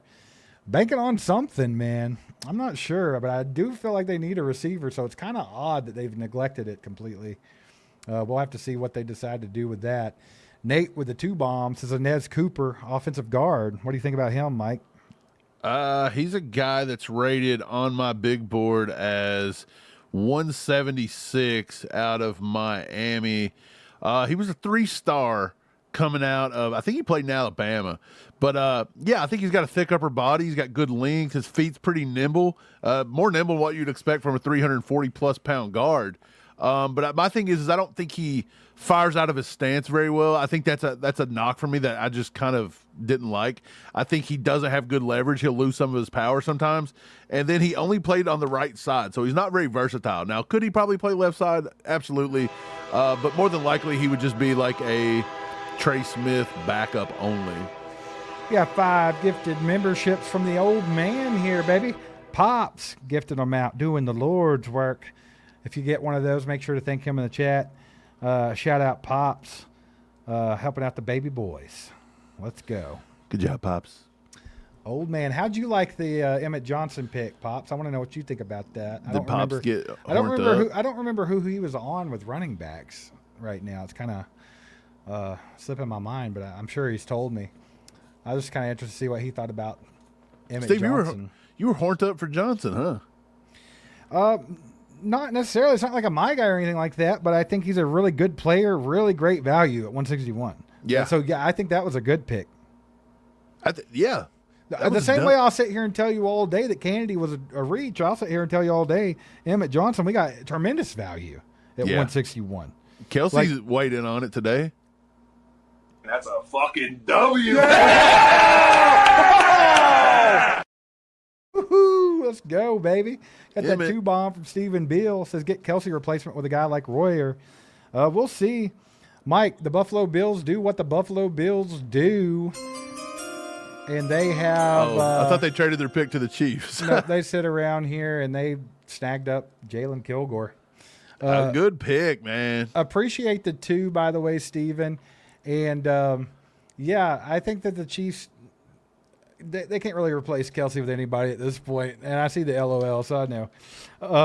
Jalen Kilgore, dude, this was a Chiefs Kingdom fan favorite with good reason. Elite in all testing. I mean, got all the speed in the world. Very explosive. This is a guy that he's a safety, could totally take on that nickel position. Could have been kind of a quick fix for Chamari Connor sucking at that position. Yeah. But he's a big, long defensive back. Nickelback's exactly what he's probably going to be. Hey, Good at covering the slot he receivers. may join the band Nickelback. Hey, is how much he's a Nickelback. He said, "Look at this graph. I He's scored Canadian. high on my He's so speed Canadian. grade, Yeah, like he's moving to and Canada. I'm explosive and elite." Dude, he's jacked up though. Have you ever seen pictures of Jalen Kilgore? yeah, he's a He's beast. like, yeah. No. I'll say I think he could play the safety position. He Oh, may yeah. have been somebody to come in if you don't think Hicks was the guy, maybe Kilgore. So maybe this spoke volumes for Hicks. Because I think he could be a nickel in the league, but at the same time, I do think he fits better at a rangy, like a really rangy safety type to me. But good pick there for Buffalo with Jalen Steve, you're going to like the Kilgore. Lions next pick. I hate the Lions next pick because I wanted the Chiefs to get this guy. It's- Kendrick Law, Kentucky Damn. wide receiver, baby. A yak threat. And I tell you, if you wanted a Tyreek Hill, This was him. If you like put a bag over this dude's Dang. head and just let you see the way he's built, you'd be like, bro, is that Tyreek Hill? I honestly was He getting looks ready. just like him. It's crazy because we were talking about all this other stuff, but I swear to you, I was getting ready to say, because he was just talking about, getting the offensive weapon. We talked about receivers, stuff like that. And I was getting ready to say, maybe they'll just sit around and take Kendrick Law and get Yeah. an amazing athlete. But no, the Lions snaked him. That sucks. I actually liked that one. He was an Alabama transfer. Went to UK, which is where we got to watch him play a lot. The thing about him is almost every one of his throws that he caught were near the line of scrimmage. The average depth of target was almost in the negatives with Kendrick Law, but his yak ability was absolutely insane.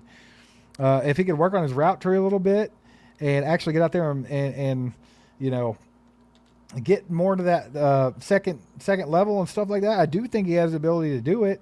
Great at contested catches. He breaks tackles like crazy.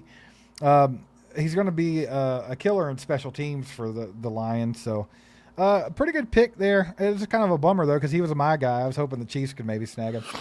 Yeah, I think it's still a little bit of a reach here. I thought he had been available in probably the late 6th, early 7th, but maybe not. Maybe people in the league were bigger on him. I just didn't think he had a lot of production. So it was literally just like looking at him, looking at his speed, being like, hey, could he Tyreek Hill? And then I was like, am I just being Brett Veach? So I tried to get away from that. He was only 212th on our big board, and they took him at 168. So they reached about 40 something. They absolutely reached. But I he's don't my know guy. if it was a 50 pick reach though, that like my board implies. Yep. So this would be a case where maybe if the Lions were like, no, look, we had intel that he's probably going pretty soon, I would believe that with Kendrick Law because he has all the traits and he could be an Athleticism explosive return man. through And the the way roof. the NFL's changing these return rules, that made him kind of valuable. Yep, war paint with the 5-bomb. I want everybody to read this one very, very carefully. He said, thanks for all the hard work. Appreciate that. We do work hard. He also said, best content plus entertainment value. You're right, man. 100%. Guys, love all y'all. Thank you for being here. But I'm telling you, with any kind of Chiefs content, any kind of NFL content, draft content, whatever, This is a place to be, to have the best content, the best entertainment value, and you don't even have to argue about it. It's just the truth. We appreciate you, Warpaint. Thanks for the 5-bomb. Blessings right back at you, brother. Yeah, thanks, brother. The Steelers took tight end Riley Nowakowski from Indiana. Let's go. Like, I didn't think So- he was going to get drafted this high, but a lot of people were kind of big on him. I think Price Carter liked him when I talked to him in that mock draft we did. Well, that's the thing. He's not going to wow you with any one thing, but he's one of those guys, like, his focus and his determination never wavers. Like, he's one of those guys that's got a motor. He's a good character, and his work ethic is off the charts. He's reliable and tough at the point of attack, holds up well in pass protection, all that type of stuff. I think he's going to help elevate a run game somewhere. I think that's what he's going to do, honestly. In Pittsburgh. In Pittsburgh. What kind of run game does Pittsburgh have right now? Who do they even have? I don't know, but they've had a good draft. Riley Nowakowski was my number 13 tight end, so he was just below Koziol. Hey, how crazy!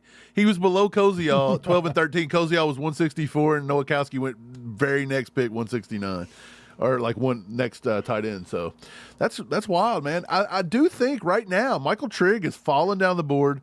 Dallin Bentley apparently is a little too old for people, and they didn't buy his workout, even though I think he looks like early year Trey McBride a little bit at times. Like, he's got that.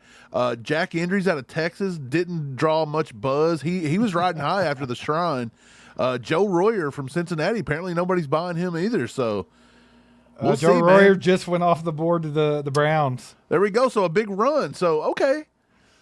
Yeah. Look, the I had Browns Royer took rated Joe higher. Royer was above Koziol. He gets and to Nowakowski stay for me. in the worst state on the planet, Ohio. Poor dude. Poor dude. Sucks to suck. No. Big Don Trump here, baby. He said really pissed there wasn't a pick worth a nut slap. Like, he kind of wished that they would have took Burks just so you had to slap yourself in You've the got nut. a chance, though. D. There's a Jazzy, they chance we traded up. They traded 169, went up to 161, grabbed Emmett Johnson, but they still have their 176 pick. Yeah, we may get him at coming up. 176 if he can keep falling here. You've only got to make it through a few teams. And look, Jordan Tyson, did Jordan Tyson go to the Saints?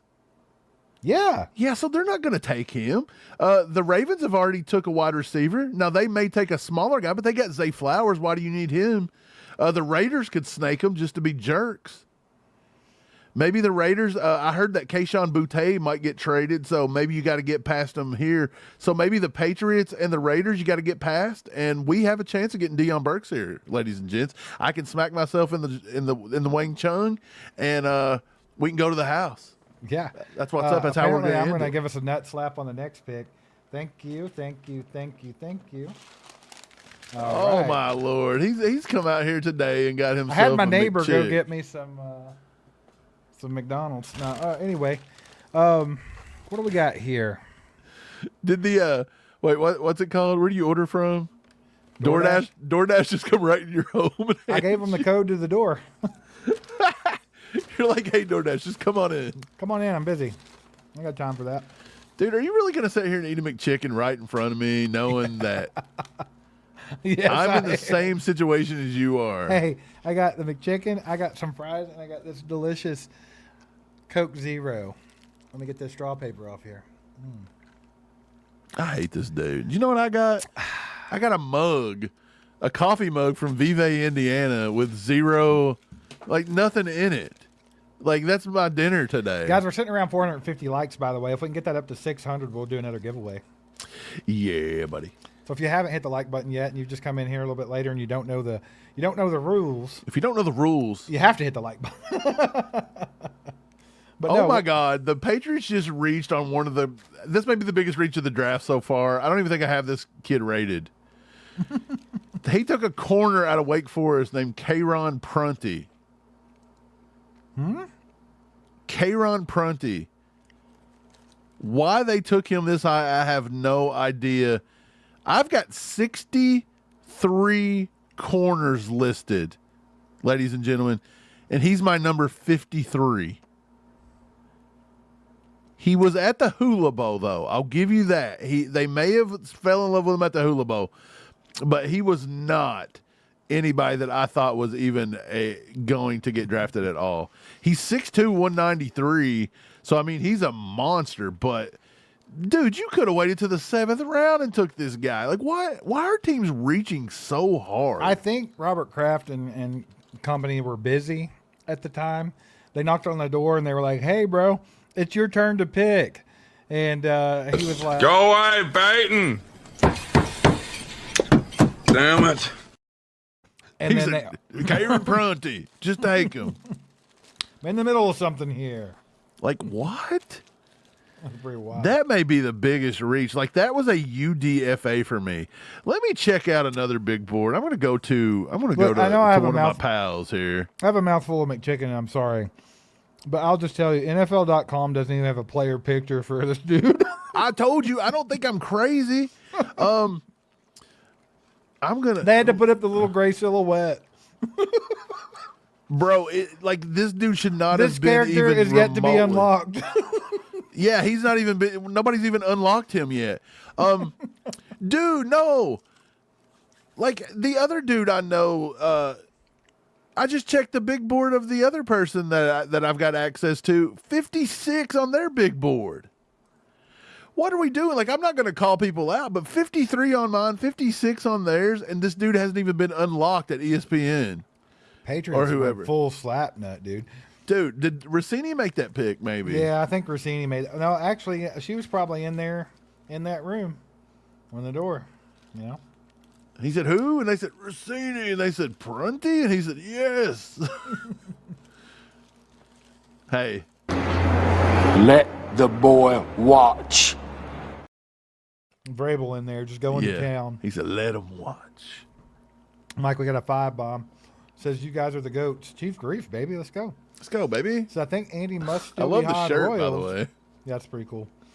Yeah, he might be high on Royals, man. I mean, they're not. Maybe they think they're gonna get more production out of him this year. I mean, they should. Yeah, I think so. That's what I said. I don't think maybe they think the wide receiver room is as bad as the fans do. Well, I think we forget about Royals because he's not played any. But I mean, he's a damn good receiver. He was in college. Uh-oh. Saints took Lorenzo Styles, safety out of Ohio State, who set the combine on fire, or That's a pro cool day, pick. one of the two. Pretty good pick there. I mean, it's a little bit of a reach. Styles was my number 30 safety. Yeah, but he's a hell of an pretty big athlete. reach. I mean, somebody with that much athleticism, that kind of speed. What did he run? Like a 4.2? 4.3? Yeah, he ran a 4.27, a 1.49 10-yard split, and a 39-inch vert. So he's got all the measurables. He is 24 years old. He's only 190 pounds. That's something you reach on. But yes, you can reach. I still think it's a little early. You probably could have waited to round 6 to reach there, maybe, if you were going to reach at all. But okay, but not Kieran Prunty. No. Who? Who do you? What do you think? Wait. Kieran Prunty? That was the guy that just brought me my McDonald's from DoorDash. It was. He said $5 tip, sir. I should have got his autograph. Shut up. What? I said shut up. Leave him alone. Oh, well. Hayden says with a 2-bomb. Appreciate the support, Hayden. Says, do we have any picks left? Yeah, we got 176. We got And one that's more coming pick. up here soon. Comes real soon. So we did trade the number 6. So you're right about that, right? Yep, it's not there. It's not showing on ESPN. I know ESPN and all them are like slap nuts sometimes. We didn't get like a late 7th added on, did Think we? they'll try to swing They back in did. there? They got a number 249 in the 7th. Dang, they wanted us to have a long day. Yeah, we're not doing it. I'm not sitting here for 250 freaking picks. We're doing it, bub. They are so like, why did they do that? A, B. You're so mad about that. Dude, you got to sit through an entire 6th round with nothing, and then wait to the very end of the 7th round for Brett Veach to take. Harvey. Nobody even knows Harvey Longschlong from Alcorn. Alporn. Alcorn, State. get it right or pay the price, son. Mickey, I would get Zarda, but I don't live in Kansas City, bro. Yeah, I wish. That'd be nice. I'm about to drive to Zarda. I could probably drive to Zarda and get barbecue and get back before Brett Veach is going to pick again after we pick here in a few minutes. I just needed something to hold me over for our celebration dinner later. You know? What? I hope I'm included. Little McChicken. Little snack. Little snack. We're at 461 likes. Hit that like button if you haven't already. Hit that sub button if you haven't already. Because why? Look, if you don't hit sub, I got 2 words for you. Suck it! Suck it! We got 2 words for you! Suck it! Let's go. There is And to speaking of Zarda, you guys get your ass over to Zarda if you live in the area. They have a location in Blue Spring and one in Lenexa. Get over there and get yourself some food, man. They have great food, good prices, good hospitality. The most underrated barbecue in Kansas City. Nobody gives it any love, and they should be. Zarda's old school, and they're legendary. Go get it. Legend? Wait for it. Dairy. Let's go. Yep. Pick 249, Mike. Mikey likes it. Mikey likes pick 249 with a 2-bomb.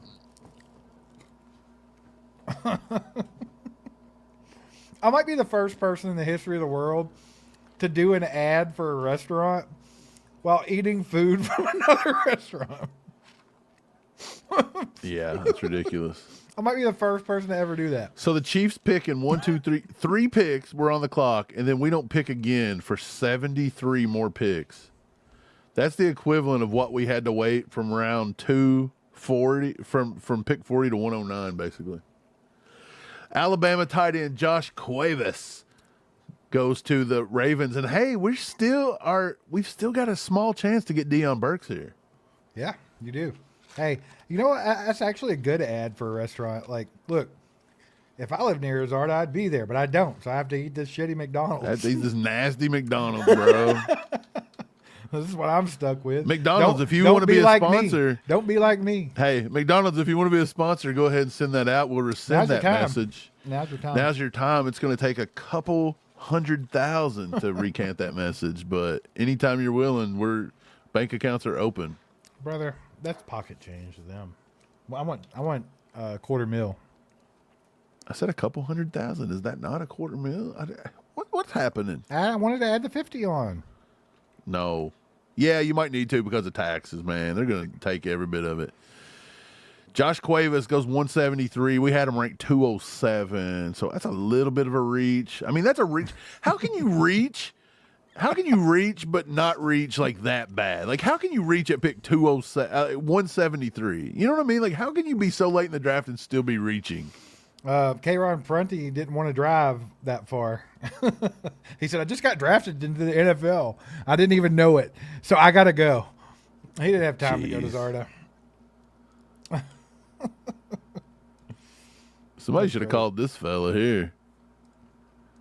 You know, he probably would have, he probably could have used some dark magic and got it to us pretty quick. Oh, no Slaughterer. Slaughter's back, baby. Hey, look, we're having a slaughter.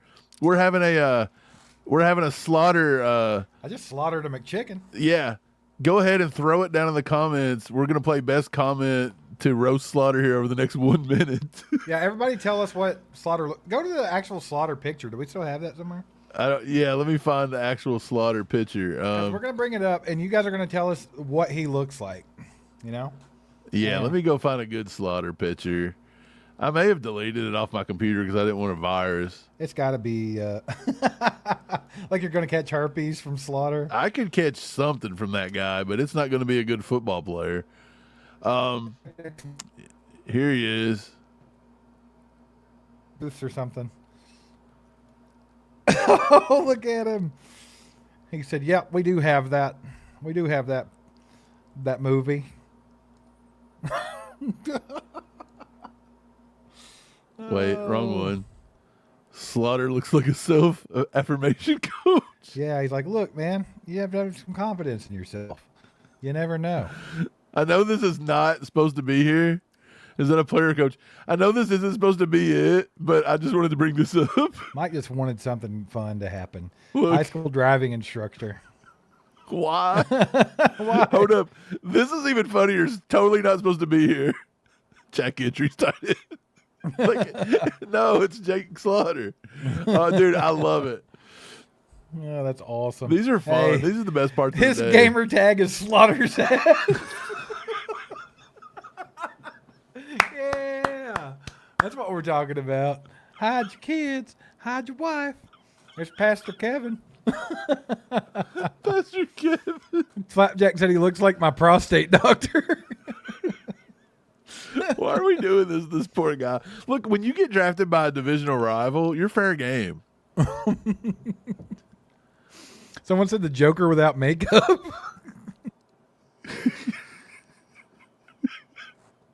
I live in a van down by the river. Who said? What, he most likely to be an underwater welder? What is happening, bro? Steve, did you get kicked off? Did we lose Steve? This idiot done laugh so hard. He's probably kicked the power button. And then guess what happened? His whole computer just shut off. I'm going to be out here by myself for an hour and a half. This is what this idiot's probably done.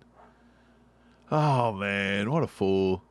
Okay, I'm going to get over here to the chat while Steve's, who knows what he's doing. Look at him. He's just stuck, looking like an idiot. What an idiot, bro. Let's make Steve. Oh, I was going to keep him up and do fun stuff to Steve. Okay, well, let's get back over here to the supers. Somebody dropped a super chat. I'm about to go grab it. I don't know if we got this one, but maybe if not, you're gonna get it again. Dog Food Man with a 2 says, "Truth, I think Zarda's in Blue Springs is the best in KC." That's where we're doing the Chew with the Crew is Blue Springs, so that's where we always have it. It's awesome. Mr. Sexy E, my sexy E. I always say Mr. My Sexy E. 10. Mike and Steve had me at hello, and they complete me. Thanks, brother. Now show me on the Dion Burks. Let's go. Hey. Adam Randall, running back from Clemson, just went. I said he was a mini. He was just a little mini guy. He was a little mini, what's his name? That runs, played at Alabama. Just a little mini. Derek. He's a little Derek. A little mini Derek over here. And they too drafted him. Ain't that something? The Raiders. The Raiders are on the clock. The Ravens have drafted a mini me to Derrick Henry. It's great. Dude, but I think Adam Randall's pretty good. We'll see. Appreciate the 10 bomb there, brother. Hayden 2 says, should the Chiefs get a wide receiver in free agency? I mean, I don't know who's left at this point. Who knows? I want them to get Dion Burks. Let's go with Dion Burks at 176. Let's put up some positive juju. Some positive juju here and see if we can get it. Max says we're on the clock. Yeah, you're right. Slaughter got Steve. He slaughtered him, bro. He took Steve out with a necromancer. Maybe so. That's what happened. Yeah. Slam and Sammy, yes, Adam Randall is 6'3". He's a giant. I called him Derrick Henry Jr. That was my comp, was Derrick Henry light. I don't know how light he is. The Raiders. Come on, Raiders. Let's get it going. They've not announced it on my end yet, so we'll see. Be crazy if we worked out a trade for A.J. Brown. That would be pretty wild, huh? Look, we'll tell the Eagles can come up 2 picks, and we'll take A.J. Brown. I wonder if they'd do it.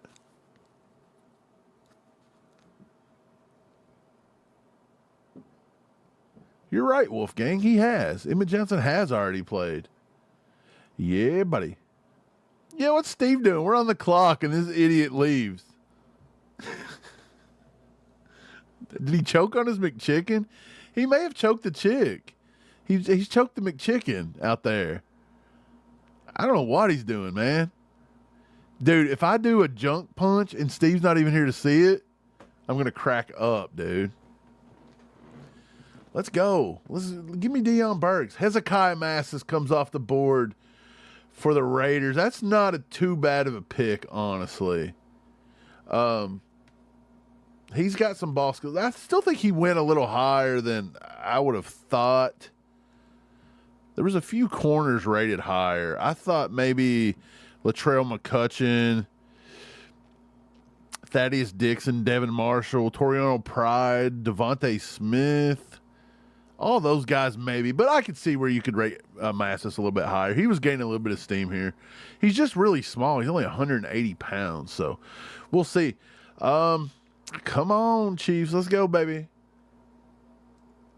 I don't even know where Steve is. He just quit. Let's get some Deion Burks. Come on, everybody give some Deion Burks juju. Everybody in the chat, give me a hashtag DB. Give me a hashtag DB. Come on. And that don't mean we want a defensive back. Come on. Let's go. Yeah, Slaughter got Steve. He must have went to his house and just got him, bro. This is probably true, Chiefs Beast Mode. Probably true. Let's get this pick in. Let's go. Come on. Deion Burks time. I went 2 Oklahoma Sooners today. If we go wide receiver, look, I don't know who we're going to take. There's no telling.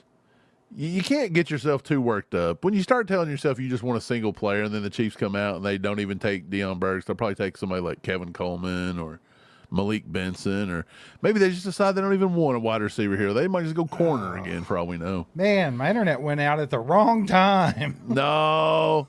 Yeah, it's like I was trying to get back. We know what was happening. Do you think Slaughter took me out? Oh, okay, maybe. We thought you were choking couldn't the help myself. McChick.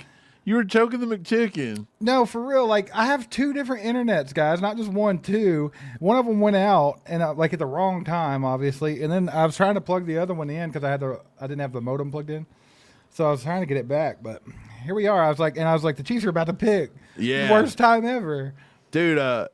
Mini Derrick Henry went to the Ravens. What do you think about that? Adam Randall. Yeah, I like the pick. I think it's a good pick. A lot of upside there. Isn't he a converted wide receiver? Yeah. Let's Mike, go. did you We're wanting Deion Burks here. Did you get all these super chats, dude? I think so. Yeah. Cyrus Allen. Did you get Jacob? I don't know if I got Jacob. Jacob, if they don't pick a wide receiver, does that hint he'll return? Potentially. Possibly. Potentially. Dog food man with the I got 2. that one. Got I've got him for the rest of the way down. You got So it's Sexy? just Jacob. Yep. How did I know that you left Jacob out? I don't know, because I thought you had got him, but I missed And it. you My got bad. Barrett making fun of me? No, I haven't. The They Chiefs took took him. Cyrus They took him. Allen. They took Cyrus Allen. You just mentioned him. Man, with Deion Burks on the board, I don't love it. Cyrus Allen is a prototypical Chiefs guy. Like, they literally just did the most Chiefs thing ever. Yep. 5'11", 180 pounds, guys. Yeah, this is a strange one to me. 180. Like, he He's was a the slot best. guy. Yeah, he was the best receiver on Cincinnati's team. He was better than the bigger guy, you know. But, I mean, come on. Again, he does have good acceleration. These are my notes. He has elite acceleration, good top speed. He can take the top off of defense. He's a smooth mover. He's a pretty good route runner because he understands leverage. He tempos his routes well. But, look, he's got just not an ideal frame. This is... Again, I mean, Burks, the reason I give him a pass is that he can bench 400 pounds and he squats 550 pounds. Like, he's built like Tyreek Hill.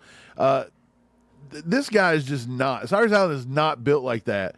No, but I do think he's explosive. Like Only 20% contested catch rate. Like, I don't know. I Here's like what- Deion Burks better. I'm not going to take it out on Cyrus Allen, though. No, I actually had good notes on Cyrus Allen. I was just looking at what I had written down about Cyrus Allen.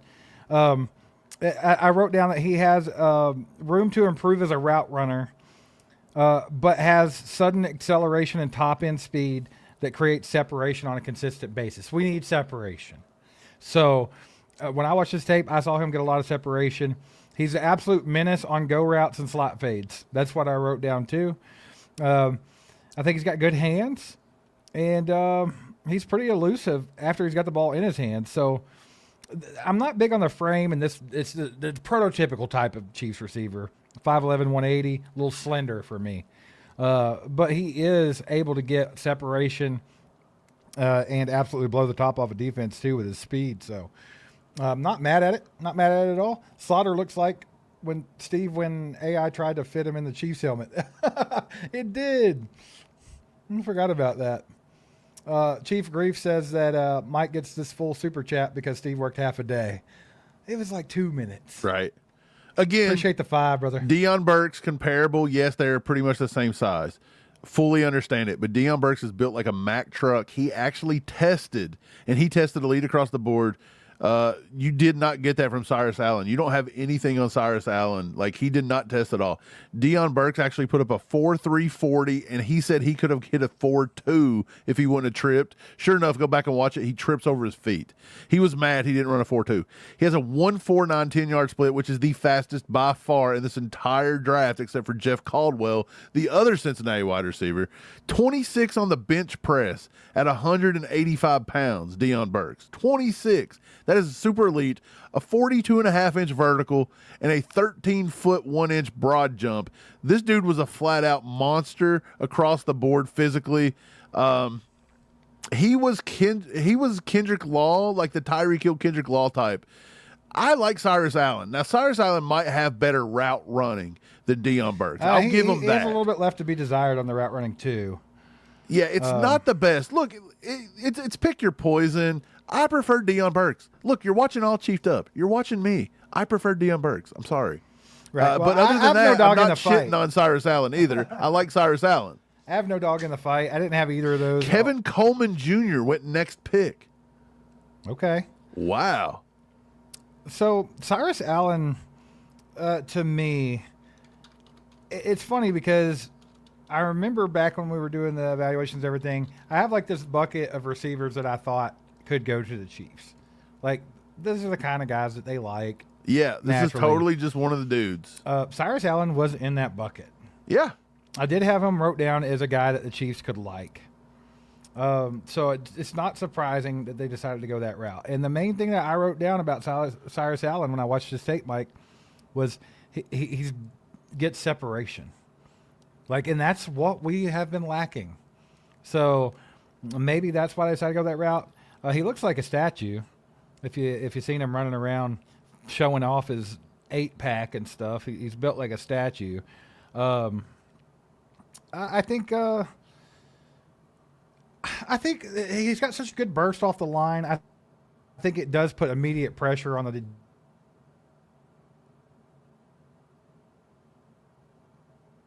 and he's fast, short route tempo, always getting separation and getting it quick. He has good top end speed. He only ran a 4.48 or something like that at the combine. But if you watch the tape, he gets the separation on go routes and fades. That's why I wrote down that he's a menace on go routes and fades. He was a consistent winner in one-on-one drills at the Senior Bowl. So he had a really good Senior Bowl. He's got the quick stop and start, much like Mekhi Lemon. Maybe not to that degree, but he does have really good stop and start.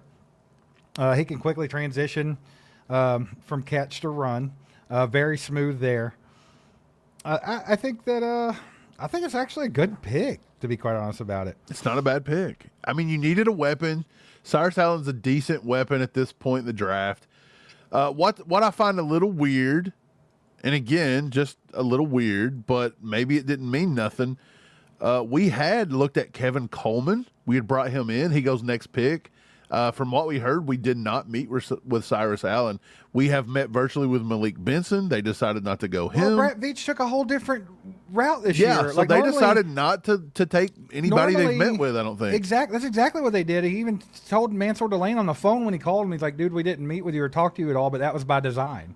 Yeah, they were trying to blow smoke this year. Yeah, this season, I don't know why they thought. Maybe they've been getting players ripped out from under them and we just don't know it. But this year, like normally you kind of track who they meet with and who they meet with the most, and that's kind of who they're targeting usually, or at least like a good chance they are. This year was a lot different. They were bringing guys in. They weren't bringing guys in that they wanted.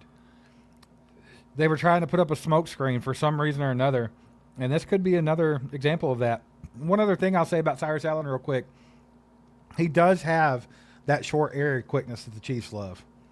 The same short area quickness that Sky Moore had, the same short area quickness that Tyreek brought to the table, like that kind of stuff, because he can slip tacklers in tight quarters, kind of like that little jitterbug quickness, you know. I did see that in his tape. He's got a lot to improve on. Don't get me wrong. It's not like Cyrus Allen's the greatest thing ever. I don't want to act like I'm pumping him up too much or blowing smoke up your ass. I think that he gets a little bit inconsistent with his balance and sharp breaks sometimes. He can get pushed around when he's sharing catch space. Not going to be a contested catch type guy. And when he's tracking the deep ball, I would say he's just average on path adjustments and stuff like that. He's not the greatest deep ball tracker in the world.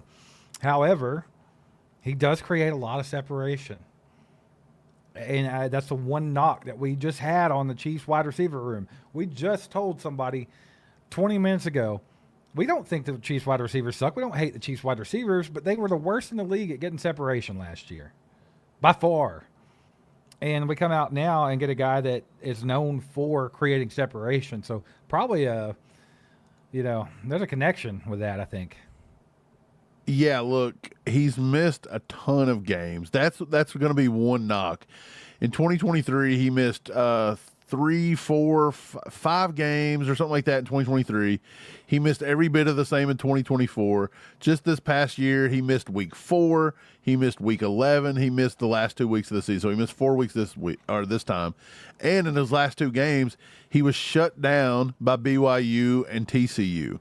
They shut him down completely. Now, he had some pretty good games. If you go back and watch maybe his Kansas game, that may be the best game he had this year. I want to say like week 5 or something like that.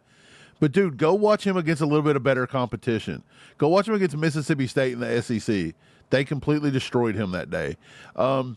Actually, go back and watch his game versus Western Kentucky. He struggled against Western Kentucky. And I don't remember what year he played them in. It might have been 2024, Western Kentucky. I don't remember. Maybe it was 2023. I'm not for sure. Yeah, 2023. Go watch that game versus Western Kentucky in 2023. Here's what I'll say. I like Cyrus Allen. I'm not dogging the pick. I think in this pocket of wide receivers, he's just as good or better than Kevin Coleman. He might be a better route runner than Deion Burks as well. Check this pick out real quick, not to interrupt, but do you remember when I was saying there was a sleeper quarterback named Cole Payton? Yeah. The big dude from North Dakota State? The Eagles just took him at pick 178. So, back to Cyrus Allen. I don't know I kind of lost my train of thought. Thanks for interrupting there. Anyways, the point is when you watch, look, don't just go watch highlights. Everybody's just going to go and turn on Cyrus Allen highlights. You're just going to see all of his good stuff. You're going to have to watch real games to get a real idea of this. Mm-hmm. So I'm telling you got to go back and watch some of his bad games. And all the things you guys don't like about Xavier Worthy, Cyrus Allen's kind of hits those too. And that's kind of his negative. That's all I'm trying to say. I'm not trying to be a Debbie Downer, but you can't just watch highlights and love these guys. You can't just go turn on Kennedy highlights and love them. That's still the down pick of the entire draft. Yeah, that one might be. But I like Cyrus Allen. I like the Cyrus Allen pick. They did get 2 guys at offensive weapons. I just don't know how much they actually do help Patrick Mahomes, instantly. Immediately? They don't. They don't help him at all, I think really, you can bring this year. Cyrus Allen in, run the slot a little bit his rookie season. But will they? Andy never hardly lets these rookies run a lot. Good luck getting Kelsey and Rashee Rice out of the slot to do it. You saw Rashee Rice and you saw Xavier Worthy get a workload in their rookie season. Other than that, you don't normally see it. And they were both they were back in first round and mid-second rounder. That's not a guy that you got in the 5th round. So, if we see him on the field a lot, I'd be surprised. He was the 200th wide receiver in the NCAA in receptions and 200th in receiving yards in 2025. And I did have his name starred on my notes as possible sleeper. I almost brought in Cyrus Allen as a sleeper pick when we were discussing our sleepers in the draft. Yeah. I just happened to go with somebody different. I can't remember who else I went with instead of him. But I did have him as a possible sleeper in this draft. Shout out Bam with the 10 bomb. Says Veach didn't get Bane, but sipping whiskey and watching you guys made the draft worth it. Keep up the good work. We appreciate that, Bam. Put a lot of work into it. We spent a lot of time doing it. But, yeah, man, we're glad that you had a good time. That was the whole point. Make sure Chiefs Kingdom had somewhere fun to watch their draft and get a cool experience when doing it. And we got a freaking 50 bomb. Let's go. Ron King, baby. Said, well, fellas, one thing is for sure. Veach has definitely helped the Raiders and the AFC improve their teams. Here's another 50. Keep y'all going to see the Chiefs' newest all-pro 7th-round pick. Thanks for the giveaways and content. God bless y'all. God bless you, Ron. Thanks for your support, brother. You've been awesome. I'm glad that you've been hanging out with us this weekend. It's been a wild one, that's for sure. That's all I can really say about it. But y'all put some legendaries in the chat for Ron with the freaking 50 bomb. Let's go, man. Yeah, appreciate you, Ron. It means a lot, man. Enrique Cruz, offensive tackle of Kansas. Yeah, I was just going to say that. board. Kansas offensive Francisco. tackle. Not a bad pick. Wow, So you got two more baby. picks. You got Dolphins, you got Bills, and then you're on to the, 6th round? Oh, my God. In the 6th round, you got 182, and it goes to 216. Chiefs So fan that's a says lot. Chiefs 35 take Taylon picks. Green with the 7th round pick. Hey, why not? At that point, why not? Look, I think, honestly, Brett Veach waited too long to get an offensive player in this draft. Yeah, he did 100%. To be to be somebody that's going to influence this offense right now, he's waited too long. Because Cyrus Allen, I like Cyrus Allen. I don't know how much of a big key piece he's going to play in the offense I this think year. he's fun. I think it's intriguing. I think he has sleeper ability. I think he could come in and do a hell of a lot more than we expect him to do. But he also could just disappear into the oblivion and never really contribute. Is he not literally just like, you've got Xavier Worthy? Like, Potentially, yeah. I mean, I think that he creates separation. at least better if you than were going Xavier out Worthy. and getting players like we were trying to target early, such as like, hey, your Omar Coopers, your players like that, at least it's because Rashee Rice maybe doesn't sign a long-term deal here next year. But Xavier Worthy, you still got what? 3 years on a rookie deal. Well, 2 years and a 5th-year option, but they'll probably pull it. Oh, they'll take it. Yeah, that's what I'm saying. They'll take it just for the cheap value of it. So, I Yeah, don't know. Andy said seems like he's a worse Worthy to me. I mean, you could go that route.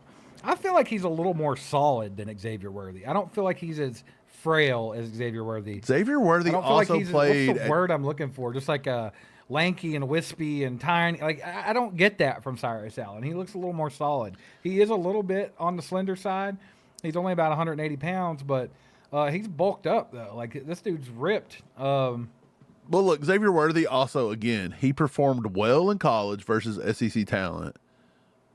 This kid plays at Cincinnati. There's not a lot of big-time schools he's playing week in and week out. So, again, it's going to be a big-time shock to come in and take over. Not saying it's not doable. Right. It's not. It's definitely going to be. It's not like I'm saying he's going to come in and instantly contribute. I don't believe that. I'm going to be honest. Everybody Good. said Jalen Royce was going to come in last year and have 700 or 800 yards and blah, blah, blah. He didn't get on the field. Cyrus Allen, let's be realistic. He probably gets lucky to have 300 yards this year tops. And I'm not trying to be negative. I'm just saying he's not affecting the offense. We needed somebody to affect the offense for Patrick Mahomes, and you really didn't get that. You probably would have affected Patrick Mahomes more by getting a right tackle earlier in the draft, maybe. That's not sexy, but at least Patrick Mahomes stays upright coming off a knee injury. Emmett Johnson helps a little bit because I think he spells Kenneth Walker at times. Doug, I'll have to think about this one on the grade, man.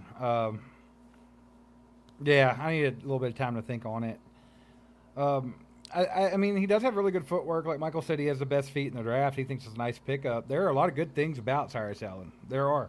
Like I said, I had in my notes that he was one of the best at getting separation in the entire draft.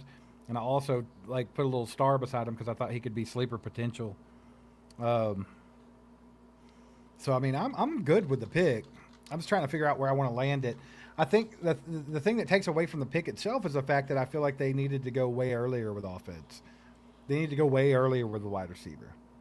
Like you think about it, you're like, Cyrus Allen's cool for a 5th round pick, but we could have had Jordan Tyson. So you know, it takes. You could have took Chris Bell at 94. Right. So it's like trying to get a grasp of what, like the path, the strategy that Brett Veach used in this draft absolutely blows my mind. Like I cannot, for the life of me, get a feel for what he was trying to accomplish. You know what I'm saying? Because I feel like to hit the positions that he hit, you could have flipped that all around and hit all the same positions and filled the same holes with potentially higher caliber players. But then again, he said this year that 10 to 15 guys that they really loved, and that's who he was going to try to get. So, I mean, maybe Cyrus Allen was one of those guys that Andy and them were like, hey, we like this kid. We want him on the team, you know? I mean, yeah, I don't dislike the pick. Again, do not dislike the pick. I question as to why we did not get somebody a little bit earlier there, somebody that can make a little bit more of an impact. And again, like to me, I prefer Deion Burks. And again, I'm using my rankings. I'm not just regurgitating other people's stuff. You may not like what I'm saying, but I'm not giving you regurgitated stuff. Like, honestly, with my eyes, I like Deion Burks better. I think his body was better. I think his explosiveness is better than Cyrus Allen. Maybe the route running might not be there, but the Chiefs don't ask these guys to do that many like crazy routes. Like they run the same 3 routes over and over again, basically. Yeah, man. Real Cato said, hey, guys, what did I miss? Who did we pick? Cyrus Allen, wide receiver from Cincinnati. And then we also got Emmett Johnson, running back from Nebraska. So, I mean, I do have to give them props. They just went about it a different way, but they have started working on the offense. They went straight defense and then kind of flipped the script and went offense here in the 5th round.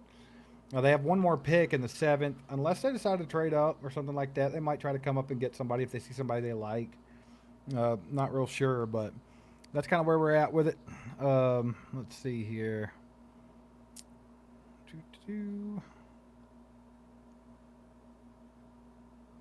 Yeah, Brian, this whole draft class has been pretty rough. I'll agree with that. It's a bad draft class. Like, you had to prepare for all this reaching and stuff because Mickey said you missed Jake Slaughter taking out Steve with a necromancer spell. He did. He took me out right at the Chiefs pick, too. I had to scurry to get back on the live stream while the Chiefs were out here picking Cyrus Allen. Dude, is this round not ended yet? Did the Dolphins go to sleep? Am I crazy or something? Yeah, the Dolphins took Seydou Traore, tight end on Mississippi State, another giant reach. Okay. Weird. What's up with The Bills are on the clock, and they're not picking. Gotcha. Seydou Traore. What a name. Yep, the Bills are picking, and that'll put us into the 6th round, which we do not have a pick in the 6th round. We traded it to go to Emmett Johnson. Do you think Brett might package something with that 7th round pick and try to get up into the 6th? I don't know. What's he going to package? You're not digging into next year's draft class. You're just not doing it. I wouldn't think so. Not unless there's a certain dude he's trying to land. I don't even see us on the board in the 7th round. Oh, yeah. No? Which pick did we acquire?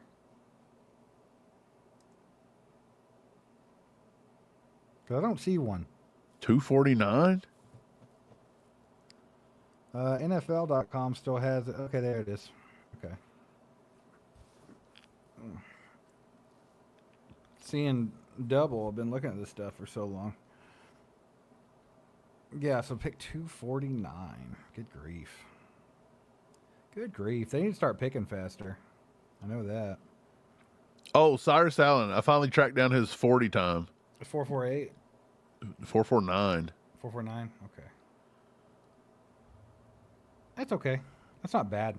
I'm not worried about 40 times, honestly. I think they're overrated as hell. I think everybody's got a different one for him because now I've seen 447. What's the on his RAS score? I think Who it's the hell knows? 448, I think. No, Rascore says 449. Oh, okay.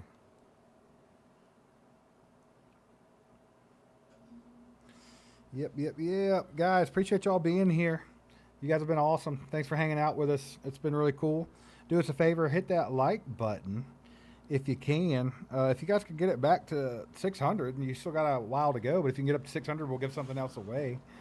So, yeah, if you're interested and you haven't hit the like button yet, you might want to win something. Go do that. Mikey with the 5 bomb says, let's get ACU a pick at 249 and take Taylor Green and convert him to tight end. We need a slap nut moment. Yeah, I mean, at this point, who cares? Let's do it. Let's do it. 249 is literally like the biggest shot in the dark. Like, just put all the names on a board, blindfold yourself, and throw a dart at it. Yeah. What do you think in that range? Now, I know that. Dude, people have already took everybody in that range. Yeah, that's my the thing. board. The board's so screwed up. It's like, who do the Chiefs even target in that range? I don't know. What is it? 249. Guys, this is crazy to me. Bro, we've already had 2 people picked from that range. Jude Bowery and Xavier Thomas got picked from the 249 range. So who knows? This blows my mind that Dallin Bentley is still available. Michael That Heldman is even still more available. of just a wild one. Zane Durant, Deion Burks. Dude, there's a lot of guys. The freaking quarterback from LSU is still Nussmeier. on the board. BJ Payne. That would be a good pick if he slides all the way down to the last, little bit of the draft. I don't know, man. Pretty wild. Landon Robinson hasn't been picked yet. That blows my mind. I bet you anything somebody like Buffalo or I don't look. Nothing is blowing my mind at this point because I feel like a lot of these teams have just rated these people super, super weird. Yeah, maybe.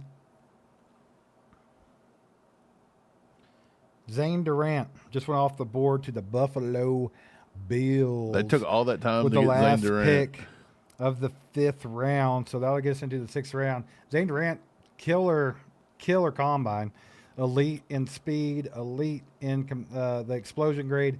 Obviously, undersized guy. He's 6'1", 280, playing defensive tackle. So another undersized cat. I do like Zane Durant though. I thought he was kind of fun to watch. He's like a twitchy 3-tech with a lot of short area quickness, disruptive. Has the potential to get some pressure on quarterbacks at times. He has a lot of lateral quickness. He could beat zone blocks. He slips into gaps, track down screens. That's the kind of stuff that he likes to do. He does have, short arms and a small frame, so he's kind of a sitting duck for like a static defender, though, and he can get taken out pretty easily. His rush moves need to be sharpened up a little bit and refined, but he can get some pressure on the quarterback from time to time. So I think he's going to be kind of one of those rotational guys, kind of like Omar Norman Lott or somebody like that, But that's what you're getting with Zane Durant and Buffalo. I think it's a pretty good pick for them, to be honest. Buffalo has made pretty good selections with the picks that they've taken, I think. You might want to go look at that real quick, but I think they've had a couple of good ones.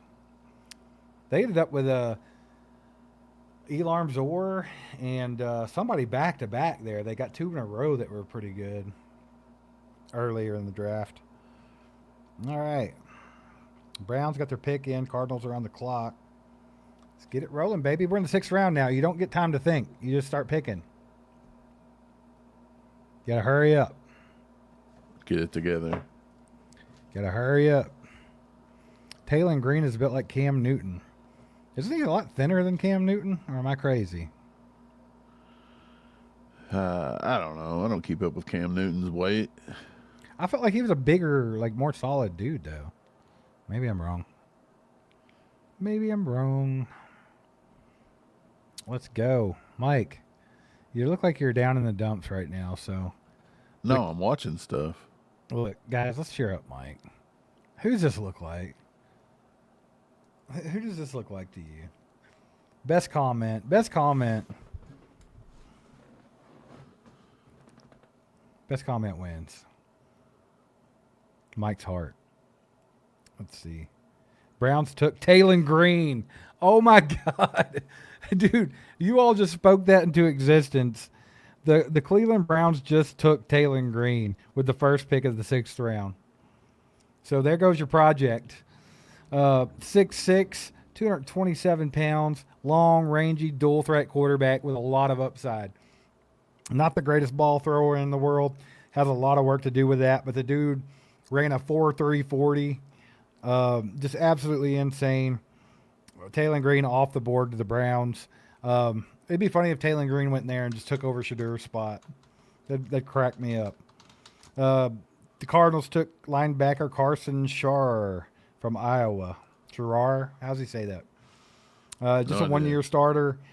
His production kind of masks his inconsistencies inside the box. He rarely gets fooled by misdirection and scrambles to recover. Blah, blah, blah, blah, blah. That's who The Cardinals got it, linebacker Carson Sherrar. Titans have their pick in. Buccaneers are on the clock. Computer science major final boss. Mr. Slaughter, the shop teacher of the year. Pope Joey. He says he looks like K. Wayne. What? Let's go. He looks like he works for the Geek Squad, installs TVs and internet. He definitely sells Samsung TVs. It tells people about their refresh rate. That's what I think. Bam said it's Epstein's janitor.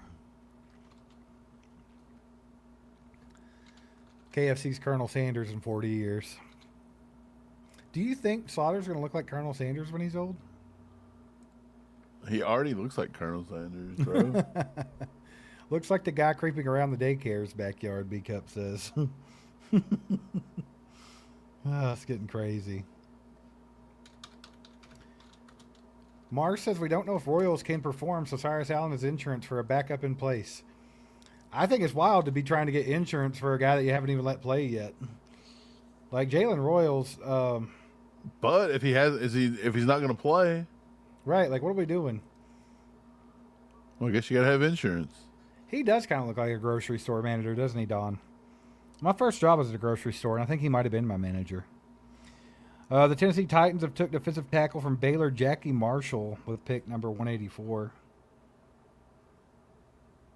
He's a one gap and three technique kind of guy. I wish they would just hurry up. That's what I wish they would do. Yeah. They're taking too long to take these like guys that are just not even going to make rosters. Some of them might. Mike, don't be mean to Jackie Marshall.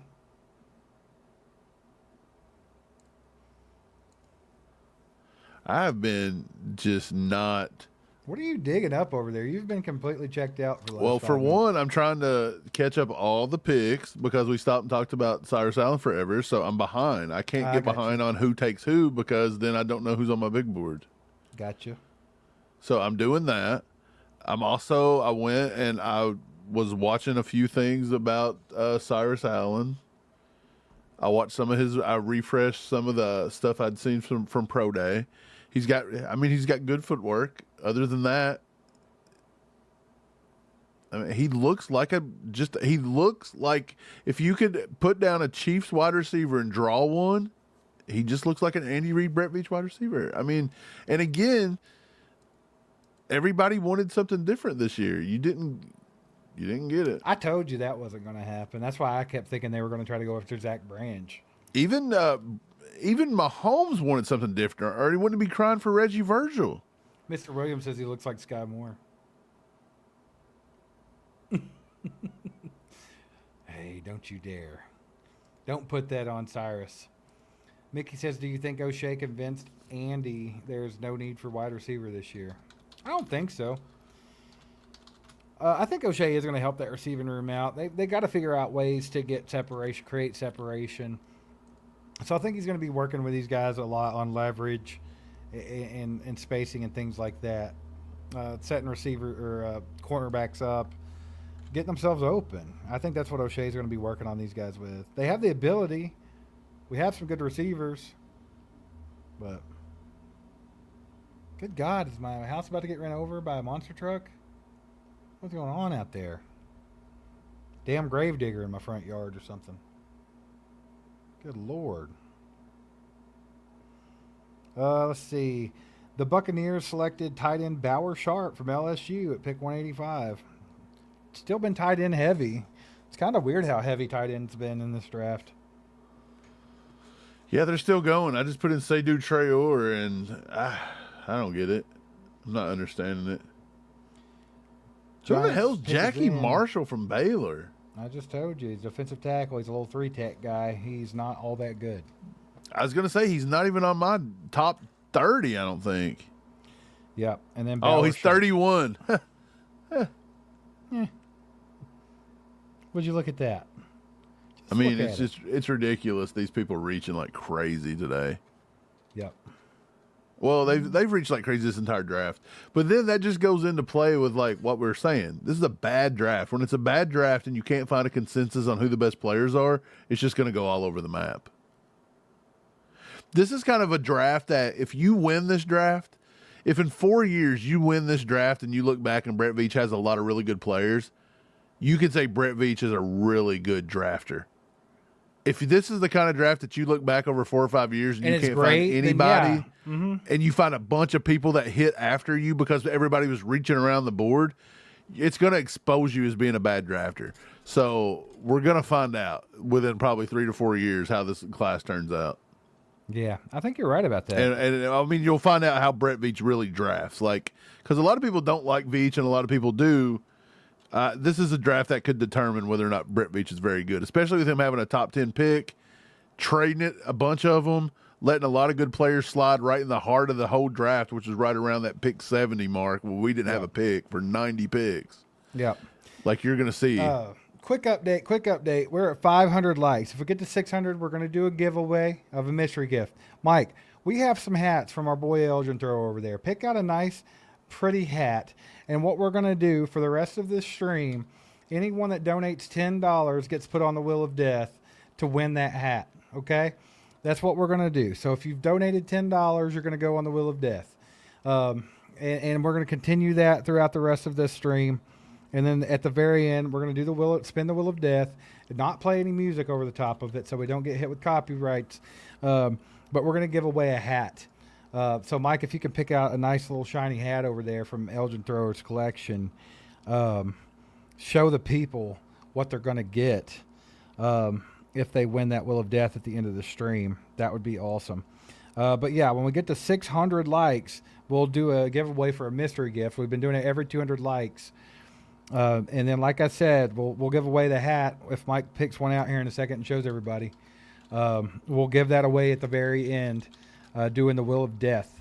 So let's go. Unfortunately, I'm not going to be able to dig back through here and go through every dono, so it's going to be from here on out. From here on out, you donate 10, you go on the Wheel of Death. And that'll be how we will determine who goes on that Wheel of Death. So we got a little bit of time to spare. Hopefully we can get to the Chiefs' last pick here if this draft picks up a little bit. I'd like to stick it all out with you guys. Bobby Jamison Travis, defensive tackle from Auburn, went off the board to New York. And then Washington Commanders snagged up Katron Allen, a tremendous value, getting Katron Allen at pick 187, in my opinion. Really productive, good size, good vision. He's not the most explosive thing in the world, but he is a fluid runner. He has really good patience, natural feel. I think that's a great pick for the Washington Commanders at 187 to get Katron Allen. It took me that long to catch up. Tag on. Did you get? And I still missed one.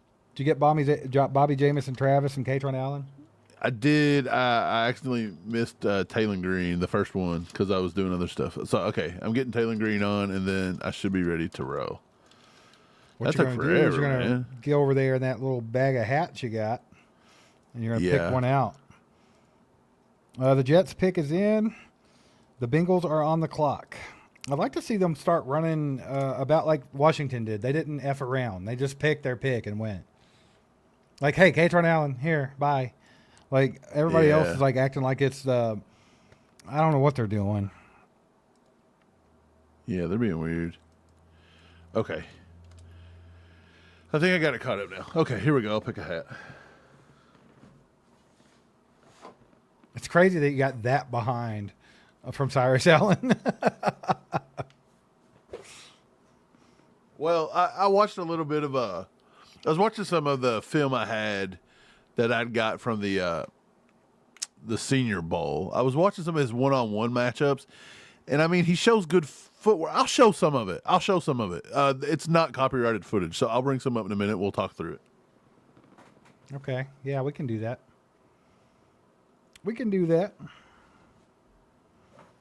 Let's go, guys. You guys are hitting that like button. I see everybody's trying to creep it up to 600 so you can do a giveaway. Appreciate that. We're well past 500 now. Yeah, I've only got 3 hats available. Let's go. But I think this one's my favorite out of the 3, so we can give this away. Ooh, that's sick. Is that gray? Yeah, it's like a slate gray. I like that. That's it's a nice. slate gray, and it's the snapback. It's still got the Slate gray snapback from the KC Hat House, baby. From the KC Hot House. Sorry, I went the wrong way. Let's go, baby. Yeah, from here on out, any donos for $10 will get you on the wheel. And Mikey said, you know what? Throw me on that wheel, baby. 10 bomb. Slaughter and Dunker are the new tag team champs. The Trailer Park Syndicate. They do look like a tag team. I bet Dunker would pick on Slaughter, though. Dunker would definitely pick on him all the time, make him do all the dumb stuff. That's what happens there. He gets bullied. Appreciate the 10, Mikey. Thanks for the support, brother. Mikey, the only one on the Wheel of Death right now, so it's his hat unless somebody else has something to say about it. Let's freaking go. Let's see. What are you guys doing? Jets are taking forever. I know. Come on, bro. Dude, it's the 6th round. There's nothing to think about at this point. Just pick one and go. Like, you should already know who's on your board. Just go to the top of it, and boom, let's go. What are they doing? Who knows? Being a slap nut. There's no reason that any of these teams shouldn't just take the top player on their big board at this point. Yeah, just get it and go. Like, what are you even doing? Go. Have you ever been to the Get and Go? The convenience store? This is the Get and Go. It's a go. It's like a southern thing over there. Let's go, baby. Come on, Jets. The Bengals are on the clock. Says the pick is in. It's taking forever to announce it. And let's see. The Bengals are on the clock. After that, the Saints, Patriots. And then the Giants have 2 picks back-to-back at pick 192 and 193. So hopefully that'll go quick. Like just boom, boom. Here's our 2 guys. Get on with the show. Chat, we fall asleep. Everybody fall asleep. Wake up. They probably went somewhere. They probably having dinner or something, man. Ain't nobody want to wait around 82 picks to watch Brett Veach pick somebody else crazy. Oh, Brett's going to make it happen, baby. He's going to pick the most excellent thing you've ever seen in your life. Hey, shout out Casey Moe with the gifted membership. Appreciate you, brother. Thank you so much. If you got that membership, make sure to thank him in the chat. Thanks for the support, brother. Melinda says, I hope training camp is electric because otherwise it'll be hard to be excited about the season. Yeah, I mean, at least when they start getting into camp and everything, you can start getting pumped. Casey Moe with another gifted membership, so put him on the wheel, Mike. Casey Moe, just 2 gifted memberships, so that gets him a slot on the Wheel of Death for that hat. And in case you didn't see it, it's a slate gray KC hat, baby, a snapback. Pretty slick. I like that. Let's see. Did Jets, what did they do? Did the guy that was turning the card in? Okay. They took Inez Cooper, guard from Miami.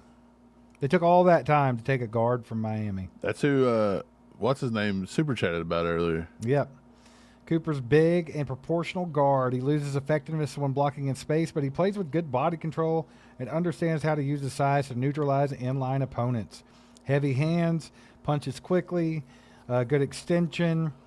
It makes him, let's see, he struggles to stay mirrored to athletic rushers with quality setups, though.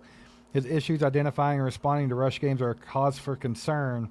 Cooper's limitations require occasional help, but he has starter upside in the right scheme. So I don't think that's a bad pick here in the 6th round for the Jets. Good size. Could have been done 334. Yeah, well, the Bengals are still on the clock, and they haven't even picked yet after all that time. They've been on the clock this entire time. I hate the Bengals. And their pick's not even in because they're so stupid. I hate the Bengals. They're always doing something stupid. Seems like Emmett Johnson is a great kid in his interview, says Doug. I haven't got to watch any of that stuff yet. Maybe we'll bring in some of that stuff. If you can find any clips on X or anything, we can watch maybe a little bit of an interview or something like that. That'd be cool. Let's see. Chief Grief said loading trailers. You getting back on the road? Did you pull over too? Why did Deion Burks get passed on by everybody? Tim Clark asked Mike. What do you think the reasoning is? I don't know, to be honest. Now he does have a red flag. I red flagged him. But I couldn't tell you. He played at Purdue and he did a lot of good stuff. He even's got a lot of good kickoff return. In 2024, he missed spring practice with a foot injury. And then late in 2024, he had a concussion, but he started all 13 games in 2025. He was a Bruce Feldman's freak list in 2023 for speed and strength. Absolute blazing speed, 4.2 speed, lightning quick feet, breaks off his route with explosiveness, stop-start ability, puts defenders in a blender, the third best stop-start ability arguably in this entire draft. Demonstrated crazy release packages and understands tempo in his routes, tracks the deep ball, returns kicks. I don't know. I loved Deion Burks. I have no idea. Like, to me, Deion Burks was literally a top. I mean, he was a top. He wasn't crazy, but he was right behind like the Bryce Lance, Elijah Surratt, Skylar Bell, Reggie Virgil pocket. Like, he was right behind that pocket. That next pocket was Burks, Coleman Jr., Malik Benson, Cyrus Allen. That was your next pocket. He led that pocket. Okay. And, of course, I had Coleman rated above Cyrus Allen just a little bit because I thought he had more special teams experience.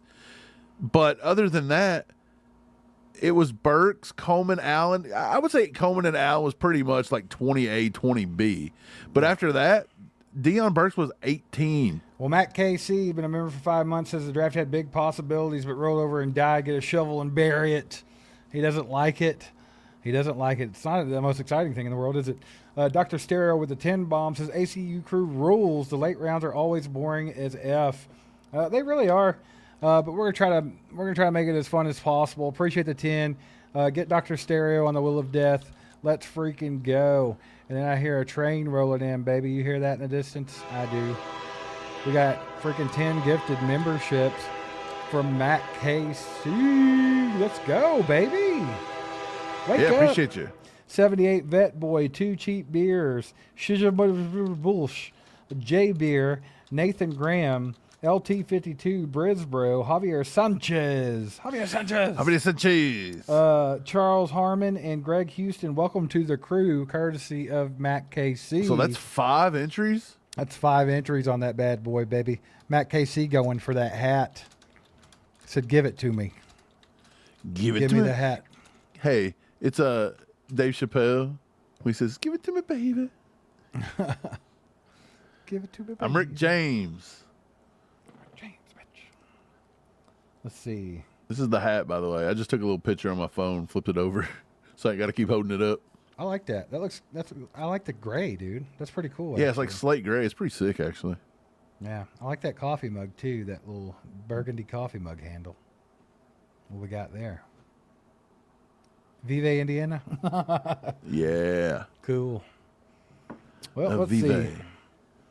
Guys, we're at 518 likes. If we get to 600, we will be doing a giveaway for a mystery gift to anybody in the chat that uses a hashtag we tell you to use. So if you want a chance to win something, why not just hit that like button? Just take us a second. Guys, one thing that I haven't mentioned today, and I probably should have mentioned it 5 times already, but we do have a sale at the store right now. If you go to merch.allchiefedup.com, we got a draft weekend sale.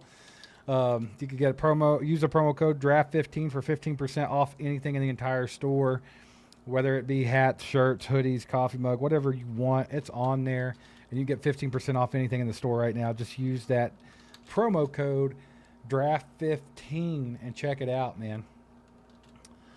The Jaguars got a good pick right here. Who they take? The Jags still finding some top talent on the board. I mean, they reached a lot early, but they got Josh Cameron from Baylor. I kind of like Josh Cameron's film. Okay, here we go. We got updated. The Bengals took Brian Parker a second, center from Duke. Not a bad pick. Yeah. Darian Brown went to the Saints, baby. Speedster. Josh Cameron, wide receiver from Baylor, to the Jaguars. I like that. And then J.C. Davis, offensive tackle of Illinois. That's a really good pick at this point. Went to New York Giants, so I think J.C. Davis is a hell of a pick. He was my tackle 11 in this draft. I'm pretty sure. They're flowing in a little bit now. The Giants have 2 back-to-back, and they already got the second one put in. J.C. Davis was a hell of a pick there. Swinging back to pick 190, the Saints getting Barry and Brown, another wide receiver. Yeah. But he's going to be a special teamer right off the rip. That guy can haul. He played at UK for a while before he went to LSU, and I watched him several times. He's a burner. Yeah, he can play. J.C. Davis was 147 on our big board, and the Giants got him at 192, so pretty good value there. Yeah, not bad, not bad. So the highest rated players on our big board right now, if I've got it all caught up, so because it's fun to see. So this is what the Chiefs have done according to our big board. Maybe somebody watching the show cares what we think. Maybe not. I don't know. But here it is. We've got the number 10 player according to our big board, Monsieur Delaney. We got the number 10 player. We drafted him at number 6. So technically, we are -4.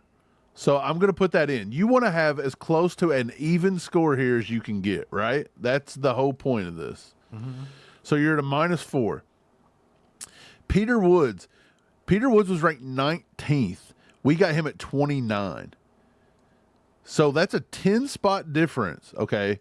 And then you minus your 4. So we're at 6 spots over. So Brett Veach actually finished round 1. He started shaky, but he finished round 1 at a +6. That's good. He's 6 over 0, right? Round 2, R. Mason Thomas. We had him rated number 54. The Chiefs took him at 40. So now Brett Veach goes from +6 to -8. So after rounds 1 and 2, Brett Veach is on the negative side of things.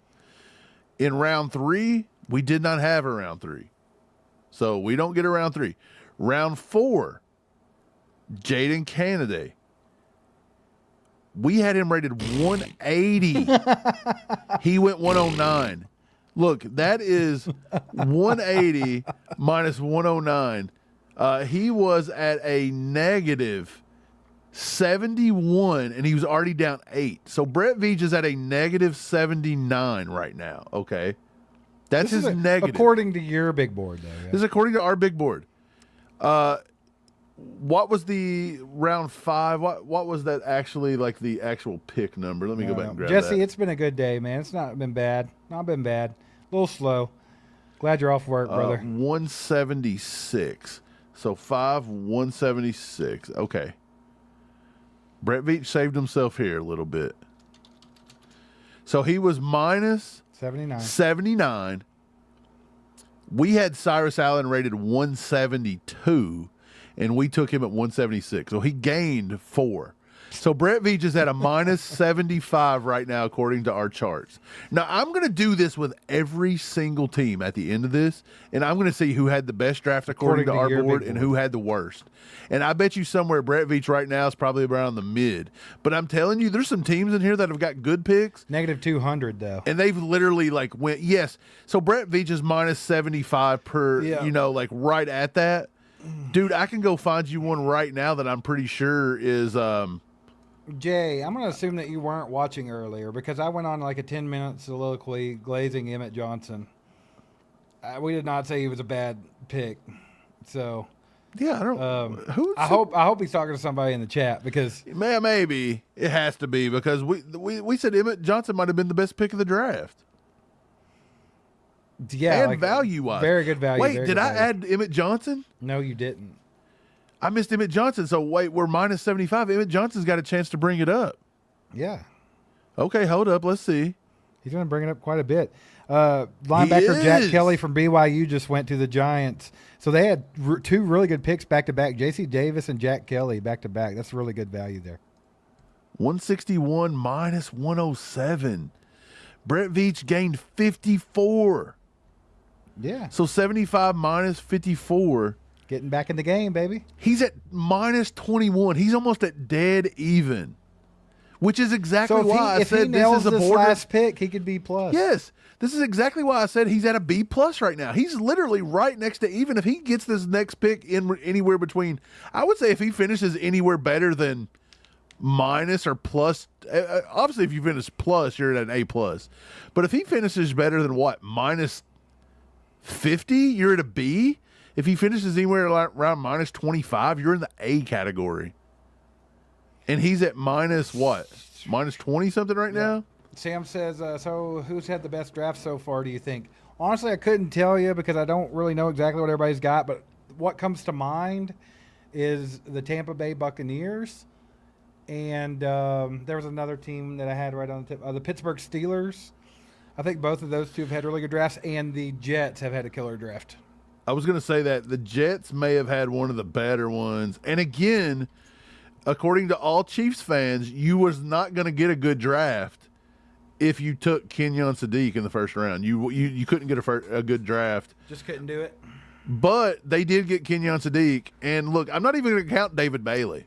I'm not even counting David Bailey at number 2. But let's just say that at 16 they get Kenyon Sadiq. Omar Cooper at 30. D'Angelo Pons in round 2. Daryl Jackson in round 4. They then got Cade Klubnik and Inez Cooper. So they've kind of fizzled out a little bit in rounds 4 through 6. But look, you're not getting starters around 4 through 6 usually. Yeah, no. But man, Sadiq, Cooper, Pons, Jackson, and David Bailey, that's a haul, dude. Try to stand up, man. I've been sitting all day. You got those legs. Yeah, stretch her out. Get your legs stretching. Steve, Pittsburgh, man. Ahanichur, Jeremy Bernard, Drew Allard, Dalen Everett, Jennings Dunker, Caden Wetjen, Riley Nowakowski. Do you think the Jets are better or worse than that one? Say it one more time. I'm sorry. I think the Jets got that one beat. Say it again. Max Ahanichur, Jeremy Bernard, Drew Allard, Dalen Everett, Jennings Dunker, Caden Wetjen, Riley Nowakowski. That's a good draft, but no. Jets got that one beat. Pat Coogan gone to the Titans, and the Raiders just took wide receiver Malik Benson from Oregon. The Raiders are not having a bad draft themselves. The Raiders tend to take a lot of players that we say the Chiefs are going to draft. I'm telling you, they've got access to our big board somehow. They do. There's no other way around it. That Jack Kelly pick was awesome. Do you realize the Giants just pulled in J.C. Davis, Jack Kelly, like back to back? That's I wild. literally just talked about that. I know, but I'm just saying, like, that is wild. Like, you pulled that much value there. Yeah, that was killer for them. Patriots on the clock, and then the Eagles, and then back to the Patriots. So yeah, you're just getting a bunch of teams picking over and over and over here. hopefully we'll see a good little run here, though. Get some of these guys knocked off the board. Gentlemen, what is the issue with Dion Burks? Bart wants to know. Appreciate the two, brother. Mike just kind of went over this a minute ago. Yeah, I'm not Kinda for in sure. depth, but I don't really know, man. Something going on there. Yeah, it doesn't make a lot of sense. Like, he tests off the chart unless there's some kind of an injury on the back end that nobody's privy to that we don't know. Because, again, we get to watch the film. We get to, watch the pro day and the combine, but we don't get to see how they test, like, smart IQ-wise. Yeah, we don't get to see interviews. their doctor reports, their interviews. So those things actually outweigh sometimes a lot of the other stuff. Yeah. I think hell's Malik Benson on my big board? I lost him. Almost 200. No one wants Burks. Some issues, says Dunking Pond. Yeah, I think that's definitely a thing. Something's going on with Dion Burks that we don't know about. Maybe he's just a crazy kid. Maybe he's a terrible interviewer. Maybe he's it could be what it is, honestly. Just something behind the scenes. Yeah, like you were could be. saying. Could be something simple. Patriots pick is in. Eagles are on the clock. Hopefully they run through this pretty quick here. We're about midway through the 6th round. So we're still about a full round away from a Chiefs pick. So hopefully they'll get this moving pretty good. Vikings are having a good draft, says Mickey Moonrock. I want to check them out and see if they how they compare to the Bucks or the Jets. Okay, I'll check it out in a second. Pat Coogan. I'm trying to catch up my board still. Like, you get behind pretty quick here. If you start talking for about 3 or 4 minutes, there's about 10 picks get ripped off the board. Quick. Yeah, that's true. And I got to update it on 2 different ones because I updated on my rankings individually, and then I updated on my big board. Yeah, so, dude, the Bucks are just slaughtering this thing. Reuben Bain, Josiah Trotter, Ted Hurst, Keontae Scott, Devontae Capehart, Billy Schroth, and Bauer Sharp. it's pretty good, man. That's pretty crazy. And then who else were we saying? What did the Raiders do exactly? They've had a decent They've draft. had a lot of picks, though. Fernando Mendoza, Tre'Dan Stukes, Kieron Crawford, Trey Zune III, Jermod McCoy, Mike Washington Jr., Dalton Johnson, Hezekiah Massis, and Malik Benson. That's a pretty good draft. Pretty solid for the Raiders. Dude. It's solid. Getting Mike Washington Jr., Andrew Mod McCoy back to back is wild. Yeah, that's like their sweet spot right there. And if That something is happens and wild. McCoy really doesn't end his career, that's insane, dude. The Eagles have only had 4 picks, but they're all very good picks. They took Mekhi Lemon, Eli Stowers, Markel Dell, and then they got that backup quarterback Cole Payton that I think could be a sleeper. Let's see. Who else do y'all think? I think somebody said Baltimore. Let me see if I can find Baltimore real quick.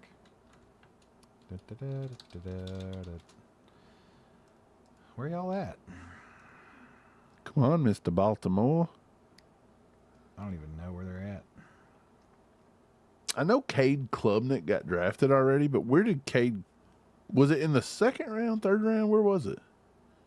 I'm missing him. It had to be round 3, surely. It was somewhere up through there. I think it Or was round 3. 4, maybe? No, I think it was round 3. It was earlier today. Yeah, round 4. Round 4, pick 110. Let's see. I wish I could just pick any NFL team right now, but the page I'm on, it's just like whoever's picked lately. I can click on them. No, you can on ESPN. Who are you looking for? I'll bring it up for you. Baltimore, and then somebody asked about the Bills. Okay. Baltimore is Oli Ione at pick 14, Zion Young, round 2, round 3, Jacoby Lane, that was a reach. Round 4, Elijah Surratt. So they got 2 pretty big wide receivers. Round 4, they took tight end Matthew Hibnert out of SMU. That was a reach. Round 5, Chandler Rivers. That was a huge steal. Josh Cuevas in round 5. That was about right. Adam Randall in round 5, so not bad there either. So they reached on Hibner and Jacoby Lane, but I mean, Zion Young in round 2 was a good pick. Elijah Surratt was good value there. Chandler Rivers was great value. So yeah, I would grade their draft every bit of a solid B. I don't know if they're head and shoulders above what we've done. What about Buffalo? Actually, They traded back 20 times. What have they got? Buffalo's got a crap ton of people. TJ Parker, round 2. Davison Igbinosin, round 2. Jude Bowery, round 4. That's a huge reach. Skylar Bell, round 4. That was good value. Caleb Elams-Orr, round 4. That's good value. Jalen Kilgore, that's great value in round 5. Zane Durant, pretty good value in round 5. So their bad. first 2 Solid. picks were kind of... TJ Parker was good value. Davison Igbinosin, I wasn't as high on him. I think he's a reach machine. He gets penalties. Jude Bowery, round 4, pick 2 is insane amount of reach right there. You take Jude Bowery out of there, and they've got like almost an A-plus draft. It's wild. The Giants could be in the conversation. They got Arvell Reese, Francis Maui, Noah, Colton Hood, Malachi Fields, J.C. Davis, Jack Kelly. But they did take random Bobby, Jamison Travis in the middle of all that. Yeah, that was insane, stupid. So that might have took them out of contention. Demetrius Crownover goes to the Patriots, so everybody that wanted him is He gone. sad. The Vikings ended up with Caleb Banks, Jake Golday, Dominique Orange, Caleb Tiernan, Jacoby Thomas, Max Bredesen, and Charles Demings. That's pretty solid. That's insane. Wait, read that again one more time. Caleb Banks, Jake Golday, Dominique Orange, Caleb Tiernan, Jacoby Thomas, Max Bredesen, and Charles Demings. I don't like the Bredesen picks, but you got a big steal on Killer defensive Demings picks. there. Killer defensive picks. Yeah, you got a lot of defensive line, that's for sure. I'll tell you who's had the worst draft. Who? The Rams. The Rams, yeah, Ty Simpson stunk. Max Clare, and Keegan Tross. That's all they've got. How many tight ends did that team need? Didn't they just draft the kid out of Oregon last year? What was his name? Josh Johnson, Jermaine Johnson? Who was he? What was his name? I don't know. He was a top-rated tight end last year. Titans draft has been meh. Let's see. Who else? Jaguars. What have they done? They reached early, but then they pulled it together. Albert Regis, Emmanuel Pregnon, Jalen Husky, Wesley Williams, Tanner Koziol, Josh Cameron. That's pretty bad overall. No, Emmanuel Pregnon was their best pick. For sure. Seattle got Jadarian Price, Bud Clark, Julian Neal, and Bo Stevens. That's 4 solid picks. 4 solid, but those first 2 are massive reaches. Agreed. The Dolphins, Caden Proctor, Chris Johnson, Jacob Rodriguez, killer first 3. Then they went Caleb Douglas, Will Kamrazek, Chris Bale, Trey Moore, Kyle Lewis, Kevin Coleman Jr., Michael Taffy, and Seydou Tredor. They got some good players in there, but they took a lot of shots. I agree. Packers, Trey Moore was a little bit of a reach, too. I think that defensive end there out of Texas. The Packers are pretty solid, but nothing great. Brandon Cisse, Chris McClellan, Danny Dennis Sutton, and Jack. Dude, the Rams just added on to their misery. They drafted C.J. Daniels out of Miami. Like, he's okay, but good night, dude. What you doing there, Rams? Who did the Vikings take? Oh, they're on the clock. They're on the clock. Yeah, they're on the pick's in. clock. The pick's in, I should say. Seahawks are on the clock, but Are the Rams, like, are they selling right now? Like, what's happening? yeah, what are they doing? They're going crazy. Let's go, let's go, let's go, you guys. Appreciate y'all. Thanks for being here. I know it's long and slow right now, but we are pushing that 600 likes. We're at 530, so if you guys can pump that up to 600, we'll be doing a giveaway here soon. Appreciate all you guys.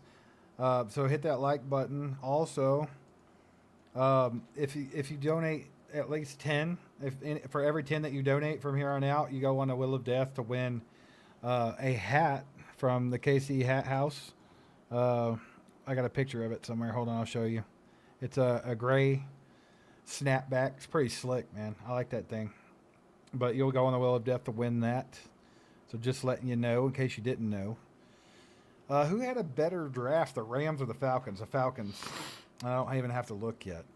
I know they took Avion Terrell. Oh, yeah, the Rams stink, dude. And the Falcons also hit on somebody else right after Avion Terrell. Their first 2 picks were pretty solid. Pull up the Falcons. Okay, give me a second. I'll grab Oh, it. I got it. They got Avion Terrell, Zach Branch, and Kendall Daniels. So nothing crazy, but still Not the better. greatest. Boy, yeah, those are 2, maybe the worst. Have you noticed the NFC teams are only drafting like 3-4 people, and everybody in the AFC is drafting like 200? Yeah, and they're all in our division. Damon Claiborne goes to the Vikings. Did you say that already? No. Damon Claiborne out of Wake Forest going to the Vikings. That's The not too bad. Seahawks took Emmanuel Henderson, wide receiver from Kansas. Okay. And that has the Dolphins pick is in, and the Packers are on the clock.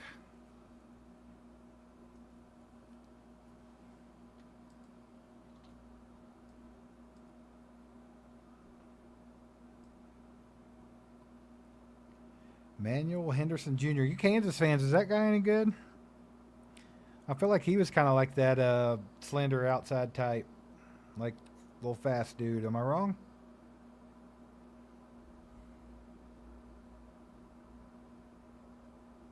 No, he's a former running back. Okay. Yeah, you Kansas fans, let me know how he is. Hayden Wish with the 10 bomb says, I want that hat. Get Hayden on the board, Mike. Gotcha. It's a pretty slick hat, dude. Hayden. Stole that one, too. That one we gave away yesterday, dude. I'm surprised I didn't take that I've got it right here. We gave away this last night. It's Dang. pretty sick. Yeah. I like the gray one just as good, though. They're just Yeah. slick hats, dude. Someone said the Chargers did well, and that sucks.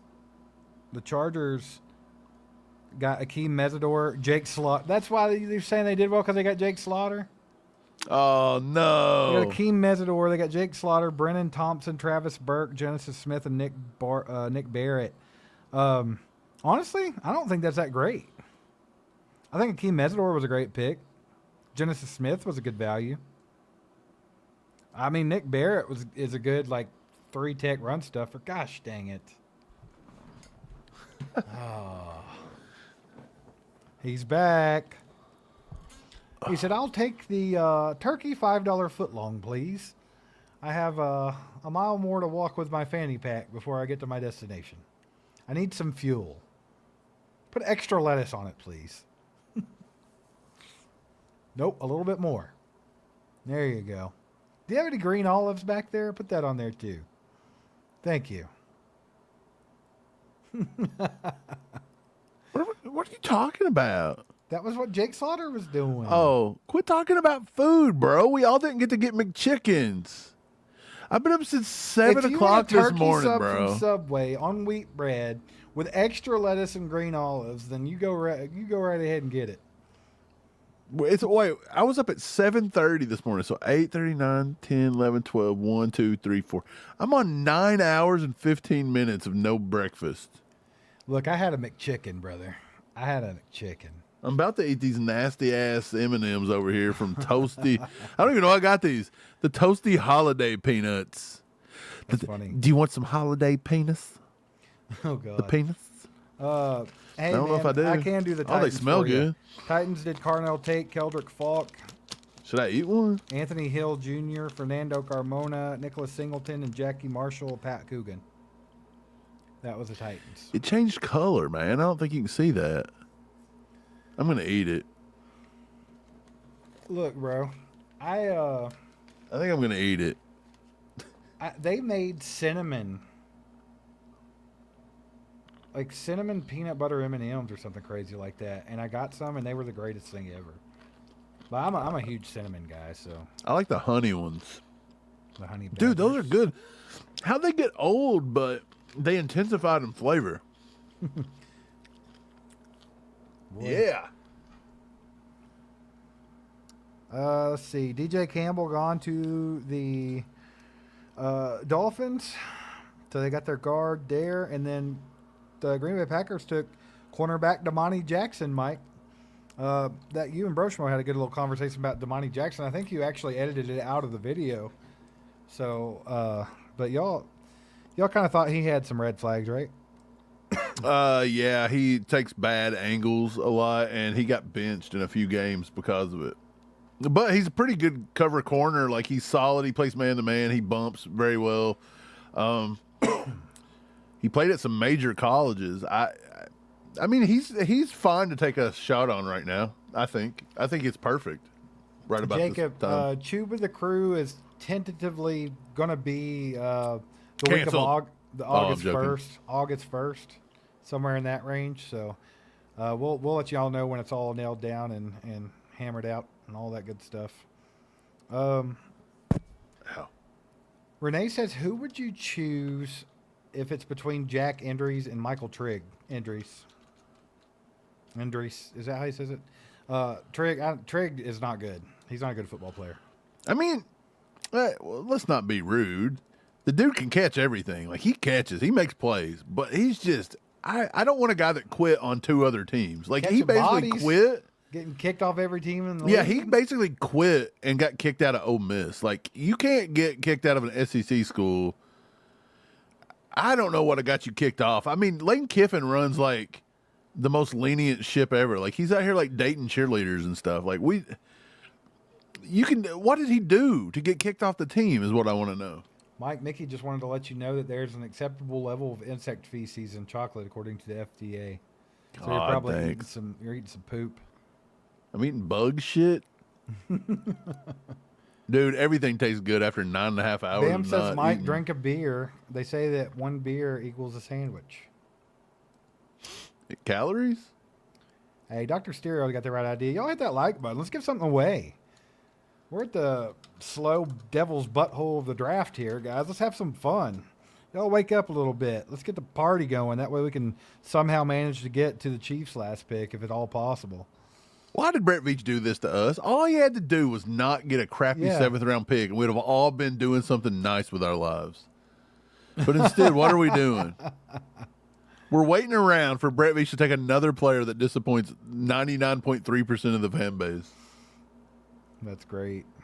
The Chargers selected Logan Taylor, guard from Boston College. So adequate size, good length, 4 years of strong starting experience for Logan Taylor at Boston College. He has a good feel for the game, relies on technique over force, though. He can get a little too wide and too far forward sometimes, which will put him open to counter moves. Generally solid, can identify games. He's a high pad run blocker, lacks pop on contact. Nothing crazy. Nothing crazy there. Not bad, though. Ba-ba-da. The Dolphins got our pick number 40, Jacob Rodriguez, and they got pick number 42, Chris Bell, and they got them literally 60 picks apart. Crazy, huh? That's insanity, dude. Let's go through. Let me go through and see if I can spot one team that maybe got multiple top 20 picks. I wonder if anybody got multiple top 20s. The Chiefs. We got 2 top 20s. The Dolphins got number 16 and number 17. Yeah. The Jets got number 18 and number 7. And number 2. And number... David Bailey. No, wait. I said it wrong. The Jets got number 18, number 15, and number 7. David Bailey was number 7 on my board at the end of the day. Yeah. I would say the Jets have 3 top 20s. The Dolphins have 2 top 20s. The Chiefs have 2 top 20s. So, I mean, honestly, the Giants have to have 2 top 20s. They picked twice. Did they not take 2 top 20 players? What the heck did they do? The Giants? Yeah, they took Sonny Styles. Did they take somebody else? Well, they must have not The took Giants a top. didn't take Sonny Styles. I'm sorry, they took Arvell Reese. I'm sorry. Okay, yeah, so they got Arvell Reese and Maui Noah. The Giants got 2 top 10 players. Yep, C.J. Williams off the board, wide receiver from Stanford to the Jacksonville Jaguars. Pick is in for the Texans. Lions on the clock.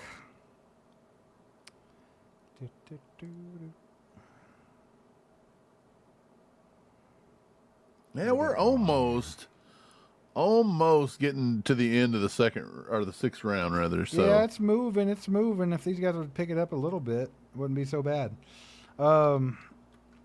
Guys, 536 likes, 537. Let's get it to 600. Let's do it. We'll give something away. So go do that if you haven't done that. We got a 2-bomb from Virgil. Says, is Deion Burke still available? Yes, he is. Nate with a 2-bomb says, VJ Payne, K-State. Love him. I think he's a nice little sleeper pick. It could be somebody they're looking at maybe in the 7th round there if he stays around that long. But I could see him coming off the board here soon. Honestly. yeah, there was a lot of talk with him possibly getting into the 2nd round, Yep. which is wild because he Dunking Pond didn't get says, close. why no OT still? Because there's none left worth a crap. Isaiah World would probably be a good UDFA pick if he doesn't get drafted, just to see what he can do. But Maybe they take him in the 7th that's a possibility too. because you can let him sit this year off of that knee injury. Yeah, that's true. Sit down, take a break.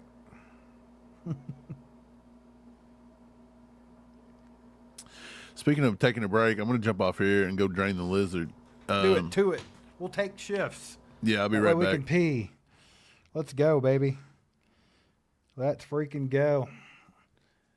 All right, guys. What we got going on? What are y'all doing with the life? What's everybody up to right now waiting on this last pick? Y'all put it in the chat. Let me know. Hayden says, how many picks away are we from picking again? Quite a few. Our pick's 247, brother. And right now, we're at what pick?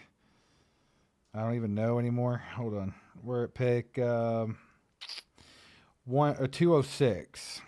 Well, the pick is in at 205 for the Lions. Chargers are on the clock. The Texans just took Lewis Bond, wide receiver from Boston College, at pick 204. So, yeah, hopefully they'll get this rolling.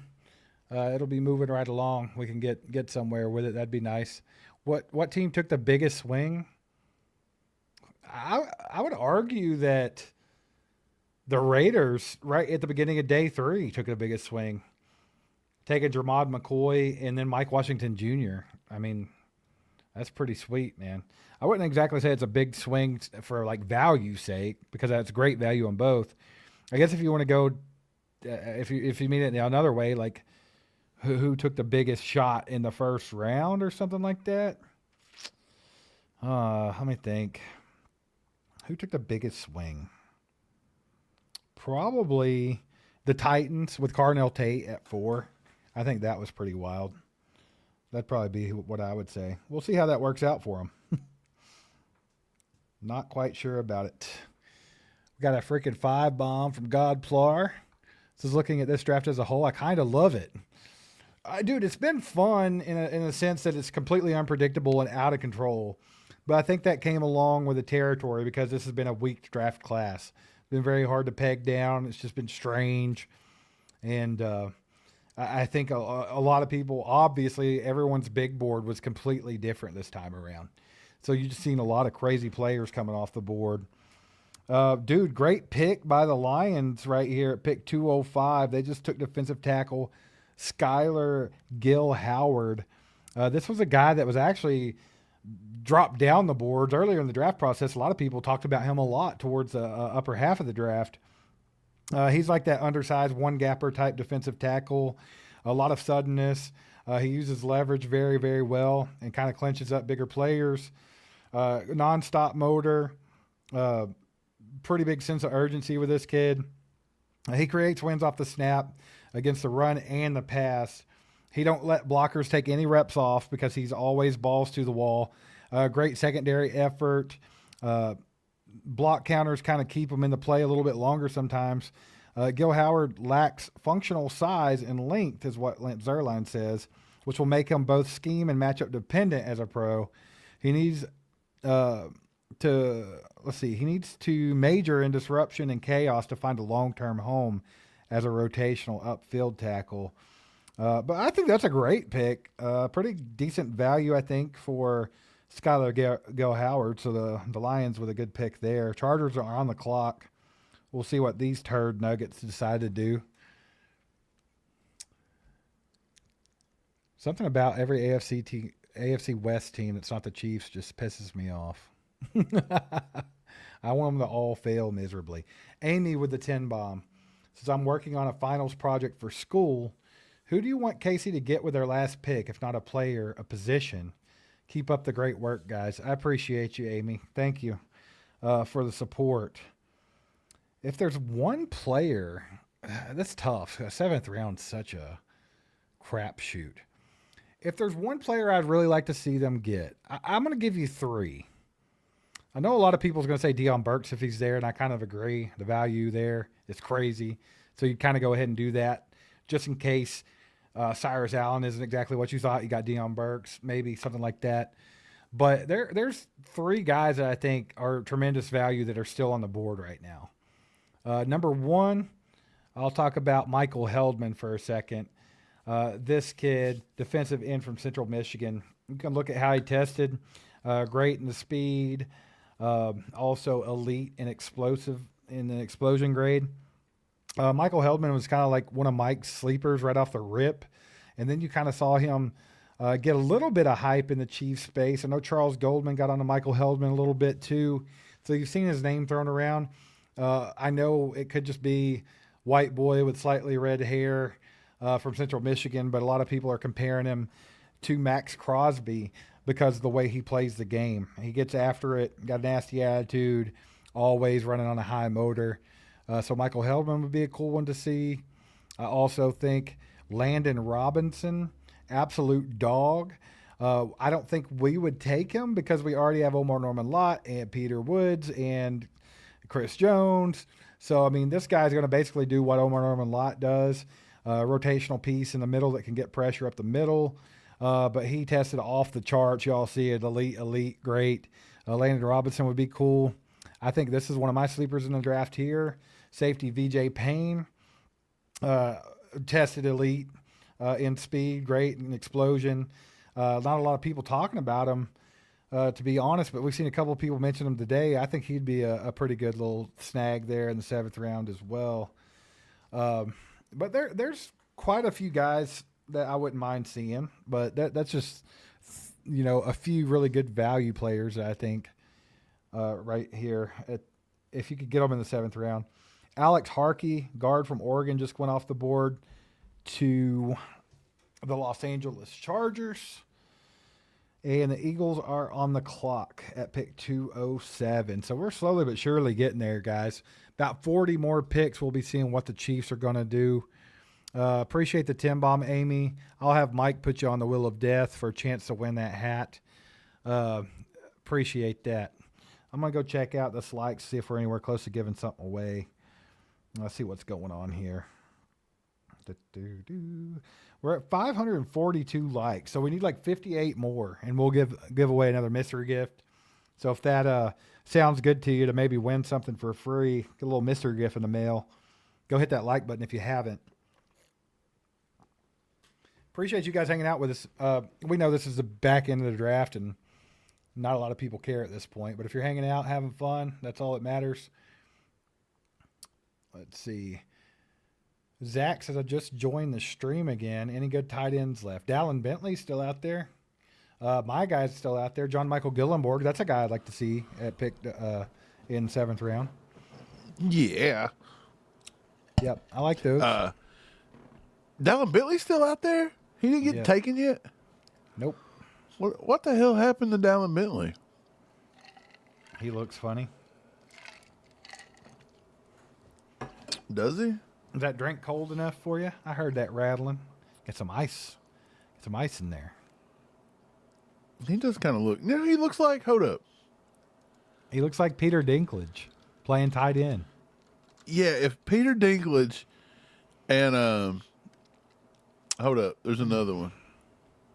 Michael Trigg's still on the board, Paney. I'm just not a Michael Trigg fan, but I mean, some people are.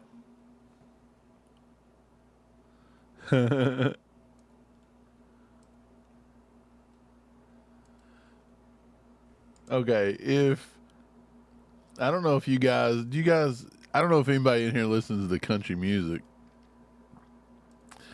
but if you do, Mike, you're talking to a bunch of people from the Midwest. Of course they do. Hey, does he not give out Thomas Rhett vibes? I don't see that at all, actually. What? Not even a little bit. What? Does anyone else think that they They look even alike? got the same haircut, bro. I don't think they look anything alike. Oh my God, he's not gonna be a doppelganger. I'm just saying vibes. Like, what are you talking about? I would never in a million years have put them two together. I mean, it's funny. I guess this is just how subjective it is when somebody's like, hey, this person looks like this person. Like, off the top of my head, it's just who I thought of was Thomas Rhett. I thought you were going to go somewhere else with it. Like who? Tim McGraw or something? Like, I don't know. bro, it ain't that far off. That's like funny. Dallin Bentley could be a cosplayer. Casey Moe says this is generally looked at as a weak draft class. Absolutely. How wild would it be if everyone was just dead wrong on evals and it's just full of dogs? I mean, it could happen. Crazier things have happened. Yeah, I Sam could hit the lottery Lofton too. I wish. Sam Lofton said, what about Caden Curry, edge from Ohio State? I like him a lot. He's cool. Hey, Micah Morris just went off the board to the Eagles, so they just got a really good value pick. What you talking about, Micah Morris? Yeah, let's talk about Micah Morris, man. Look at that guy. Crazy athlete. 9.97 RAS score. Elite in speed and explosion. Micah Morris, obviously, he's a guard, guys. Rare blend of intelligence, power, and movement. Let's see. He plays a sky high pad level and outside hands. That's a knock That sounds on him. gross. Let's see. He's very strong in his upper body, relatively light on his feet as a move blocker. Broad frame can make it tough to get around in protection. Inconsistent base width could lead to leakage against athletic rushers. Playing at a lighter weight would make him quicker and more efficient and could be the key to making it further in the league. But the Eagles snagged him. This pick, check this out. Pick number 207. This just shows you how crazy the NFL draft can be. Pick 207. This was originally the Texans' pick. They dealt that pick to the Los Angeles Rams, who dealt that pick to the Tennessee Titans, who dealt that pick back to the Los Angeles Rams, who dealt that pick to the Philadelphia Eagles to get Micah Morris. Nobody wanted Michael Morris. That's the moral of the No, story. those trades happened pre-draft. I know, but nobody wanted him. That's what we all come down to. Michael Morris is a big, giant guard. boy. Like he reminds me of the other guys that they like. They went and grabbed Darian Kennard from us, and he ends up with over there. He's like a big, giant guard. Who was that big kid from Louisville they had playing guard for a while? That was a Kai tackle. Becton. Yeah, he's that. They like oversized linemen. They do. with the They really Eagles. do. I think they just took another one earlier in the draft, if I'm not being crazy right now, because I was thinking the same thing when they took him. Let me go look at that real quick. I'm pretty sure you kind of hit the nail on the head with that because they took Markel Bell. Yeah. So That they makes love it. sense. He's one of the biggest guys in the draft. So Falcons pick is in. Commanders on the clock. Let it roll, baby. Y'all stop thinking too much about this and just pick these players. That's what you got to do. Mickey Moonrock says, "Would you guys take a flyer on Isaiah World? Potentially, Yeah. Wouldn't hurt at all." Why did Sam say that Dallin Bentley looked like a girl he used to know? That's hilarious.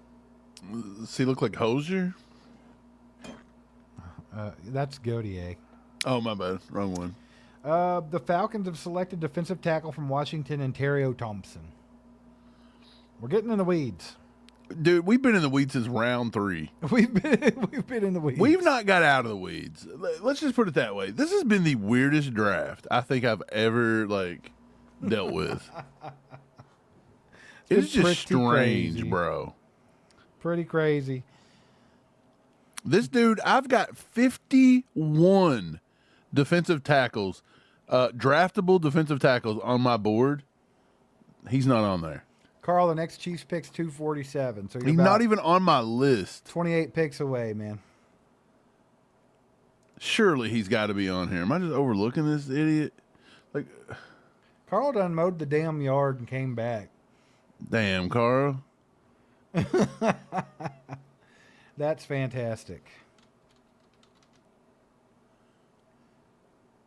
Oh, I take it back. He was number 41 on my list.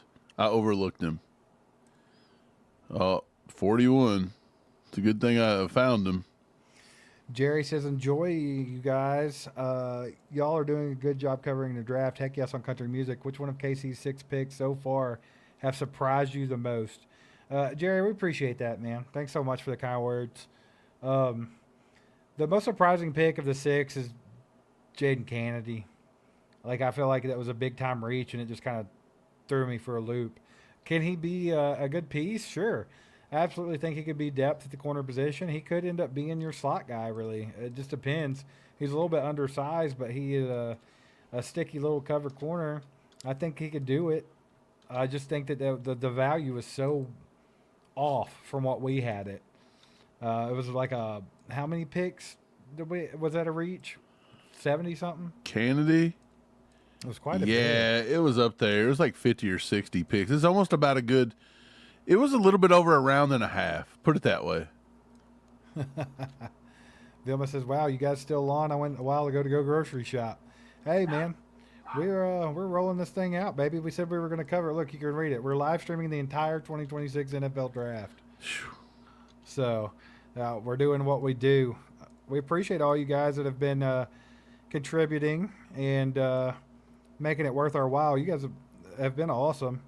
It's getting a little slow now, but, I mean, it's understandable. Everybody's been grocery shopping and mowing their grass. And Dude, all kinds of everybody's stuff. having a life today, but Mike and Steve. Payne says VJ Payne. I love VJ Payne. I think that's a great pick.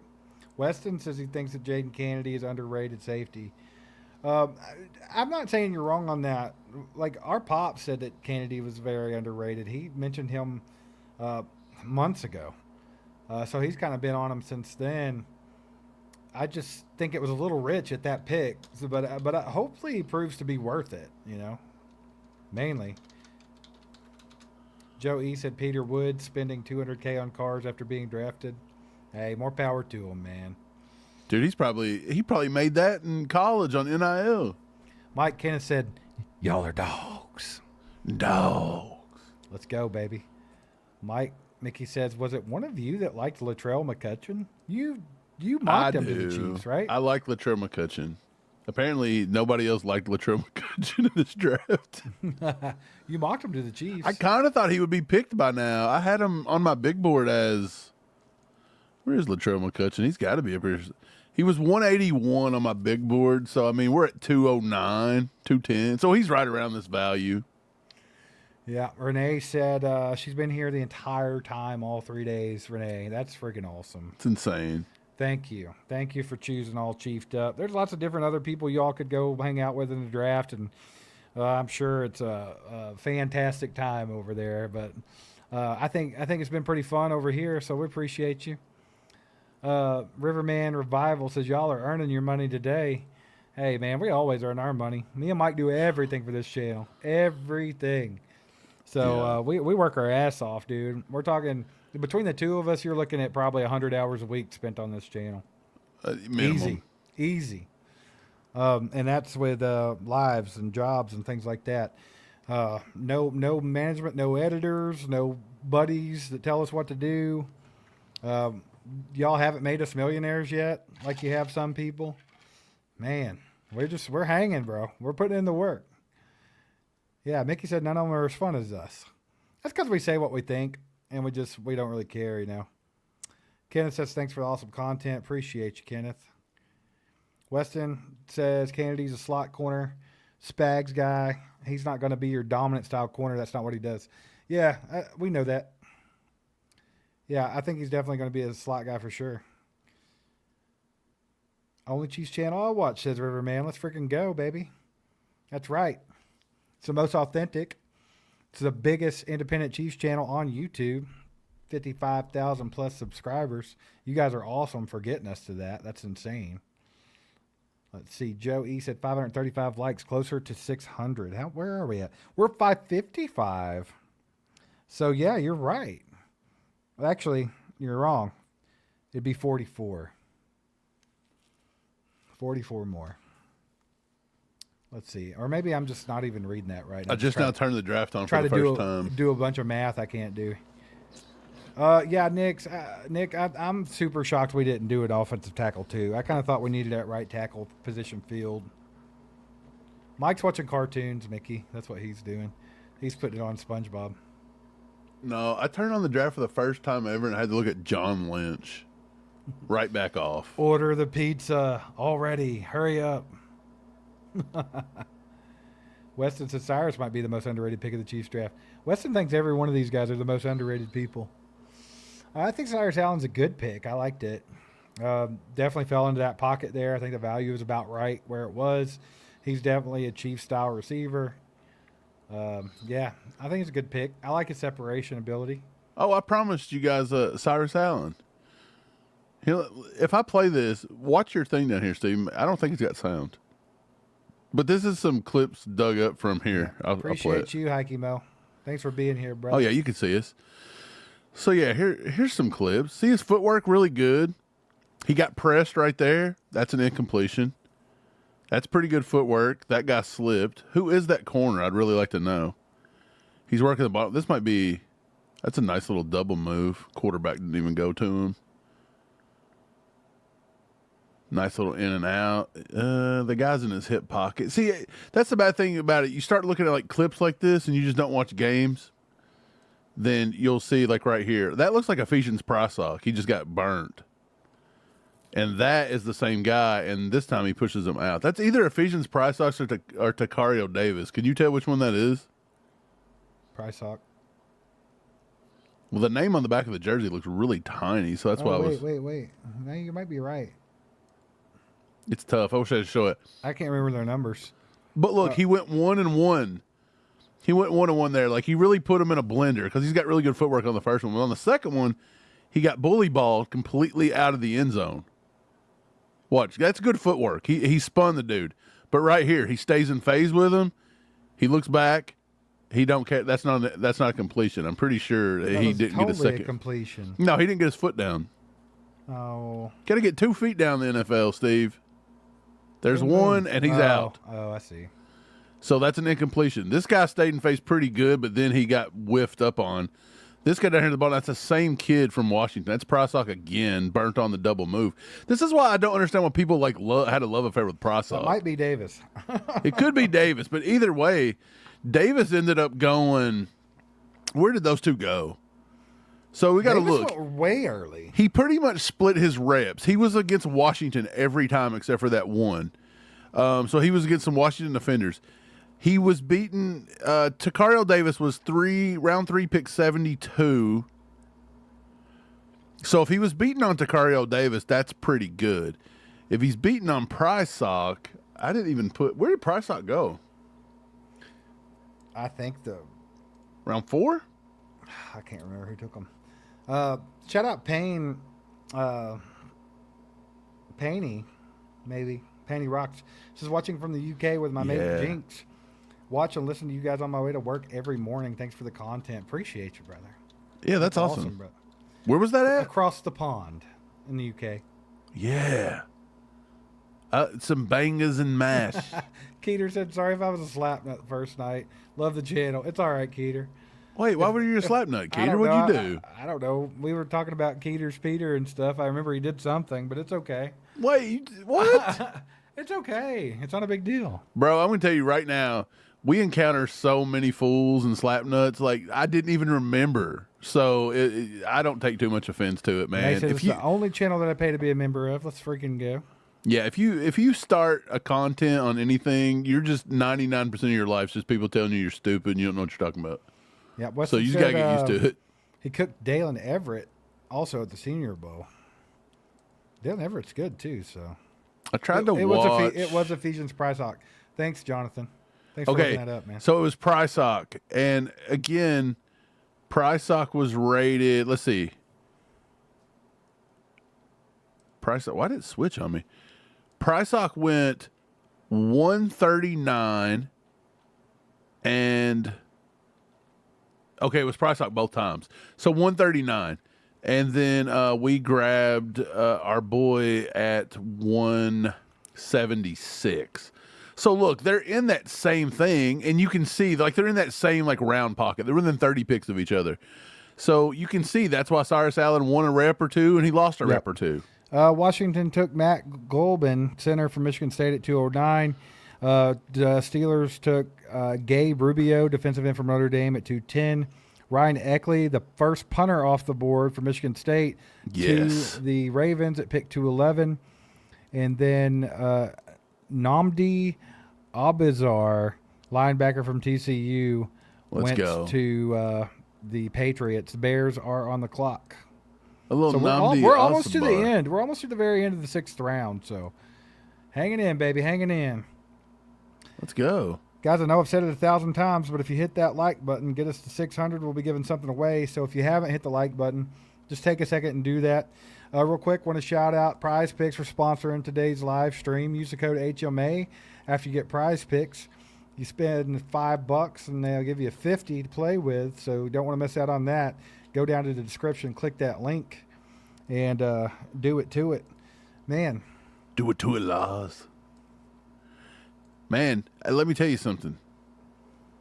Tell me something. The Chiefs so Visha's got 1, 2, 3.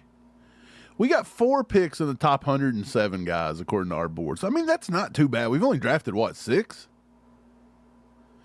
Cyrus Allen and Jaden Canada were literally back to back around what? There was a 4th and a 6th. Is that how it went? No, it had to be a 4th and a 5th. Yeah, 4th and a 5th. They are 1, 2, 3, 4, 5, 6, 7. They're 7 players apart on my big board. Are you that down on it, man? I mean, the Jags, their draft wasn't great by any means, but they did have a couple of good players in there. And plus, I mean, they've been on the up and up with Liam. Bro, I don't know why Liam Cohen drafted Nate Bokircher that cool. No, that was high, crazy. Bro. He had a dream, bro. He had a dream. He's wild. Carl says, do you think that the guy from OU is going to get drafted? You talking about Burks? I honestly don't know. Let me go see if I can dig up what's going on with him. Yeah, what's up with this fall here? Pretty wild. It's not Jermod McCoy style drop, but it's definitely something to talk about now, isn't it? I cannot believe the stupid Raiders ended up with him. And Mike Washington Jr. Crazy. The likes are going up so slow that I tend to think that the same 444 people have been in here this entire time. Like, and you'll randomly get somebody to stop by.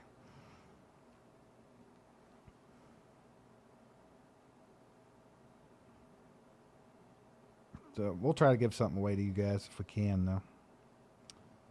Don't forget, every $10 donation you get on the wheel to win that hat. We're giving away this hat at the end of the stream. It's this nice little KC hat from the KC Hat House. Our boy Elgin Thrower gave us a bunch of them, and we're going to give this one away to you. Kind of like that gray one, man. You see me rocking one of them today, actually. So, yeah, if you want a chance to win that bad boy, all you got to do is donate $10 or gift out some membership, something like that. Whatever equals 10. Hayden, who do you think the best player is on the board still available? Dallin Bentley, probably. Or Dallin Bentley, Deion Burks, Rayshon Benny, Michael Heldman, Nussmeyer, VJ Payne, some of those guys. Yeah, that hat's pretty slick, bro. If you want to win it, you know what to do. If Burks is a problem child, he's a perfect pick for the Chiefs, says Doug. So why are we not grabbing him? Dude, Burks to me seems like he's a really good kid. That's weird. What's going on? Is it medical? Look, here, let me bring in this. This is our boy Jordan Schultz. He was on Jordan Schultz's show, and he was talking about you gauge him talking here to Jordan Schultz, and you tell me if you think that he's probably like kind of like a Makai Lemon type that could be a head case, or do you think he's like more like a kid that just seems kind of like a good kid, like a soft-spoken kid that just does his job? Because I don't get any vibes that he's like a bad person. Like, I just don't. Let me bring it in really quick. It's taking a little while to load. Okay, here you go. It's about 50 seconds. Everybody can watch this. Dion, you showed out at the Combine in a major way. You ran a 4.3 flat 40, which is a ridiculous time. Were you surprised or happy about that? How did you feel? Nah, that was not a surprise. I was kind of disappointed, actually, to be honest, because I wanted to see 4.2. I know I had that in me as well. On my first 40, I tripped. I'm like, I ran a 4.33. Let's go get the 4.2. And then the second one, I wasn't in my drive phase that long, man. I think I got right up at about 6 or 7 yards. I'm already up it. I was a little bit upset. So I seen the 4.2 already, so I was expecting to see that. But, I mean, 4.3, I guess that'll do as well. You might be the only guy I've ever heard who was not thrilled about running a 4.3. That says a lot. Yeah, man, I take pride in my speed. 4.2 looks a lot better than 4.3. You're not going to say he's a 4.2 guy. No, they're not. They say he's a 4.3 guy. Yeah. He seemed like a bad person. No, but he does kind of sound like that Tim Meadows. He does. He said, I like a fish sandwich. Yeah. But, dude, let me tell you something. I like him. Like, everything I ever watched of Deion Burks, I really, really liked. I don't know. I don't think he tested bad. Like, he tested off the charts. Like, I wouldn't see him having a bad football IQ. If you go back and watch his Purdue days. He was just joking, Mike. What? Doug, he said, I was just joking. I heard he's Oh, no. I'm not saying you, but I'm saying, like, I guess a lot of people might think that there's something going on there. Lego making me hungry again. Look at this. He needs a big steak dinner, 20-ounce bone-in ribeye with that garlic butter and thyme sizzle. Baked potato, mac and I'm about cheese to go with get some pumpernickel bread and I'm cinnamon about to go get butter. some of those Venezuelan steaks. Should we go? Should we go? Well, if Brett Veach takes 4.5 years to get to the next pick, like if he would, we'd have already been eating it. Worst case scenario, we go to Twin Peaks. Worst Oh case my scenario. God, not Worst breasts. case scenario. If not, we're gonna go to that Venezuelan steakhouse. Dude, I'm talking like when you watch Time to celebrate. Deion Burks, he literally 100% reminds you of like an Andy Reid wide receiver made over. Like he almost gives Tyreek Hill vibes like to the max. And it's like, I don't know. Maybe, I don't know. Maybe he's just, who knows? Maybe he can't read. I can't read. I have no idea. Nikki says, not asleep, but wishing I was. Well, go take a nap, Nikki. We'll wake you up when the pick gets in. Hayden, yeah, Dallin Bentley's the top player on our board right now. He's still available. Let's go see what the draft is doing. I forget that we're covering the draft sometimes. Let me go check her out. All right. The Patriots took... that's exactly where I was at. I know they've made some picks. Jordan Vandenberg went to the Bears. The Bears. That's a good pick. Caden Curry goes to the Colts. Ooh. Harold Perkins comes off the board. Finally, 3 good players in a row. What is going on there? Yeah, let's see what the Packers did here at the end of the 6th round. But Caden Curry to the Colts is a beast pick. Yeah, Vanderberg's a beast pick. Harold Perkins. Yeah, man. 3 in a row. Wild times. 3 picks in a row that made sense. That's crazy. Mickey Moonrock says, I'm having grilled salmon with vegetables and Red Lobster biscuits. That sounds good, too. Yeah, it does. Everybody having a delicious dinner while we're on here. Praying to get to the 247 pick, man. We got our boy Phil McCamus in the house, baby, with the 10 bombs. It's flying through E-Town as we speak. No I missed this way. area. I was stationed. Whoa, Phil, I'm right by the Gold Vault almost, man. Phil, our Pops lives like right by 65, like in yeah, E-Town. you just passed Pops. Just you went right by him. Phil, you're gonna have to hit us up one day when you drive through, and if we can time it out, man. We'll stop. You can stop, and we'll meet you over there, and we'll get something to eat. We can either go Drake's, or we can go old school. We can go to that Shoney's over there, buddy. We can get Shoney's buffet. Oh, Joey Bro might be over there. Oh, that's awesome, man. Thanks for the 10, brother. Hey, Phil goes on the board. Trey Smack, the kicker from Florida, was taken by Green Bay. Dude, he's on the all-name list, Trey Smack. Oh, yeah, Trey Smack. He's sure. got to be. Guys, we've made it. Hey, everybody give yourself a round of applause. We made it to the 7th round. I don't know how. Powering through, baby. We've been streaming for 5 hours and 49 minutes right now. Almost 6 hours. Dude. So, yeah, we appreciate everybody showing us love because we just spent 6 hours sitting on my ass hurts. Yeah, dude. It's like so like I got to get one of those stand-up desks. I need to get that set up going. But, yeah, I appreciate you guys being here and hanging out with us. That's freaking awesome. We made it to round 7. Let's freaking go. Trey Smack, last pick of the 6th round. I hate X. I hate it. It's just so stupid, bro. Stupid. What, Hold up. You sound like King Kurt. It's so stupid. It is dumb. Let me look. I'm just gonna bring in the Twitter feed, and I'm gonna give you my process through all of this, okay? Oh, and then God. I bet there's some dumb stuff on there. No, here's the feed and the process of how this was working. Mickey, yeah, we're decently close to Lexington. It takes probably about an hour and 15 minutes to get to. So his wife's main office is there, and sometimes I go there on business trips. Heck yeah, man. Let us know. We'll meet up. We'll go get some food.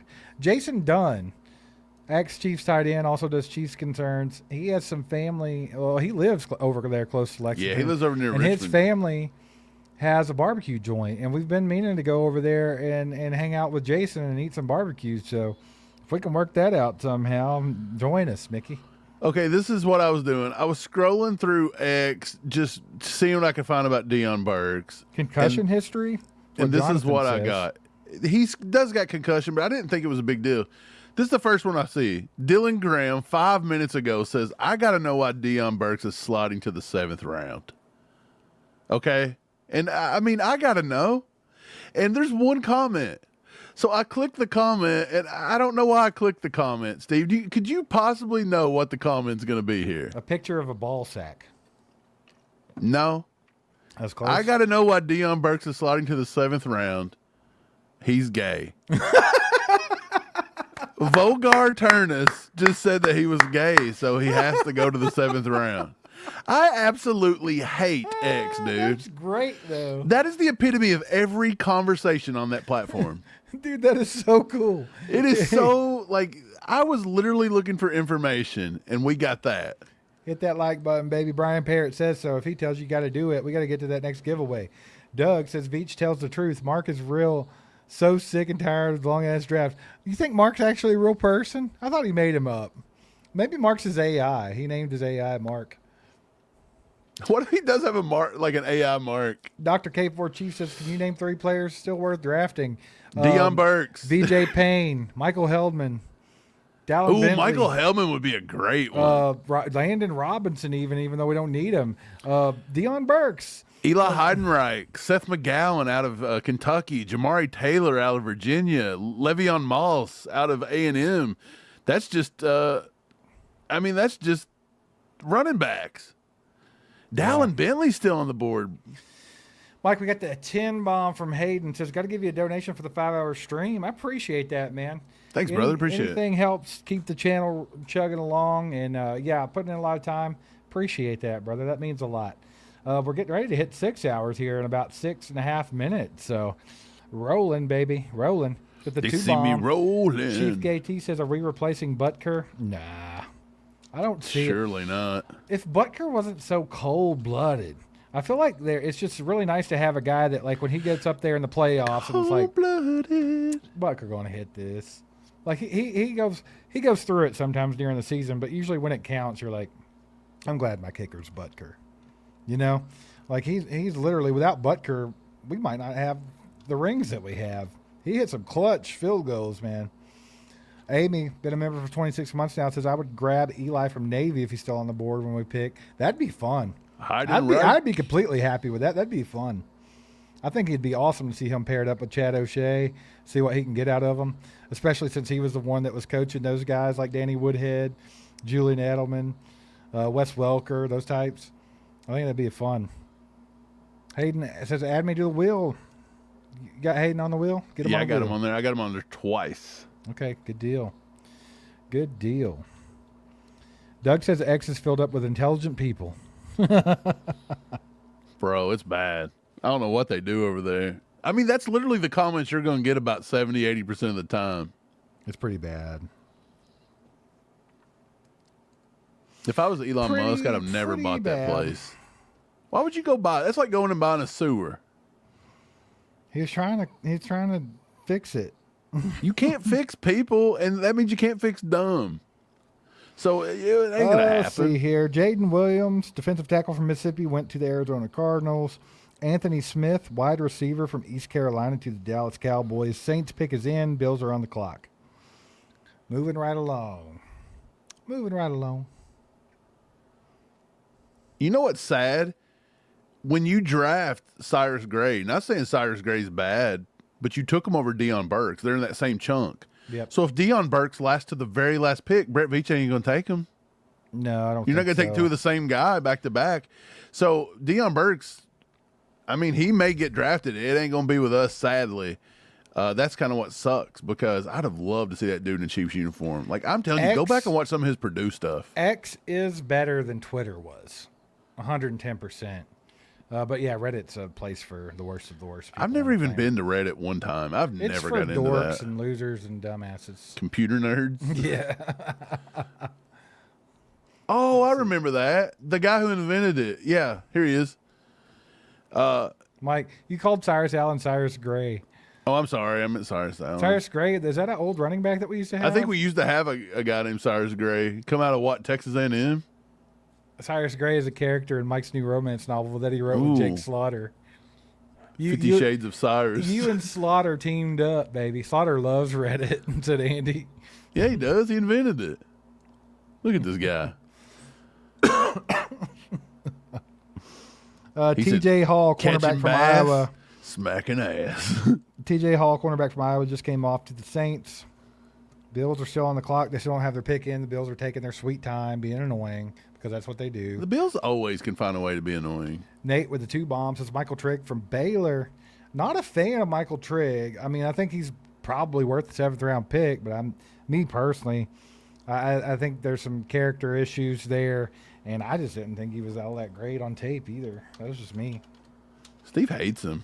I don't hate him. I just don't love him. Mike, we got another 10 bomb from Amy. Here's what I don't like about him. He don't block worth a shit. Like, he won't even try to block in the run game. Amy says Philly will probably grab Burks. Oh, wait, he isn't from Georgia, so they won't. That's true. Let's go. Hey, another slot for Amy on the wheel. If you guys want to get on the wheel to win that KC hat, every $10 donated, you get a slot on the Wheel of Death, and you'll have a chance to win this beautiful KC hat. What's it spinning the wheel? It spun the wheel. It spun the wheel. Now you better reset it. Wait, I got to see who it gets so I can put them back on it. If we were only spinning one time, it would have got Dr. Stereo. So you know what? You're back on Dr. Stereo. He dodged a bullet. Yeah, you did. Oh, I can just close. I don't have to remove them. Yeah, I didn't have to remove them. Okay. Let's see. Why won't this add somebody to the wheel? What's happening? There we go. Mike, and you said Amy. Do you think Nico is safe after the draft as a returner, or do you think that's something that Allen could do? He might be able to. Honestly, I don't. Let me see. I don't know if he returned a lot though. Let me go look at my notes. Depends on who they grab here, I guess. If they were to get a return specialist or something. You know what I like about him? He went to Landry Walker High School in New Orleans, so Cyrus Allen could. I mean, I'll go have some Cajun food with him. I'm sure we'd get along there. I love Cajun food. He's got a little bit of return experience from what I found. He doesn't have much overall special teams experience, but he's got a little bit of return experience. So maybe they'll try him there. Well, you know Dave Tobe. We could sign the actual Warwick guy, Warwick Davis, the one that plays the leprechaun in the horror movies. We could sign that little dude, and I swear he'd have him back there returning kicks. Potentially. Toriano Pride. 32 likes away from a giveaway. Just throwing that out there. If you haven't hit the like button, hit the like button. 32 away from a giveaway. We'll be doing a giveaway for a mystery gift. The Bills took Missouri boy Toriano Pride. That's a joke. Why are you gonna steal our boy like that? Yeah, Buffalo, you don't deserve him. I actually liked him as a late day pick. I Yeah, thought he was me too. something to mess with there. The Bengals pick is in. Lions on the clock. Yeah, Toriano Pride's a good pick this late, I think. I like it. Damn Buffalo. Doing their thing. They'll screw them up. Shout out to Warwick Davis, baby. Joe E. Tanner Koziol's gone, brother. He's been gone for a minute. Somebody nabbed him up. Oh, yeah, he went. Hayden, just so you know, we just hit 6 hours, baby. We just hit 6 hours on the nose right when I read your comment. That's hilarious. Let's go, baby. As soon as I read that comment, it just bing. Yeah, Tanner Koziol went round 6. Pick number. Wait, maybe I'm not reading that right. Yeah, Mike, 7 days until your birthday, brother. You're going to be 43. Yeah. You're old. I'm right there behind you. That's okay. Mike, do you like Jack Endries? He's not bad. I'll read my notes for him in a second. I can't find Koziol. Are we sure he got picked? Yeah, he got picked. I know he did. I thought he did too, but he's not showing over here. He did. He got picked after Justin Jolie. He got picked after Max Bredesen. No. Koziol, yeah, he did. He went to the Jaguars. I thought he was before that. Pick 164 in round 5. You thought he went before Jolie? Yeah, I thought he did for a second. That's why I was confused. No. Cole says he turns 44 next month. Carl said he's going to be 49 on May 5th. Yeah, a bunch of... Steve, just call everybody old like you called me. Nah, they're not like old. you ain't that old either, right? Like you're like 41 or 42. Brian Parrott said 25 days until his birthday and Dom's birthday, but Dom's going to be the big 5, baby. Yeah, not the big 5-0, but just the big 05. Mickey Moonrock says, I'm 55. 55. 55. 55. 55. Tell me. Yeah, we're at 6 hours and 1 minute and 42 seconds right now, dude. Pretty wild. Oh, with the 10 bomb right on the cue says, I keep my word. Also, add me to the wheel again. I want that sick hat. Dallin Bentley would be a steal. Yeah, at this point, sure. He really would. Jack Andrews is gone, by the way. The Bengals just took him. Whoever was talking about him. So the Bengals swiped him. Hayden, thank you so much, brother. Thank you so much. Anything like that right now is amazing when you've been on here for 6 hours. Brain's been going. It's exhausting. So, I cannot believe appreciate Dallin Bentley's not been picked. It's wild to me. Could the Chiefs draft Xavier Harris? Another defensive tackle? Probably not. And he has an arrest history, I think. I think he's been arrested a couple times. So, don't know. But that means they might grab him. Parrot's going to be 59. Old man Parrot. Jamon said, I'm going to be 47 on the 20th. According to Steve, I'll be a fossil. Hey, at least you're not as old as Brian Parrott. You know, you're good. You're good. You're good. S. Martinez is 54. 54. Well, turd in the house, baby. Said you guys don't like Cyrus Allen? He had a high production. I like the Cyrus Allen pick. I think Mike does too.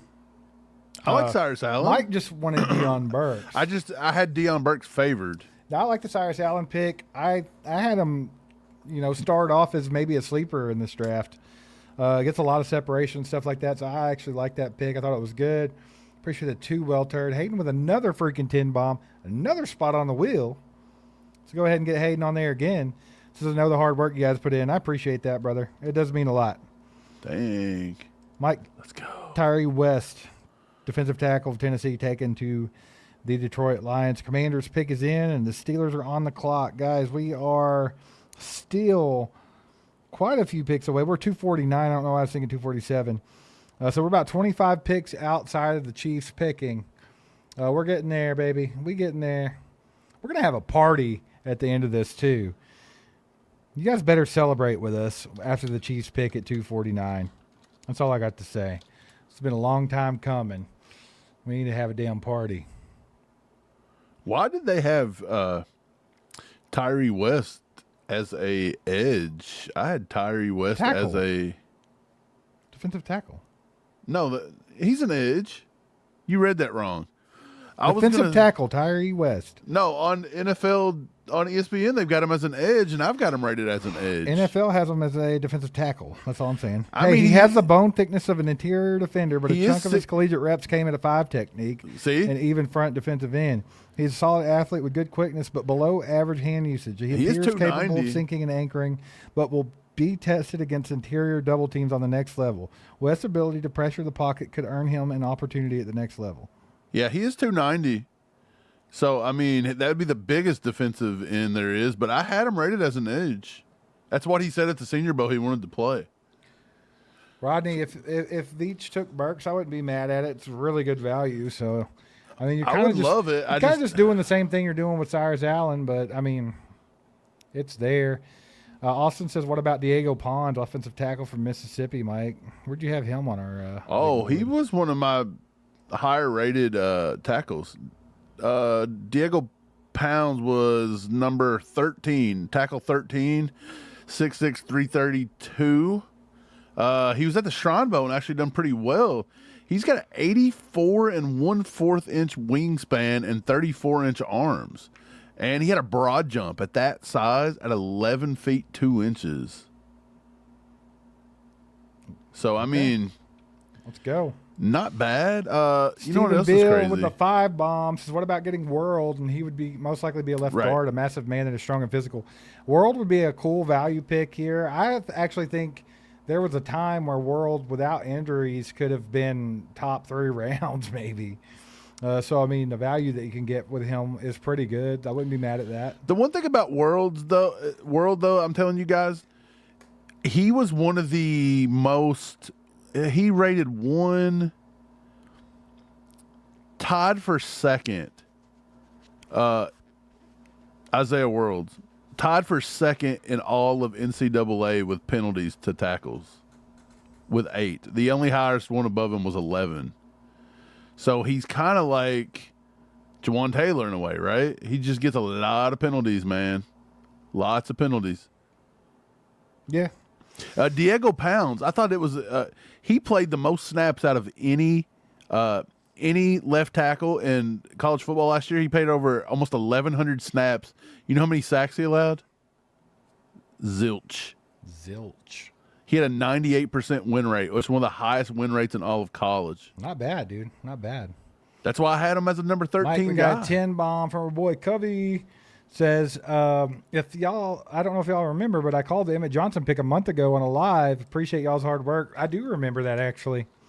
You were definitely on there. You said that they were going Emmett Johnson, so good Emmett. call. Big old Emmett. Good call, brother. They took Athen. Get him a spot on the board. I got him. Already got him. You already got it. They took Athen. Athen Kaliakmanis. Say that one more time for me. Athen Kaliakmanis. Mike, we got a freaking 20 bomb from Hayden. He says, everybody hit that like button now. You're only 25 away from a giveaway. So hit the like button now if you haven't. And he said, okay, now I have to chill with the donations. You better chill out before you get in trouble spending all your money, Hayden. Hey, we appreciate it, though. It does mean a lot. Thanks for your support today. It's been awesome. Yeah, appreciate you, brother. Yeah, you're awesome, brother. It's been kind of a slow day on like views and things. I've noticed not a lot of people giving a rat's ass about the third day of the draft, but I will say I guess we passed views from yesterday live, Maybe. which it's We're only on because a we've couple been hours going longer. for 2 extra hours, but Yeah, Mike, after Athen Kalikoulanis, yeah, what you got? QB from Rutgers, Robert Spears Jennings, safety from Oklahoma, went off the board to the Pittsburgh Steelers. The pick is in for the Titans right now, and the Bengals are back on the clock at pick 226. Chiefs pick at 249, guys. So we're getting there. We're getting there. Somebody in the chat asking about Emil Wagner or Nolan Rucci. Which one's a better fit? Sorry. Chiefs fan here. What do you think? Mil Wagner's my tackle 9, and he's not been taken. Nobody liked him, apparently. I thought he was okay. He could have added some weight. He's only 306, but I think he definitely could have added at least 10, 15 pounds. He would have been fine. I thought he looked really good. He's got 84-inch wingspan, 35-inch arms on Emil Wagner. If I'm not mistaken, he didn't allow us hardly anything. He allowed only 7 pressures and 1 sack all season long while giving up 2 penalties. And he's a zone scheme guy. So he fits with the Chiefs very, very well. Who was the other one? Nolan Rucci? Was that who you said? Nolan Rucci. Yeah. Nolan Rucci, Penn State, he only allowed 1 sack as well. He had a 93% win rate, but he's more of a gap guy. So I do think for us, it would make more sense to probably get Emil Wagner. He's my tackle 9. Rucci is my tackle 24. So I definitely seen a lot better out of Emil Wagner when it comes to the Chiefs because, again, I'll prefer zone kind of guys because I know the Chiefs will go there. Yeah. But they both can play ball. I'm very surprised. Has Austin Barber been picked from Florida? No. Yes. No. I thought he Yes. Yes. Oh, my God. Or am I going to confuse with Slaughter again? I don't know because I don't have his name wrote down like the team that drafted him, but I'm not for sure if he got drafted or not. I think he did. Surely he had to, man.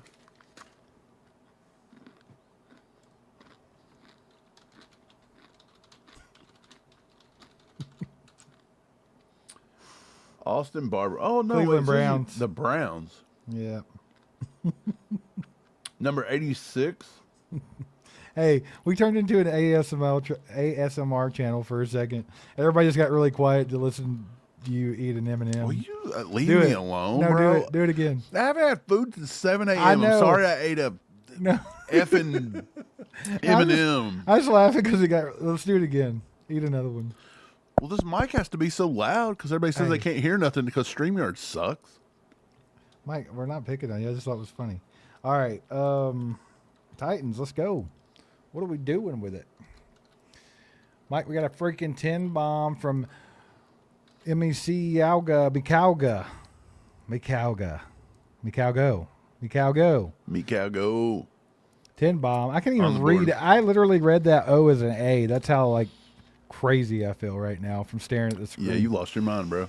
ACU most underrated Chiefs show on YouTube. I agree with that. We're the biggest independent Chiefs channel on YouTube, but we're definitely the most underrated show at the same time. So I absolutely agree with you. Appreciate the love. I have theories brother. on that, though. Do you have a theory on why we're underrated on YouTube? Did you get, real quick, did you get Covey on the wheel? Did you get 2 more spots for Hayden, and did you get a spot for Mikal Go? Let's get that. Covey, Hayden, Mikal Go. Yep, Gotcha. they're already on. Let's go, baby. What's your theory?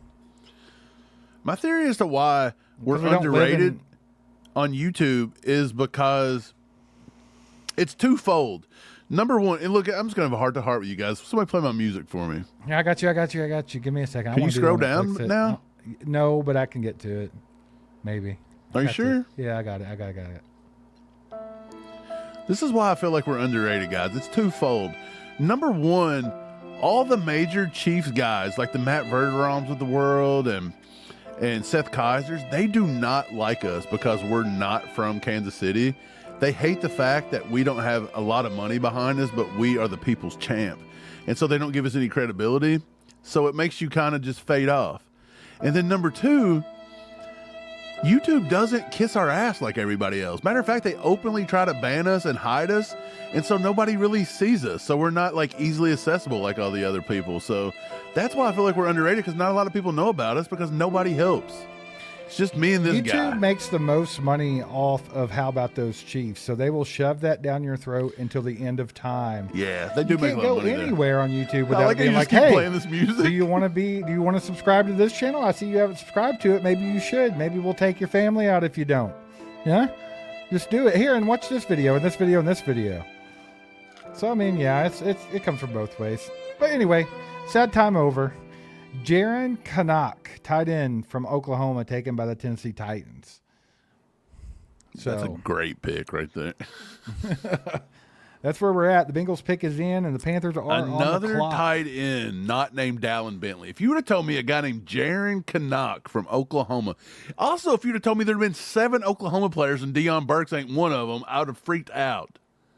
Jaron Canuck got drafted over Deion Burks? What is happening?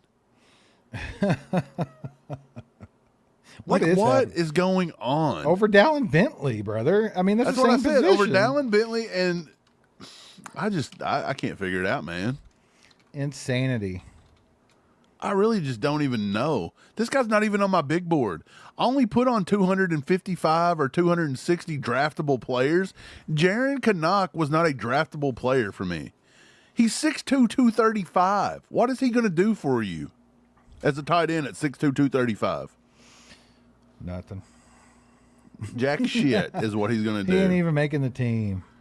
And look, if they wanted him, why'd they get rid of Chig? Hey, we're all sitting here Parkwell? waiting. This is the hardcore of the hardcore Chiefs fans. We're all sitting here waiting patiently to see what kind of Jaron Canuck that the Chiefs are going to take that's not going to make the team. I'm going to literally cry if we sit here all this time and they take somebody stupid. You know that's what's going to happen, brother. So far, they've done a pretty good job. I will say, I don't like Brett Veach's method of how he got here. He really needs to work on, like it's like you're reading a book. It's like Brett Veach reads, like, chapters out of order. Mm-hmm. And you're like, what are you talking about, brother? But then once he gets to the end, he tells you the exact way the book finishes. And you're like, I don't know how you got there, but you did. That's Brett Veach right now. Like, I do think here's my thing. We can argue Mansour Delane to the end of time, whether or not he needed to jump or not. But this would be so I think Mansour Delane was the best corner in the draft, especially with Jermon McCoy's knee. And then a lot of people's like, well, there was only 2 taken, and one was way late in the round. Okay, but look, Chris Johnson, number one, Delane fits better than Chris Johnson because he plays more bump coverage. But Chris Johnson should have been drafted around pick 20, and just the way the board started falling, probably because Reuben Bain got completely pushed to number 15, it threw the back half of the draft off. And then when Caleb Banks got reached on at number 18, that definitely put a wrench in everybody's gears. And that's what caused Chris Johnson to fall a little bit. So that's what I'm saying. Like, you're always going to get weird stuff like that. So why Brett Veach felt it so I guess he had to do it with Delane because he thought if he couldn't get Delane, he knew there wasn't another good corner because they already knew Jermon McCoy was a mess. That may have been it. They may have knew Jermon Jermon McCoy was a mess and they had to get Delane or it was done. He didn't come out and say that, but you think he's going to put McCoy's business out there? They still haven't told everybody what happened with Josh Simmons. People still guessing. They think he was in rehab. He's in rehab. I wish the Bengals would pick sometime this century, bro. Right, what are they doing? Just always trying to be I the hate most the annoying people on the Bengals. planet. They're like, it's our last pick. It's pick 226. We have to get this right, guys. Don't you dare go up there and pick Bobby Longschlong. Don't you do it. This guy's We're gonna gotta get a Pro for us Bowler. this year. Yeah, we gotta protect Joe Burrow. Get an offensive lineman right now to show him that we really care about him. Look, we're not the only fan base that second guesses stuff. Like, I know a lot of people, they'll come on here and they'll be like, why are you guys negative? Why are you doing this? Why are you doing that? We're just having football conversation. Like, that's the point of why me and Steve made this channel. It's to have football conversation based around the Chiefs. Like, when you turn on, like, say, ESPN, yes, you can go watch Nick Wright now because he became big. But the point is like, when we were growing up, there was not a lot of players. Like, we would watch literally hour football talk shows, and they would talk about the Chiefs for about 3 2 minutes seconds, tops and if you usually were it was lucky. bad. Yeah. And so this is why we started this, is to have a place to, like, air out conversations.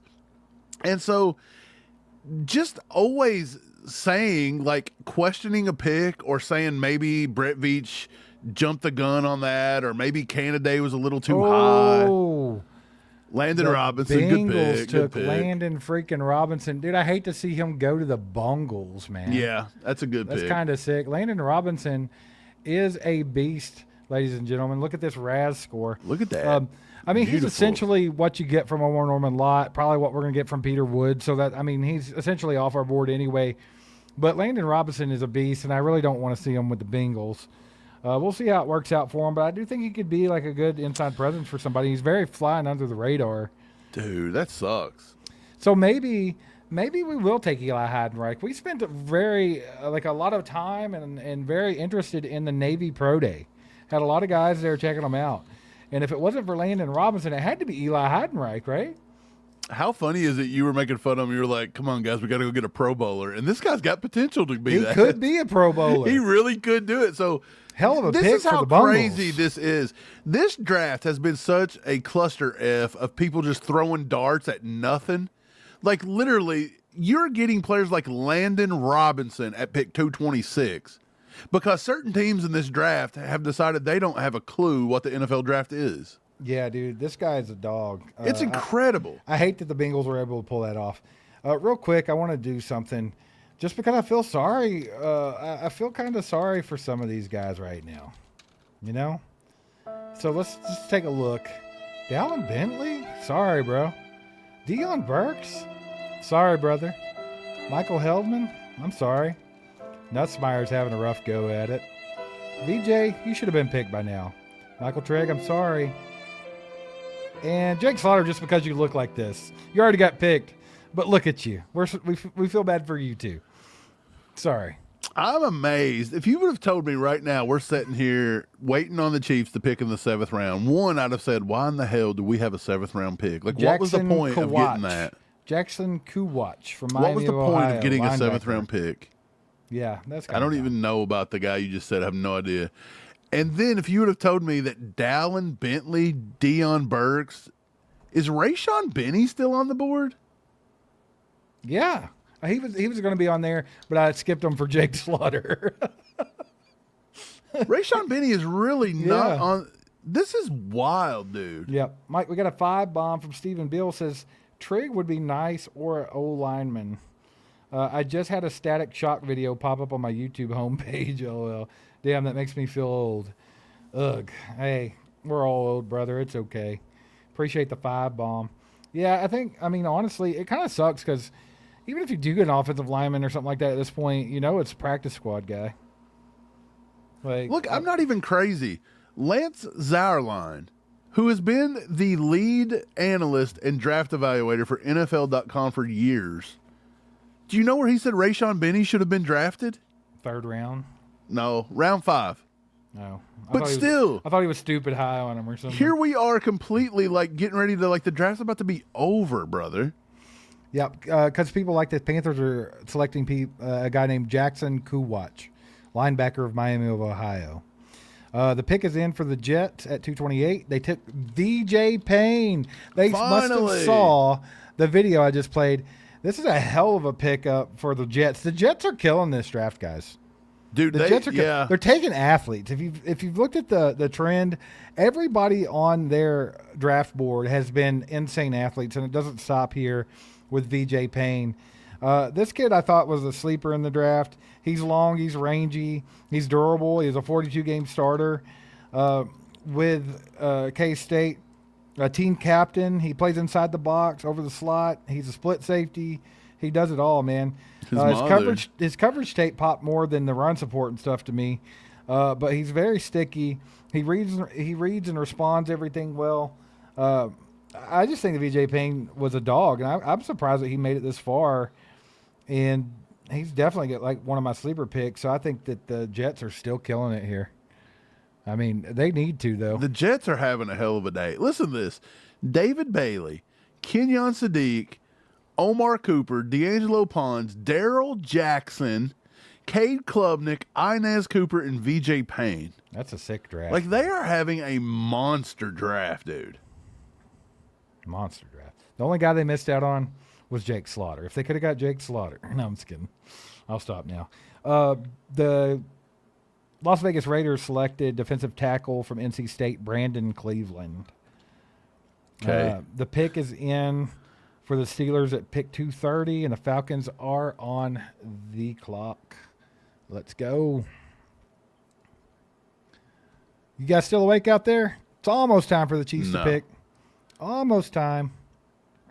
Hey, I think that you kind of glazed over Jackson Kuwatch from Miami of Ohio. Yeah. That was a name in the last week of the draft that I had to go find some of his film because people were like talking him up a lot at like Todd McShay and people that he said he had heard from and different things. They were throwing out the name Jackson Kuwatch a little bit. Like, that's wild. But I actually went and watched some of his film, and he wasn't all that bad. I really didn't think he was going to get drafted, but I don't know, man. That's wild. They thought that you should watch him. Yeah. I had to watch him for a little while. Crotch him. 585 likes, guys. 15 more, and we'll be doing a giveaway. So, hey, 15 likes. If you guys haven't liked it, just hit the like button, and we'll be doing a giveaway here in just a little bit, hopefully. But at the rate we're going, it could be tomorrow by the time we get 600 likes. So if you haven't hit the like button, do that and help everybody out. Maybe get something given away. Get one of these mystery gifts. Why not? Just 20 more picks, Mikaugo says. Just 20 more picks. Yeah, not too bad.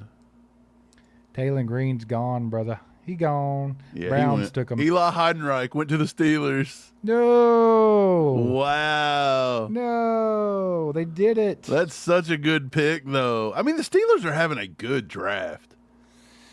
Dang, man. That is a good pick for them. Versatile and productive. Heidenreich possesses good size and toughness. Most of his run production come on jet sweeps from Navy's option attack, but he appears to lack the acceleration to outpace NFL pursuit guys. He was a strong tester, displaying the ability to take on bigger chunk of route running than he saw in college. Short-limbed with a limited catch radius, but he hangs on tight when it hits his hands.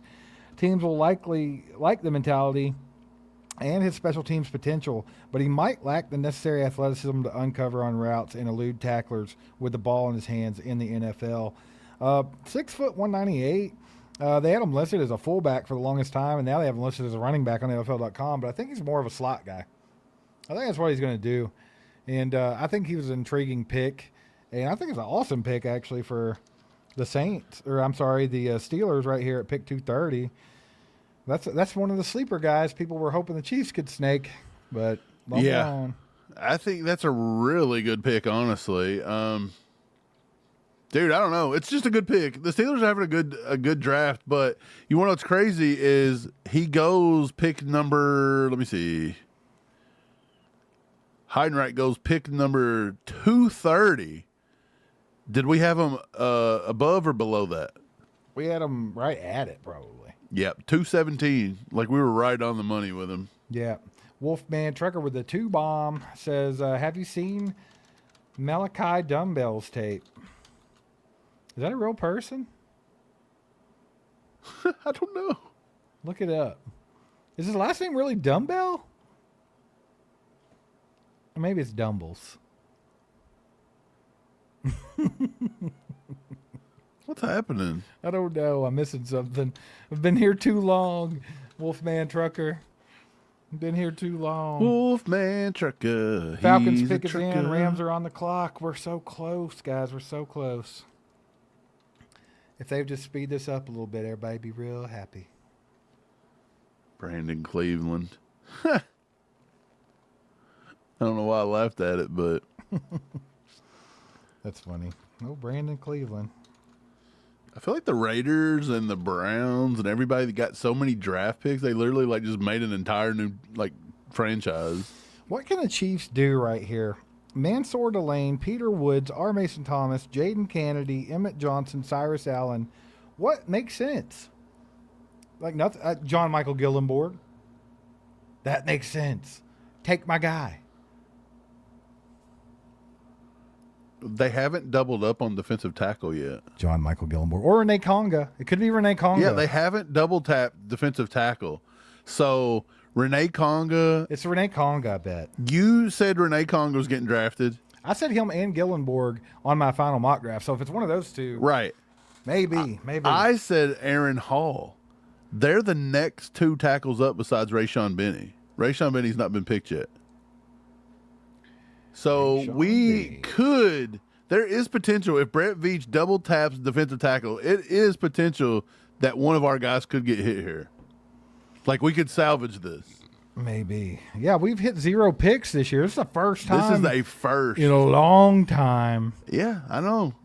But we kind of said, watch out for that because this is such a weird draft. Who Gosh, can yes. predict I knew it? it was going to be. I think if you would have, if we would have been privy and everybody would have been privy to the information that Jermod McCoy was injured and wasn't going to get drafted in the first round, You might have picked Delane at number 9. I would never have had him trading up for him. No, I wouldn't have traded up, but I think you may have considered the Delane pick at 9. 8 more likes, baby, and we're doing a giveaway. 8 more. So close. So close. So close to that Chiefs pick. So close to a giveaway.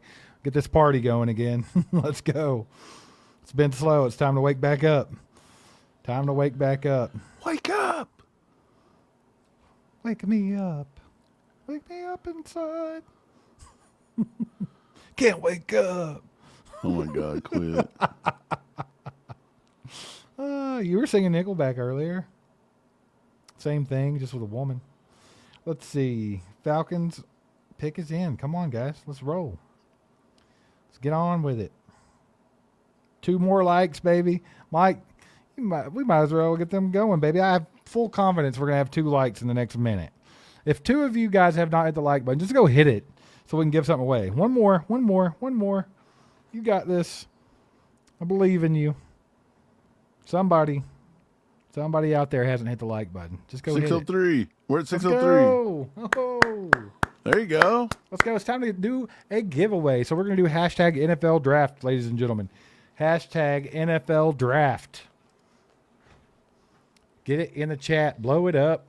Let's go. Hashtag NFL draft. No spaces. We're going to pick a winner for a mystery gift. Well, Nightbot's going to pick it. Let's go. This is going to be the most comments we've had in hours. Because everybody fell asleep. Yeah. Let's go, ladies and gentlemen. Hashtag NFL draft. All right. The Falcons have picked offensive tackle Ethan Onowa from Ohio State. Onionwa? Onionwa. Is that probably how it's pronounced? Sure. I don't know. I'm just guessing. Onionwa. The Rams pick is in. Jaguars on the clock. Everybody keep hashtagging NFL draft for a chance to win a mystery gift. Don't forget, too, any $10 that you donate gets you a spot on the Wheel of Death that's getting ready to happen right after the Chiefs pick. And then we're out of here for the NFL draft. So if you want to get a chance to win this here beautiful hat, you better get that in there so we can get you on the Wheel of Death. And that is a slick hat, dude. I'm kind of disappointed with myself that I looked at this lot of hats and I didn't take either of the 2 that we you give left it away. 2 of them. That's a banger. Love the gray. Beautiful hat. Shout out Elgin Thrower, by the way. That's his hat company, and they're Yep. sick. He does a great job. I mean, check out this one. Look at this bad boy. Whew. He's putting out some fire products over there. Mike, Tim Keenan III, defensive tackle from Alabama, just went off the board to the Los Angeles Rams. The Rams. That's I a pretty mean, good I think pick. it's too late to salvage the draft, but okay. He's a gritty nose tackle, average upside, average talent, nothing crazy. They left Conga and Hall on the board for us, though. Yes, they did. Yes, they did. I'm feeling a little Renee Conga action. I wish I had some bongos to play because that's what I think about when I think of Conga. I wish I had some. That way I could summon it. There we go. Summon Renee Conga for me, baby. Let's roll. Let's get it. Got a 2-bomb in the middle of this mess. Is that going to be our thing? We're going to say. With Conga? Yes. Hey, what's the Conga. knock on Nussmeier, Mike? What's going on? Why has he not been picked? Nussmeier? No idea. I kind of thought he was going to be maybe the third guy off the board. I think we thought Mendoza and Simpson was going to go, but I thought Nussmeier. Now, I do know he's dealing with a lot of medical stuff. I'm pretty sure he had something going on. He had an abdominal injury and played all last season with it. So there may be something long-term that affected that. I don't know. The Jacksonville Jaguars have selected edge rusher from Washington, Zach Durfee. Durfee? Durfee. Yeah, let's Durfee, go. Durfee is an edge rusher, good short area quickness, twitchy athlete. Let's see here. What's the knocks on this cat? Needs more work in both phases, but his athletic profile and special teams potential could buy him time to develop into a back end of a roster edge rusher. He looks funny. Wish we had a graphic. Wish we had a graphic for him. That'd be cool. Man, we made graphics for a lot of people that are not even going to get drafted. Isn't that wild? That means we had a slew of people that we thought were going to get drafted in the top 135 picks that have not been picked. Yeah, that that's is wild. insane. This year has been so weird. Guys, one more minute on the hashtag NFL draft, and then we'll stop doing that, and we'll get that giveaway to you. So we're going to give you one more minute on that. One more minute. If you haven't put hashtag NFL draft, make sure you go do it. That way you have your chances to win. Nightbot's going to pick one of you here in just a minute. Bayron Morton, quarterback from Texas Tech, just went off the board before Nussmeier to the Patriots. Wild. They think they found their Tom Brady. Their white knight in shining armor, Bayron Morton. Yeah, that's wild. I don't know. That is crazy. All right, guys, let's wrap it up. Start pumping the brakes on the hashtag NFL draft. Pump, pump, pump. Break, break, break. Mike, pick one. Get Nightbot on the mission here. Okay, give me 1 second. Okay, here we go. Where you at, Nightbot? Get it to go. Who we got? Who gets it? Who gets the Ron mystery gift? King, 665. Oh, Ron donated a 50 bomb earlier. Let's go. Does Nightbot get paid off? Hey. Is he taking bribes under the table? Like, what is Nightbot doing? Hey, you get what you give, says Nightbot. Let's go, baby. That's true, man. That's crazy. Good job. Let's go. Ron, if you're still watching, I don't know if you are, brother, you need to send us your mailing address to allchiefedup@gmail.com. You just won the mystery gift, sir. Nightbot found you worthy. Yeah. Congrats, that's awesome. Ron. Let's go. Gavin Gerhardt, center from Cincinnati. Don't even have a player profile picture on NFL.com. Selected to the Minnesota Vikings at pick 235. Seahawks got their pick in, and the Colts are on the clock. Mickey Moonrock said, "Aren't you guys doing a 2-hour post-draft show?" No. Yeah, I was thinking about it. Hail to the no. To the no, no, no. Hail to the no. Hail to the no. No.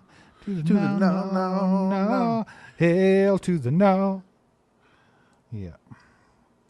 Let's go. Seahawks, get your pick in. Hail to the no. To the no, no. To the no, no. To the no, no, no. Hell no. 13 more picks to go, says Jamon. Jeesh. Matt says, won't see you guys for a week after this. Actually, You see this on Sunday night live stream, baby. Yeah. Dude, The you know Seahawks what? selected cornerback from Toledo, Andre Fuller. He got the NFL size and strength and everything, so we'll see. Probably a decent little shot in the dark here in the 7th round at pick 236. The Colts pick is in, and the Dolphins are on the clock. Let's go. The Monday night, like the Tuesday podcast will be a good one this week because it's going to be probably a we'll good run in-depth down talk. the whole show, all the players, all the grades, the thought processes behind each pick. Yeah, we'll try to get this all, get a bow on the entire draft for you on that podcast. It'll probably be a good one, so don't miss out on that one. It'll be released Tuesday because it'll have the full shebang in there with a lot of composed thoughts too. I mean, right now, a lot of it's like emotional, a lot of it's delirium-induced reactions. Like, there's a lot of stuff going on, but that'll give us time to really like sit down and digest it, marinate in it a little bit, and give you some real, actual, composed thoughts on the entire draft. So don't miss that podcast on Tuesday. Let's go, baby. Come on, Colts. Guys, 12 picks away. I'm going to go pee in between time. I'll be right back. Mike, Yeah. it's all you, baby. I'll be right back. Okay. Hurry up. Okay. Well, while Steve's gone, let's go wild. Let's go wild. Look, I'm not even going to tell them, ladies and gentlemen. I'm not even going to tell them what we're doing. But you know what? While Steve's away, Mike plays, ladies and gents. How about let's do something fun? While Steve's gone, I'm going to give away one of his, I'm going to take something out of his house and send it to y'all. And he ain't even going to know. You ready for this? Hashtag ACU. I'm going to pick another winner. And by the time he gets back, we're going to have another winner to pick. And he's going to be so confused. Hashtag ACU. Do it. I'm giving away something else right now. Steve don't even know. Hashtag ACU. And I will, Mickey, I will tell you a funny story about Steve.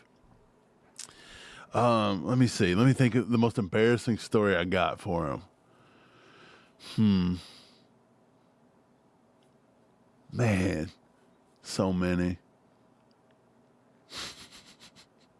I can't really think of like a good one though. What's a good story about Steve?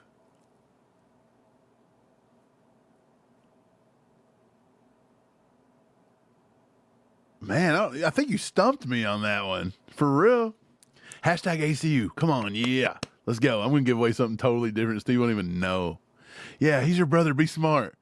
I know. I can't think. I can't say some crazy stuff, I guess, but I really don't know too much crazy. Let me see.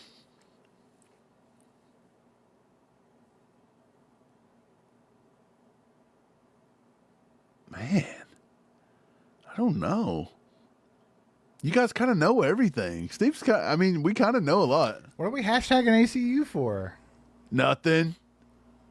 I told him I'd give something else away. Hey, let's We're do just it. ACU and hey, I told him I'd steal something out of your house and send it to him. Hey, a good player off the board. The Colts just selected running back Seth McGowan from Kentucky. This kid's obviously underrated as hell because I think he could have been up into the 3rd, 4th round potentially. He's super quick. He processes fast. He's got a little wiggle. They say he lacks explosion and his fumbles a lot and this and that. And, he has his problems, but I mean, overall, we watched Seth McGowan at Kentucky. He's a good back. Like, he's got a lot of athletic ability, and I think he's a good pick for them this late in the draft. Yeah, for sure. the problem with McGowan is that he got kicked off of Oklahoma for robbing a house and went to prison. So yeah, that's about his big. I think he learned from it. Hey, that's his knock. But I mean, okay. The Dolphins just took Max Wellen, edge rusher from Iowa. There you go. At pick 238. That's a good pick. Not bad, not bad. Mike, did you get this 10 bomb here? Maybe not. From Ron King, baby, our boy. He says 1-1 yesterday, too. So he won one yesterday, 1-1 today. That's insanity, Ron. Let's go. Wait, Ron won the. What did you win yesterday, Ron? Did you win one of the giveaways, or did you win like a big giveaway? I think yesterday we give away the portrait, the Patrick Mahomes portrait. I know Ron didn't win that one. I think he won a couple of mystery gifts. Some mystery gifts. Yeah. He said, I think I'm going to buy a lottery ticket. Sent you all my address already, so we already got it. Mike, just remember he's Ron's times 2. I know. I need to make a note of that. Now you got to come up with something fancy for him. He says, me and my wife are big fans. Keep rocking. Hey, appreciate you, Ron. Thanks so much for the support, brother. Yeah, brother. Appreciate it. Let's go. Guillermo, been a member for 3 months. Says running backs alone can change what we saw last season. I mean, potentially. I mean, a lot of times our offense was stagnant because we had no run game and we were one-dimensional. And then Patrick was just running around like crazy. So, I mean, you might be right. The Bills took punter from Florida, Tommy Doman Jr. The Jaguars pick is in, and the Bills are back on the clock again. Might get Ron King on the wheel. Okay, I got you. So he might win something else. He might hit the trifecta. If Ron hits the wheel, bro, he's gonna hit the trifecta. Let's go. This could be wild. Really could be. Somebody said I want that all chiefed up sign behind Steve, the neon one. All right, I think we can stop the hashtag ACU maybe. Yeah, let's stop it. Let's stop at hashtag ACU, and I'll go ahead and pick another winner. We're back winner up over here. 500 people for the first time in a minute. Round of applause for everybody. You guys are awesome. Thank you so much. Let's go. Everybody getting horned back up. Chiefs are getting ready to pick here soon. You ready? Here we go. Renee Conga. Dr. Stereo. Oh, nice. Boom. Dr. Stereo. There it is. Dr. Stereo's on the wheel, too. He's got a chance to double up. Nice. Dr. Stereo, email us your shipping address, and we'll get you a mystery gift out. Mike, the Jaguars just selected linebacker from Middle Tennessee State, Parker Hughes. Don't even have a picture on NFL.com. So you can't even Google search his name. Just a little gray silhouette. Just a little gray silhouette. The Bills pick is in. Seahawks are on the clock. We're getting very, very close to the Chiefs, guys. Time to get horned back up a little bit. Pop your blue chew, whatever you got to do. Wake up a little bit. Let's get it going. We'll see what the Chiefs decide to do with their last pick in the draft. Is it? Hey, it's a make or break. It's a make or break. This is a make or break right here. This could put us in A territory for Brett Veach. This could keep us in a B territory, or this could lower us to a C territory. You know what? Today. Out of all the things that I've watched about the draft players so far, my favorite thing was Mansour Delane when he answered the call, and he's literally talking to Clark Hunt, and he was like, I'm going to bring that championship back. Or no, he's telling Andy Reid, I'm going to bring that championship back to you. I promise. I promise we're bringing it back. And I just like the fire in him, like in the confidence. So I actually did like that about Mansour Delane. I thought that was a cool moment. That is pretty awesome. Appreciate you, Red Royce. That's awesome, man. Yeah, let's go. Oh, sorry. You clicked it. Really, guys, thanks for all you do. Most don't understand how much work you had to put into this. Yeah, a lot, dude. A lot. But, it's fun. And this is what we signed up to do, is do a lot of Chiefs stuff. And yeah, it comes with the territory. If we were not live streaming with you guys, me and Steve would be sitting around watching this. Now, I think at this point, I would have just had my phone on, eating somewhere, or... Because we're fat.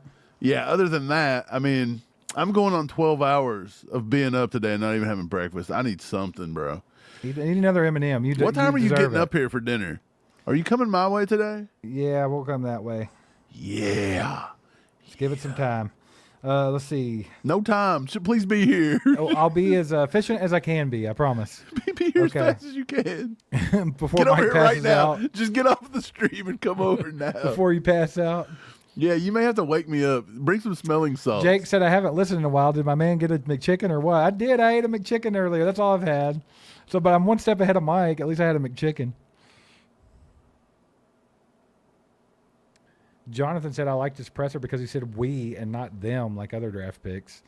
Yeah, I think Mansour Delane has a good mindset. I do like the pick. I'll say over and over again, like I'm not a fan of trading up or taking cornerback in the top 10, but I do like Mansour Delane. Great player, and I really like what I've seen out of him so far as character and personality. The Bills took guard Armaj Reed Adams from Texas A&M. I need this, Renee. A ribeye steak, Yes. medium rare. Medium rare, baby. Put on some of that. Give me the cheesiest mac and cheese you can find. Chimichurri. Little chimichurri on top of the steak. I like to have a taste- baked potato as well. Ooh, that mac and cheese at that Venezuelan steakhouse. What's it called? Alchemy? Alchemy. So good. Oh, let's do it. They're going to be closed by the time we get there. I think they close at 9. That's fine. We'll figure something else out. Oh, we're going to McDonald's. A McChicken. No. Michael said he's going to have beans and ham, fried taters, and cornbread. That actually sounds good, dude. Bro, I want some southern country cooking, baby. 6-year-old Nike I found on the side of the street that I could eat. Sounds pretty good at this point. Somebody's old crusty shoe, bro. Oh, crusty. That's great. Mike, we got 5 gifted memberships from our boy Guillermo. Let's go. Let's go. To get one of those, make sure to thank them in the chat, please. Let's go. What a legend. That's 2 spots on the wheel. Yeah, I'm going to put it on there. Let's do it. 2 spots on the wheel for Guillermo. Whew. Let's see here. The Seattle Seahawks selected Minnesota defensive tackle Devin Eastern. The Texans are on the clock. Hope they hurry up because they're slowing down the pace. Right. Shout out Merrick, Fence Expert Jr., Nathan Shea, Aqua08, and Mom B 2620.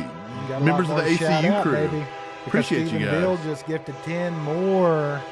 Let's go, baby. No way. Let's go. Stephen Bill in the house. Mike, that's 5 spots on the wheel for Stephen Bill. Let's Why are you freaking rhyming? go. Let's go, Steve-O. Appreciate it, man. Yeah, that's awesome, brother. You gonna shout them Stephen 10 has out? been Stephen Bill has been talking draft with us a lot. Even on like X, Yeah. I see him talking about the draft. He's a draft Yeah. connoisseur. Shout out Go Tyler TV, Scott Grant, Brad, Deb, on Otto the Otter, John D, Minecraft, Cool Smile, Salee, Kirtland Graft, and Mizzou 49. Welcome to the crew. Well, welcome Courtesy of to the Stephen crew. Bill. Let's freaking go. Let's go. You're a legend, brother. Appreciate you.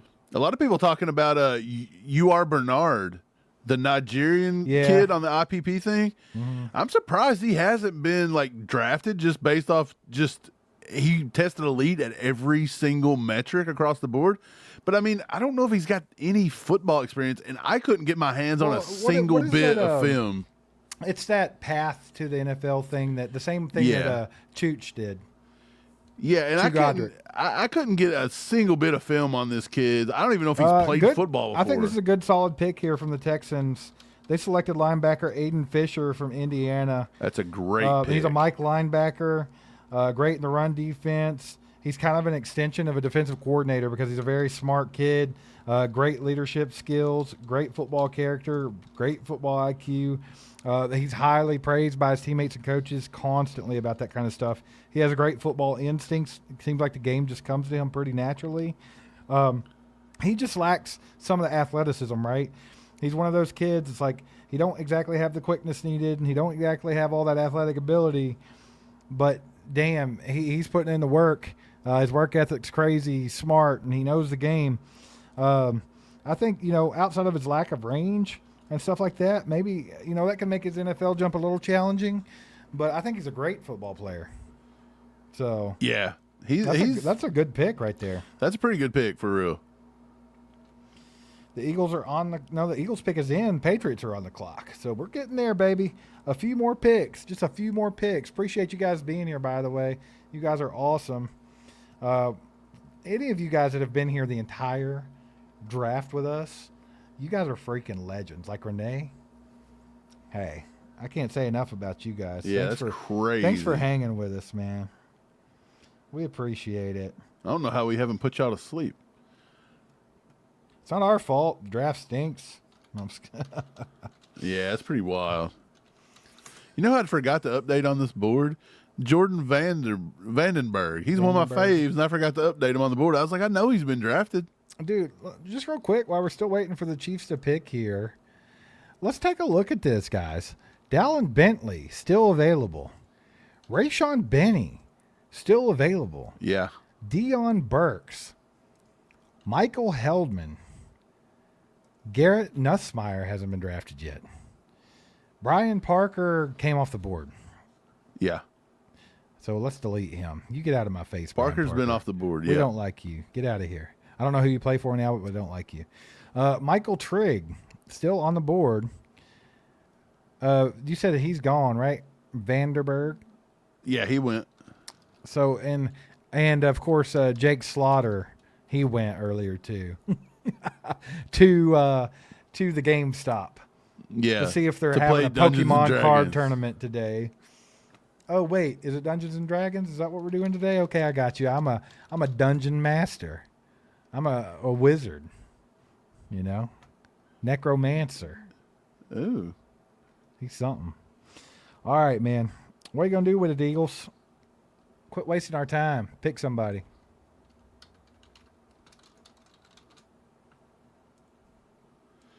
Come on, Eagles. Yeah, we got over 600 likes, says Joe. We appreciate you guys. I know we've been doing a giveaway every 200 likes, so I highly doubt you guys are going to be able to knock it up to 800 before we're I out put of an here extra today, but- ACU one on a few minutes ago, though, so we already That's give an true. extra. And we did an extra before we hit 100 today. Yeah, hey, I did a 175 for just the been for the giving- early birds. Just been giving away stuff, man. It's fun. Y'all, why not? I mean, you know what? Give Flapjack back. said Slaughter's Jeffrey Dahmer 2.0. And Mickey Moonrock says he plays Dark Souls. Yeah. Carl says Cole's long-lost brother. Might be his dad or something. Hey, what if it is his father? How funny is it that Cole's older than Jake Slaughter, but he looks like that he could be Cole's dad? That's pretty crazy to think about. Cole Wisniewski just came off the board of the Eagles. That's a hell of a pick. Why do the Eagles always find these dudes? They're such a pain in the ass. Man. They are a pain in the ass. Cole Wisniewski was kind of an early my guy. He's a big safety. He plays really well around the line of scrimmage. That's where he shines, is up in the box and stuff. He's most effective as a run defender. A lot of physicality, a lot of attention to detail as a tackler. He don't miss many tackles. He's an average athlete, so it kind of shows up sometimes and kind of, makes him get lost in coverage a little bit or just get a little bit behind. But he does do well in coverage as well, even though there's limitations. I think he's going to be an instant special teams guy for somebody on kick and punt returns, cover teams. I think he'll have a roster spot too. It's Cole Wisniewski. He's a dog, baby.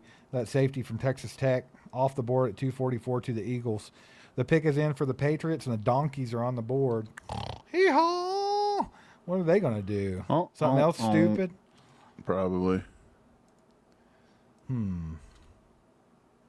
Let's see here.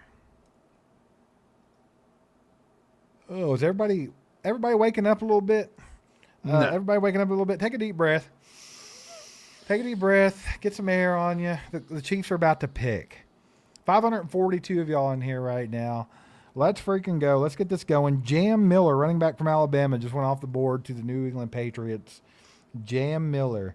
I wish he could have got drafted to the same team as Smack got drafted. Jam Miller went? Yep. Dude, he was... Look, he tested well, but Yeah. he was bad on tape, bro. Yeah, no, he went to the Patriots. Patriots took him. Pick number 245. The Donkeys pick is in. Patriots are back on the clock. And then we got the Browns and then the Chiefs, guys. So we're getting real close. Let's freaking go, Chad says. Wake up, everybody. Wake up. Chiefs are about to pick. Make or break pick, baby. This is going to be our Pro Bowler The right Waltons are on. here. Yeah. Wake Give it a up. watch. Time to wake up, guys. Time to wake up. Let's freaking go. Okay, let me read y'all some names of who's left on the big board so we can get an idea. If you hear any name that you like, just type it out in the chat, and Steve will watch the chat. Let me see. Let me make sure this cat's not been taken yet. Yeah, he was taken. I was going to say, that looks a little wild. Okay, here we go. Dallin Bentley was our 100th player.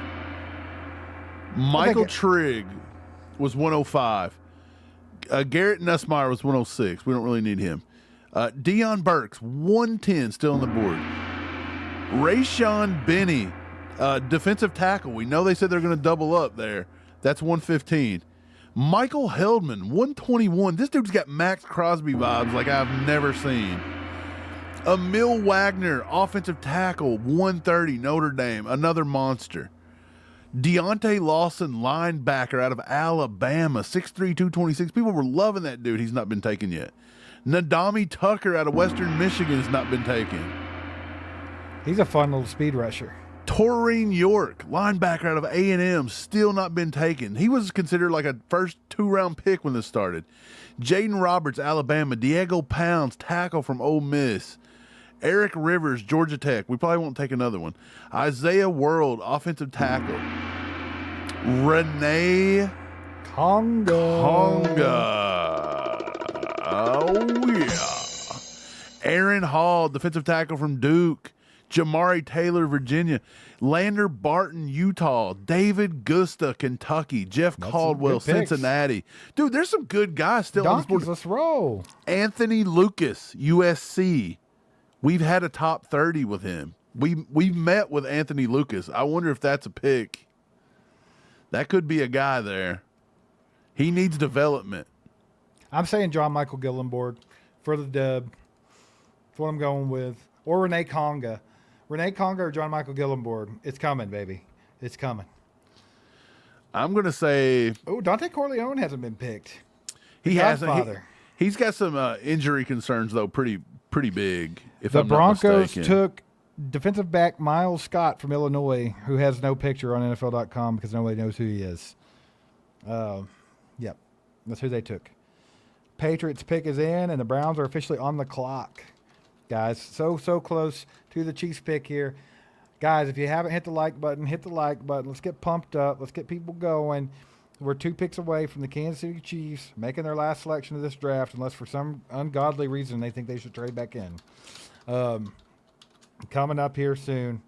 A lot of good players still out there, dude. My money is on Renee Conga and John Michael Gillenborg. Who do you got? Aaron Hall. I'll say Aaron Hall, Dallin Bentley. Yeah. Get Patrick Mahomes another weapon. Maddie said, dude, I refreshed my other open YT tab, and Cole already has a short at 4K for Cyrus Allen being suggested to me. Y'all right. You don't get enough reach on YT. It's BS. Well, see, that's another thing. When you got 75 editors, you can make videos while you're live streaming. He's live streaming, and he had somebody make the video, edit the video, upload the video, name the video, do the description. Quintavious Hutchins. Come on, guys. Edge rusher from Boston College. Quintavious No wonder Hutchins. we're behind. You can't compete, brother. The Browns pick is in, and the Chiefs are officially on the clock. Let's freaking go, guys. Let's go. Let's get some applause going in here. How about that, baby? Get everybody horned up a little bit. Chiefs are on the clock. We made it. We made it. We made it. Who did the Browns take? Who are they going to take? The Browns pick is in, but they haven't announced it yet. Oh, okay.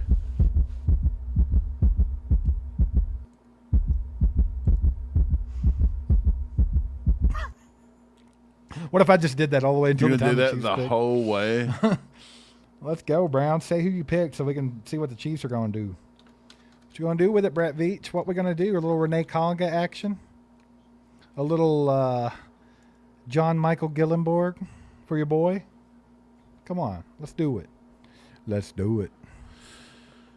Yeah, I am kind of confused what he may do here. He's going Renee Gonga. Come on, Browns. Who'd you pick? Let's freaking go, baby. Yep. What are they going to do, man? What are they going to do? Hurry up, Cleveland. What are you doing? I didn't mean to do that. I accidentally clicked something. Well, there we go. There's no way. That's the same one. There's no way. I didn't even mean to click it. That would be so I'm gonna drive over like There's the guy no did. way. Well, I can't help it. It won't let me scroll down, so I have to click the little tabs. I just don't even understand. There's no way. Okay. Renee Conga. All right. Come on, Cleveland. Let's get it together.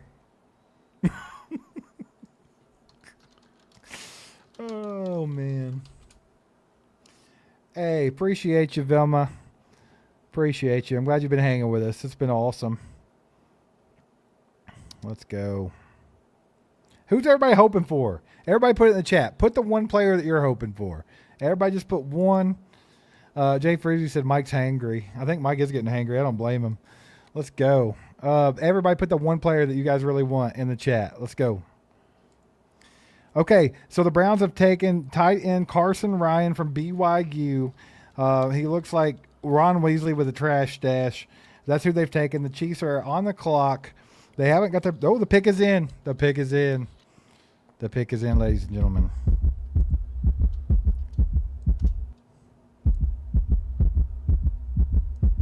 What are they going to do? I have no idea. The pick is in. We're just waiting to see who they picked.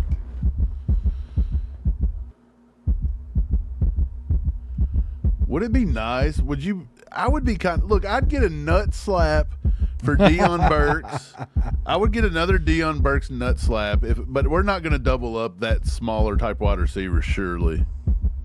I don't know, man. I'm really hoping for some Renee Conga action here.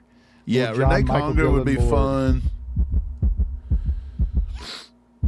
Carson Ryan, tight end, goes to the Browns. Okay. What's this pick, baby? Tell us who it is. Show us the card. Come on. Come on. You can do it. Everybody, put some positive energy out there in the air. Let's go. Positive energy. It's going to be a good pick.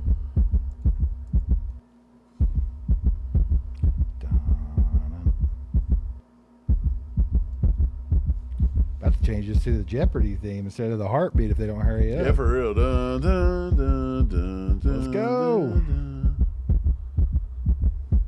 The pick is in. The pick is in.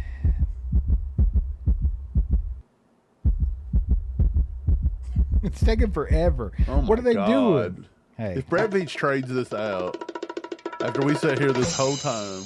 now the pick's in. Oh. They took Garrett Nussmeier, quarterback from LSU.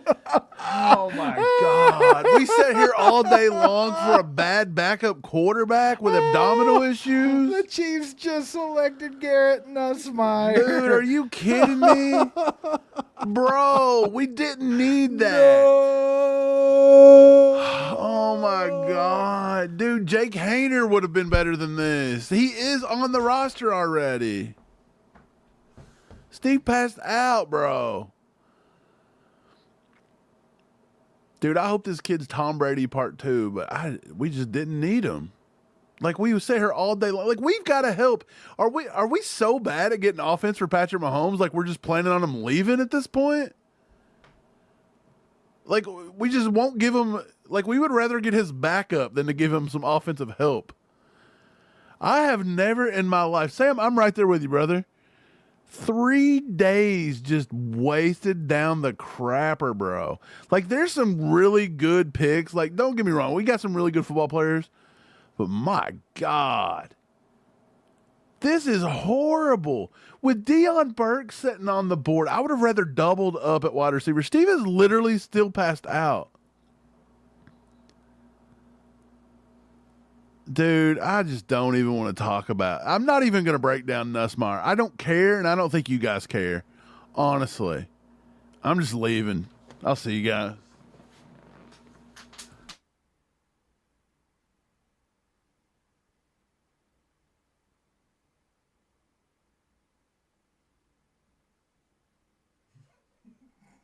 I'm doing it as hard as I can.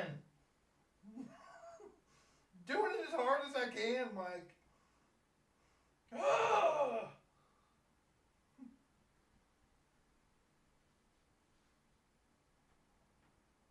All that time. Ugh.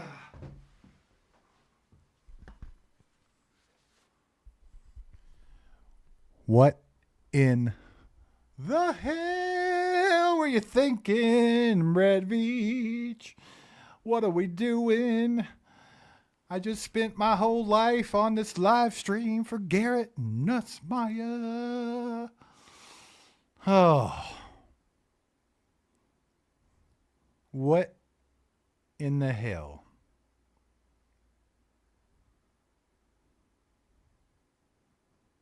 I don't hear you, man. I'm just hanging out down here. I need to woo-saw a little bit. I'll sit here Indian style and... Or can I say that? It's crisscross applesauce now, sorry. Home.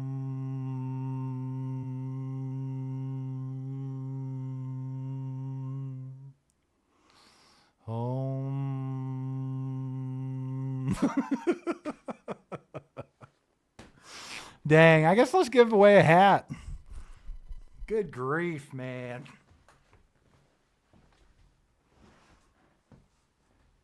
Mike quit. He completely quit. All right, guys. We made it, though. We made it till the end. What was that about?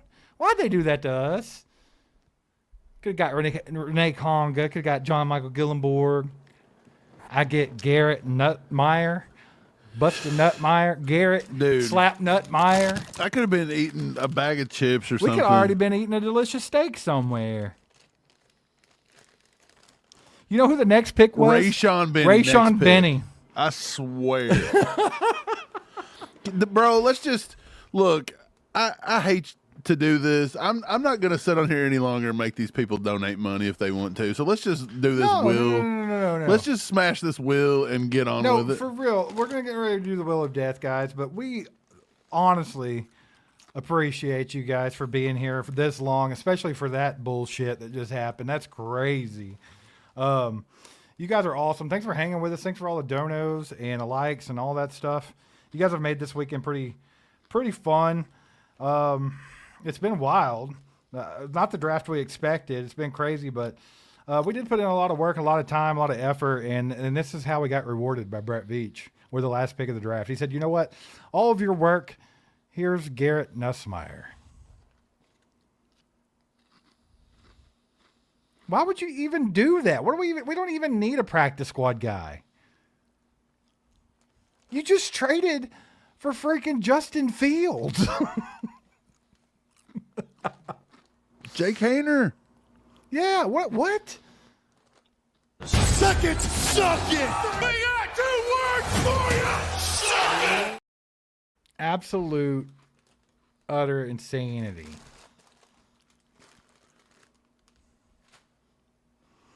Brett Veach. Let's give it away. Brett Come Veach on. owes me money to help pay for my mental health. Like, I've got to see a therapist. This is crazy. Put me on the payroll. Give me your insurance, whatever it is. But y'all going to make me go talk to a therapist. That's wild. I'm going to sit back here in the dark. Let's spin this wheel. We ready to spin the wheel? Yeah, let's do it. You guys ready to go? Y'all ready to see if you win that? Everybody's nice hat? ready to go. They're Because ready for us to spin the wheel so they can get whatever, to baby. eat. Party it up. Party it up. Hey, real quick, while you're getting ready to spin this wheel, I'd just like to take this time to say, hey, the draft is a freaking wrap for the Kansas City Chiefs 2026. And here's what we did. Mansour Delane, Peter Woods, R. Mason Thomas, Jaden Kennedy, still might be a worse pick than Garrett Nussmeier, Emmett Johnson, Cyrus Allen, and Garrett Nussmeier. Ain't no way that was the worst pick than Garrett It was a joke. Nussmeier. It was a joke. Value-wise, it was. No. Well, yeah, Nussmeier was rumored to be a 3rd-round pick. That's what I'm saying. Dude, I don't know. I can't. I don't know. Here we go. We're spinning this bad boy. Hey, Euro Bernard off the board to the Eagles. The Eagles do this every time, dude. Bro, you were just talking about how great he was. Nate says, I love this show. Here's a two bomb from Quan. Would you trade for A.J. Brown? We're going to have to. They didn't get us anything. Steve, you passed out. Do you agree with what I just said? They literally refused to get Patrick Mahomes help. Yeah, they would rather out of town. Look at Chief listen. They would rather draft his replacement than to draft somebody to help him on offense. Absolute and utter bullshit. They've got to the stop greatest, this, dude. the greatest player to ever put a Chiefs uniform on by far, and they reward him each and every year with nothing. They literally just teabag him every year. Like Brett Veach gets his nuts out and sits them on his face. Oh wait, every year. They got him Cyrus Allen, Steve. Hey, we got you a guy in the fifth Put him in round, Canton. bro. We got you a guy that played for the Cincinnati Bearcats. Dude, I'm telling you, they've got to quit shitting on Mahomes. Sorry, Travis Kelce. If there's one thing that pisses me off so bad about this draft, it's just the fact that they shit on Mahomes again. It's irritating. They got to stop that. Yeah. All Apparently right. they want him to go to Dallas. Appreciate it too, Chief KT. All right, let's get this wheel going, baby. Yeah, I'm spinning. Oh, man, I put it on 40-some seconds because of last night's we'll final. fix it. I'm going to fix it after the spin. Fix it after this one. We're going to have a really dramatic first spin and a really dramatic last spin. Can we at least have chill wave? Or is that against Yeah, the you rules? can do chill wave. Okay, let's go do some. It just something. got man. Stephen Bill right off the rip. Dang, even with dramatic spin. I think Steven, you may have drafted somebody Brett Veach didn't like, Steven. He come and got you. Yeah, that's crazy. Okay, I'm moving this down to like 3 seconds like we did last night. Here we go. I don't know which one the chill wave is. I hope it's this one. Jeremy. Yeah. I like it. It's giving vibes. Hayden's off the board. Hayden's got about 400 other ones, though, so it's okay. Mac off the board. I'm going to shuffle these a few times. Here we go. I'm going to sing a song while we're waiting. Let's do it.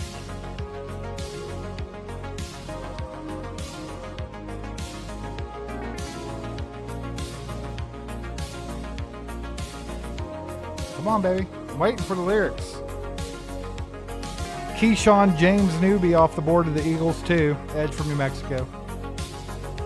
Brett Veach is a slap nut.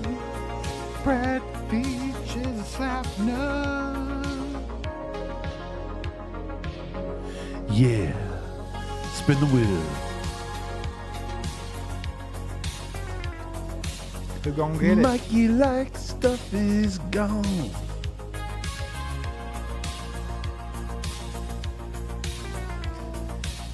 We've wasted our last pick on Busted Nut Meyer. One hour and 45 minutes later, we're taking us Maya. Take a Nuts Meyer.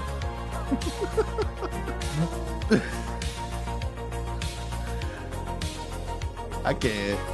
We're talking about kicking this ourselves in the nuts. Ron King is off the wheel. Stephen Bill is off the wheel. Down, down, down. Hayden wishes he didn't get removed, but he did. Here we go again. Matt Casey. Matt Casey. I wish I was eating mac and cheese in Kansas City, so I love that name. Oh, Stephen Bill off the wheel. We've completely lost our minds. This is what happens when Brett Veach decides to make us sit here for You should always talk. You should always talk with the reverb on. Make it more epic. Put it back on. Dude. Okay. Now say it. Hayden wish. I wish Brett Veach didn't suck at drafting Hayden Nussmeier, whatever his name is. Yep, I'm with you, Pete. Threw away the 3rd and the 5th and drafted Garrett Nussmeier in the 7th. That's what we did. Get me. I'm sorry, brother. I think that's your last one. Oh. We got 6 names on the wheel, and now we got 5 Cosmico gold. It's gone. What do we got? Hayden is off the wheel. We're down to 4 people. The final 4. 2 Haydens, The final though. 4. The final 4. Here we go. Spin it. Matt KC. Sorry, brother. Hayden versus Amy. It's 2-on-1. Is this even fair? Is it even fair? Oh, Amy makes a comeback. Here we go. We're down to the final, and I'm going to shuffle for a minute so it's not cheating. And 3, 2, 1, spin it. Wait. Nope. Too Close. late. I messed up. It's an epic spin. Oh, They get an epic spin. Amy's about to kick you in the nuts. I'm sorry, Amy. I cheated. It's an epic spin. Hey, you're gonna have to send them both something now. Here we go. Look what you did. Hey, okay. You have to give them an epic spin.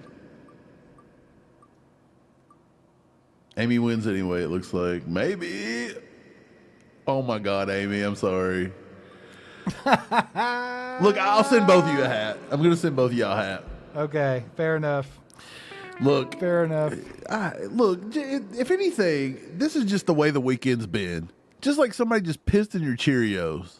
Right. Just everything that could go wrong. Shout out there it is. Hayden's Wish. Shout out Amy. You guys just won a hat because Mike's a slap nut. You both got to win. Let's go. What do you mean?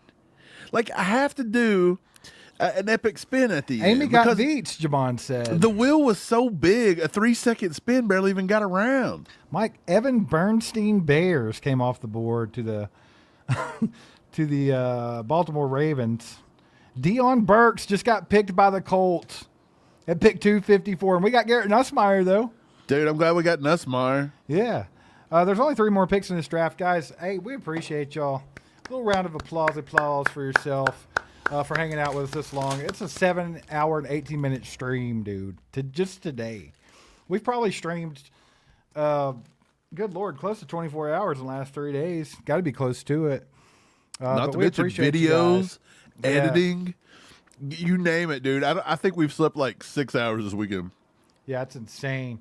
Timothy with the 10 bomb says, you guys are the absolute best. Mike, you're the GOAT for the musical number. Number 1 for KC content. Thanks for saving my draft. Appreciate you, Timothy. Thanks so much for the support and being here, man. It means a lot. You guys are freaking awesome. Let's see. The Seahawks pick is in. The Broncos are the Donkeys get the last 2 picks of the entire draft. Let's see how bad they butcher it real quick. But yeah, appreciate everybody. Thanks so much. Mike's starving to death. Don't worry, Mike. You smell that? I smell steak in your future. A little steak. It is criminal that an NFL GMs cannot see how good Michael Hellman is coming out of Central Michigan, knowing that Max Crosby come out of that same area and look the exact same way. You guys are an idiot for not taking him. Hey, I appreciate you too, Warpaint and Red Royce. You guys are awesome. I appreciate everybody, man, for real. Yeah, let's go. Hey, pat yourself on the back. We made it to the finish line. It took some it took some grit, but we did it. Hey, later, Chiefer. Thanks for holding it down, brother. You're awesome, my man.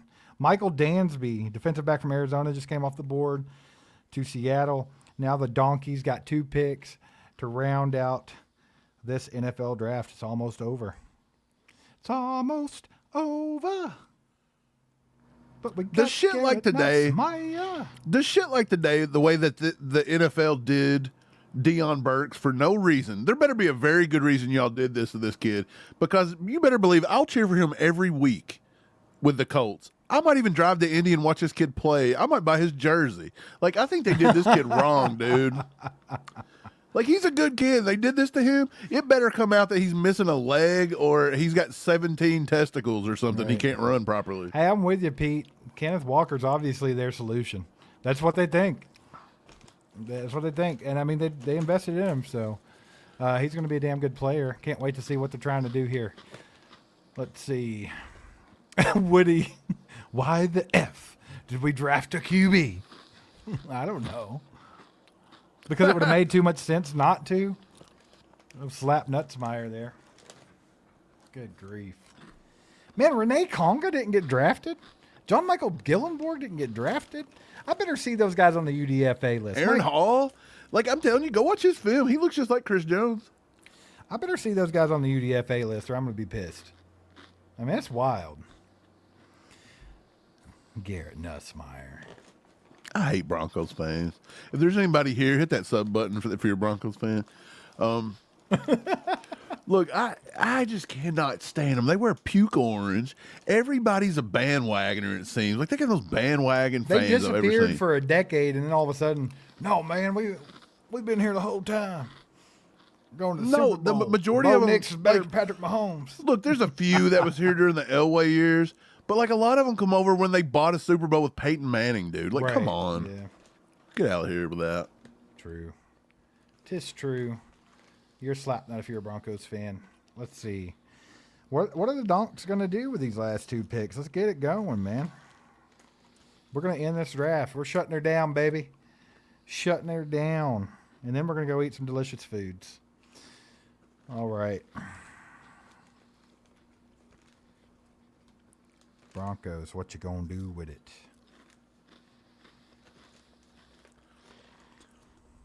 Hey, anybody that's here, drop in the chat what you'd like us to talk about on the podcast Tuesday when it regards to these guys. Because I know a lot of people's going to give grades and things. We'll do stuff like that. But is there anything you want us to dive into? Do you want us to dive in maybe how much contracts are going to cost? Do you want us to dive into UDFAs we could possibly look at? Which that might already be done by Tuesday. Anything like that you can think of, like that you're probably not going to get from anywhere else, let us know, We'll and I'll start try to seeing dig into UDFAs something. come off the board tonight. That's going to be something that we kind of track throughout the night. I fully expect to see Renee Conga, John Michael Gillenborg on that list. Yeah, they'll be signed almost instantly. Let's see. Who else should be on our UDFA list? Maybe Dallin Bentley. He didn't get Aaron drafted. Hall. Aaron He Hall. lied. He did not double tap defensive tackle like he said. No, he's double tapped Nutsmeyer is what he did. Good grief. Brett Veach, son, what are you doing? I swear he got auto picked twice because he fell asleep. Yeah. I wish Denver would come on, dude. It's not that important. Sturdivant would be a good UDFA. He's a Chiefs Dallin fan. Bentley just went to the Broncos.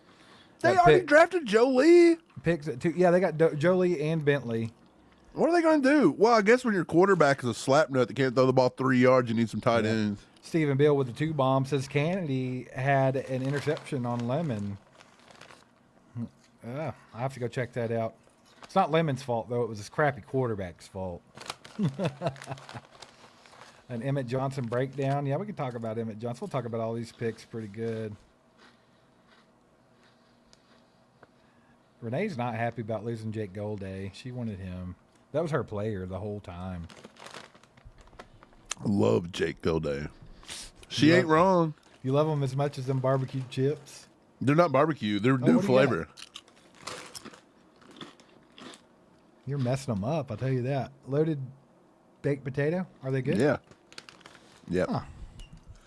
Everything's good when you haven't ate since 7 in the morning. That's true. Oh. Why did it only give me one? Give me another. Perry with the 20 bomb says, I've enjoyed all the draft coverage. Get something good to eat. Feliz Navidad. Feliz Navidad. Feliz draft. Navidad. Prospero año felicidad. Come on, Broncos. Wrap this bad boy up. You know what? Hey, Brett Veach Perry- don't get a Feliz Navidad today. Perry, he I give me Garrett appreciate that. Nussmeier. Perry, He's I appreciate that. Thanks for showing us some love. 7 hours and 30 minutes on this live stream, baby. And we're about to shut down this draft soon as the Donkos pick their second pick here. So, yeah, man, I appreciate that. That means a lot. Everybody donated and everything. You guys are awesome. Everybody just sit here with us for 3 days. You guys are freaking awesome. Thank you, guys. Yeah, man. Yeah, I cannot thank you guys enough for real. Like, I'm about to pass out. We've literally, we've literally live streamed. We've got off. We have immediately recorded a video. Yep. Steve has immediately edited it, sent it to me. I've put the graphics in, threw it up, and then we go to Not sleep. to mention making thumbnails. Yeah, like- all the player graphics, everything you see, like it has been nonstop, but we love it. But you have to have support or you get defeated. And you guys have shown support this week, so it's been amazing. It's been fun. Look, it's going to be fun next year too, hopefully. But hopefully we ain't drafting in the top 10 next year, guys.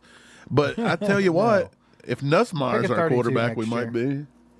Yeah, what are they doing? What was that? Yeah, appreciate you, Michael. Thanks, brother. Water sucks. It really, really sucks. We should have drafted Boucher. That would have been a little bit I better would've took pick. Bobby Boucher. All right, man. I think Brett Veach thought he had the Mr. Irrelevant pick, and he took Nussmeier. They're They were "Hey, like, sir, you're there's not like 10 last." more picks. Red Murdoch? Are they taking that They're linebacker? not taking Red Murdoch, are they? Red Murdoch is an old school football name, baby. Yeah, but they took him. They took Red Murdoch. That's hilarious. Red Murdoch is literally just going to be hurt and never play football. No, Red Murdoch's Mr. Irrelevant. He's going to be the next. He could be. He's going to be the next Brock Purdy. He's ready for battle. What? Hey. What? What? Hey. What? Danhausen. He said, what? Got him. Ooh, Danhausen. I love All Danhausen, right, ladies bro. and gentlemen. All right, ladies and gentlemen. That's it. It's a wrap. NFL Draft 2026 is a wrap. Let's freaking go. Appreciate everybody It being was here. painful. You guys are It was a awesome. painful watch. It was a very painful draft to watch, as all of the NFL scouts and GMs had their big boards totally confused and screwed everybody up and hurt our brains and our hearts and our souls. You guys, y'all made it a fun time. We're going to get off here. We're going to go enjoy ourselves. We're going to go celebrate that we made it through this entire draft and did everything 100% by ourselves. Mike, Yeah, we'll be back on hey, Sunday Mike, night. We'll give me talk a bump, drafts. brother. We'll talk bump. grades and things. Bump it. Okay. There we go. We got it. All right, guys. Appreciate you. If you didn't hit that like button on the 250 times I asked you guys to so we could give stuff away, do that on the way out. That would be Man. cool. And, keep an eye out. We'll be probably live tomorrow night, and we got a podcast be dropping on probably Tuesday. So we'll see you then. Go Chiefs.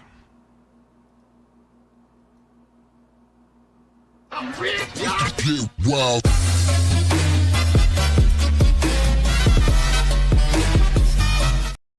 Just kidding. We're still here, guys. We're going to go for another 7 hours. Wow.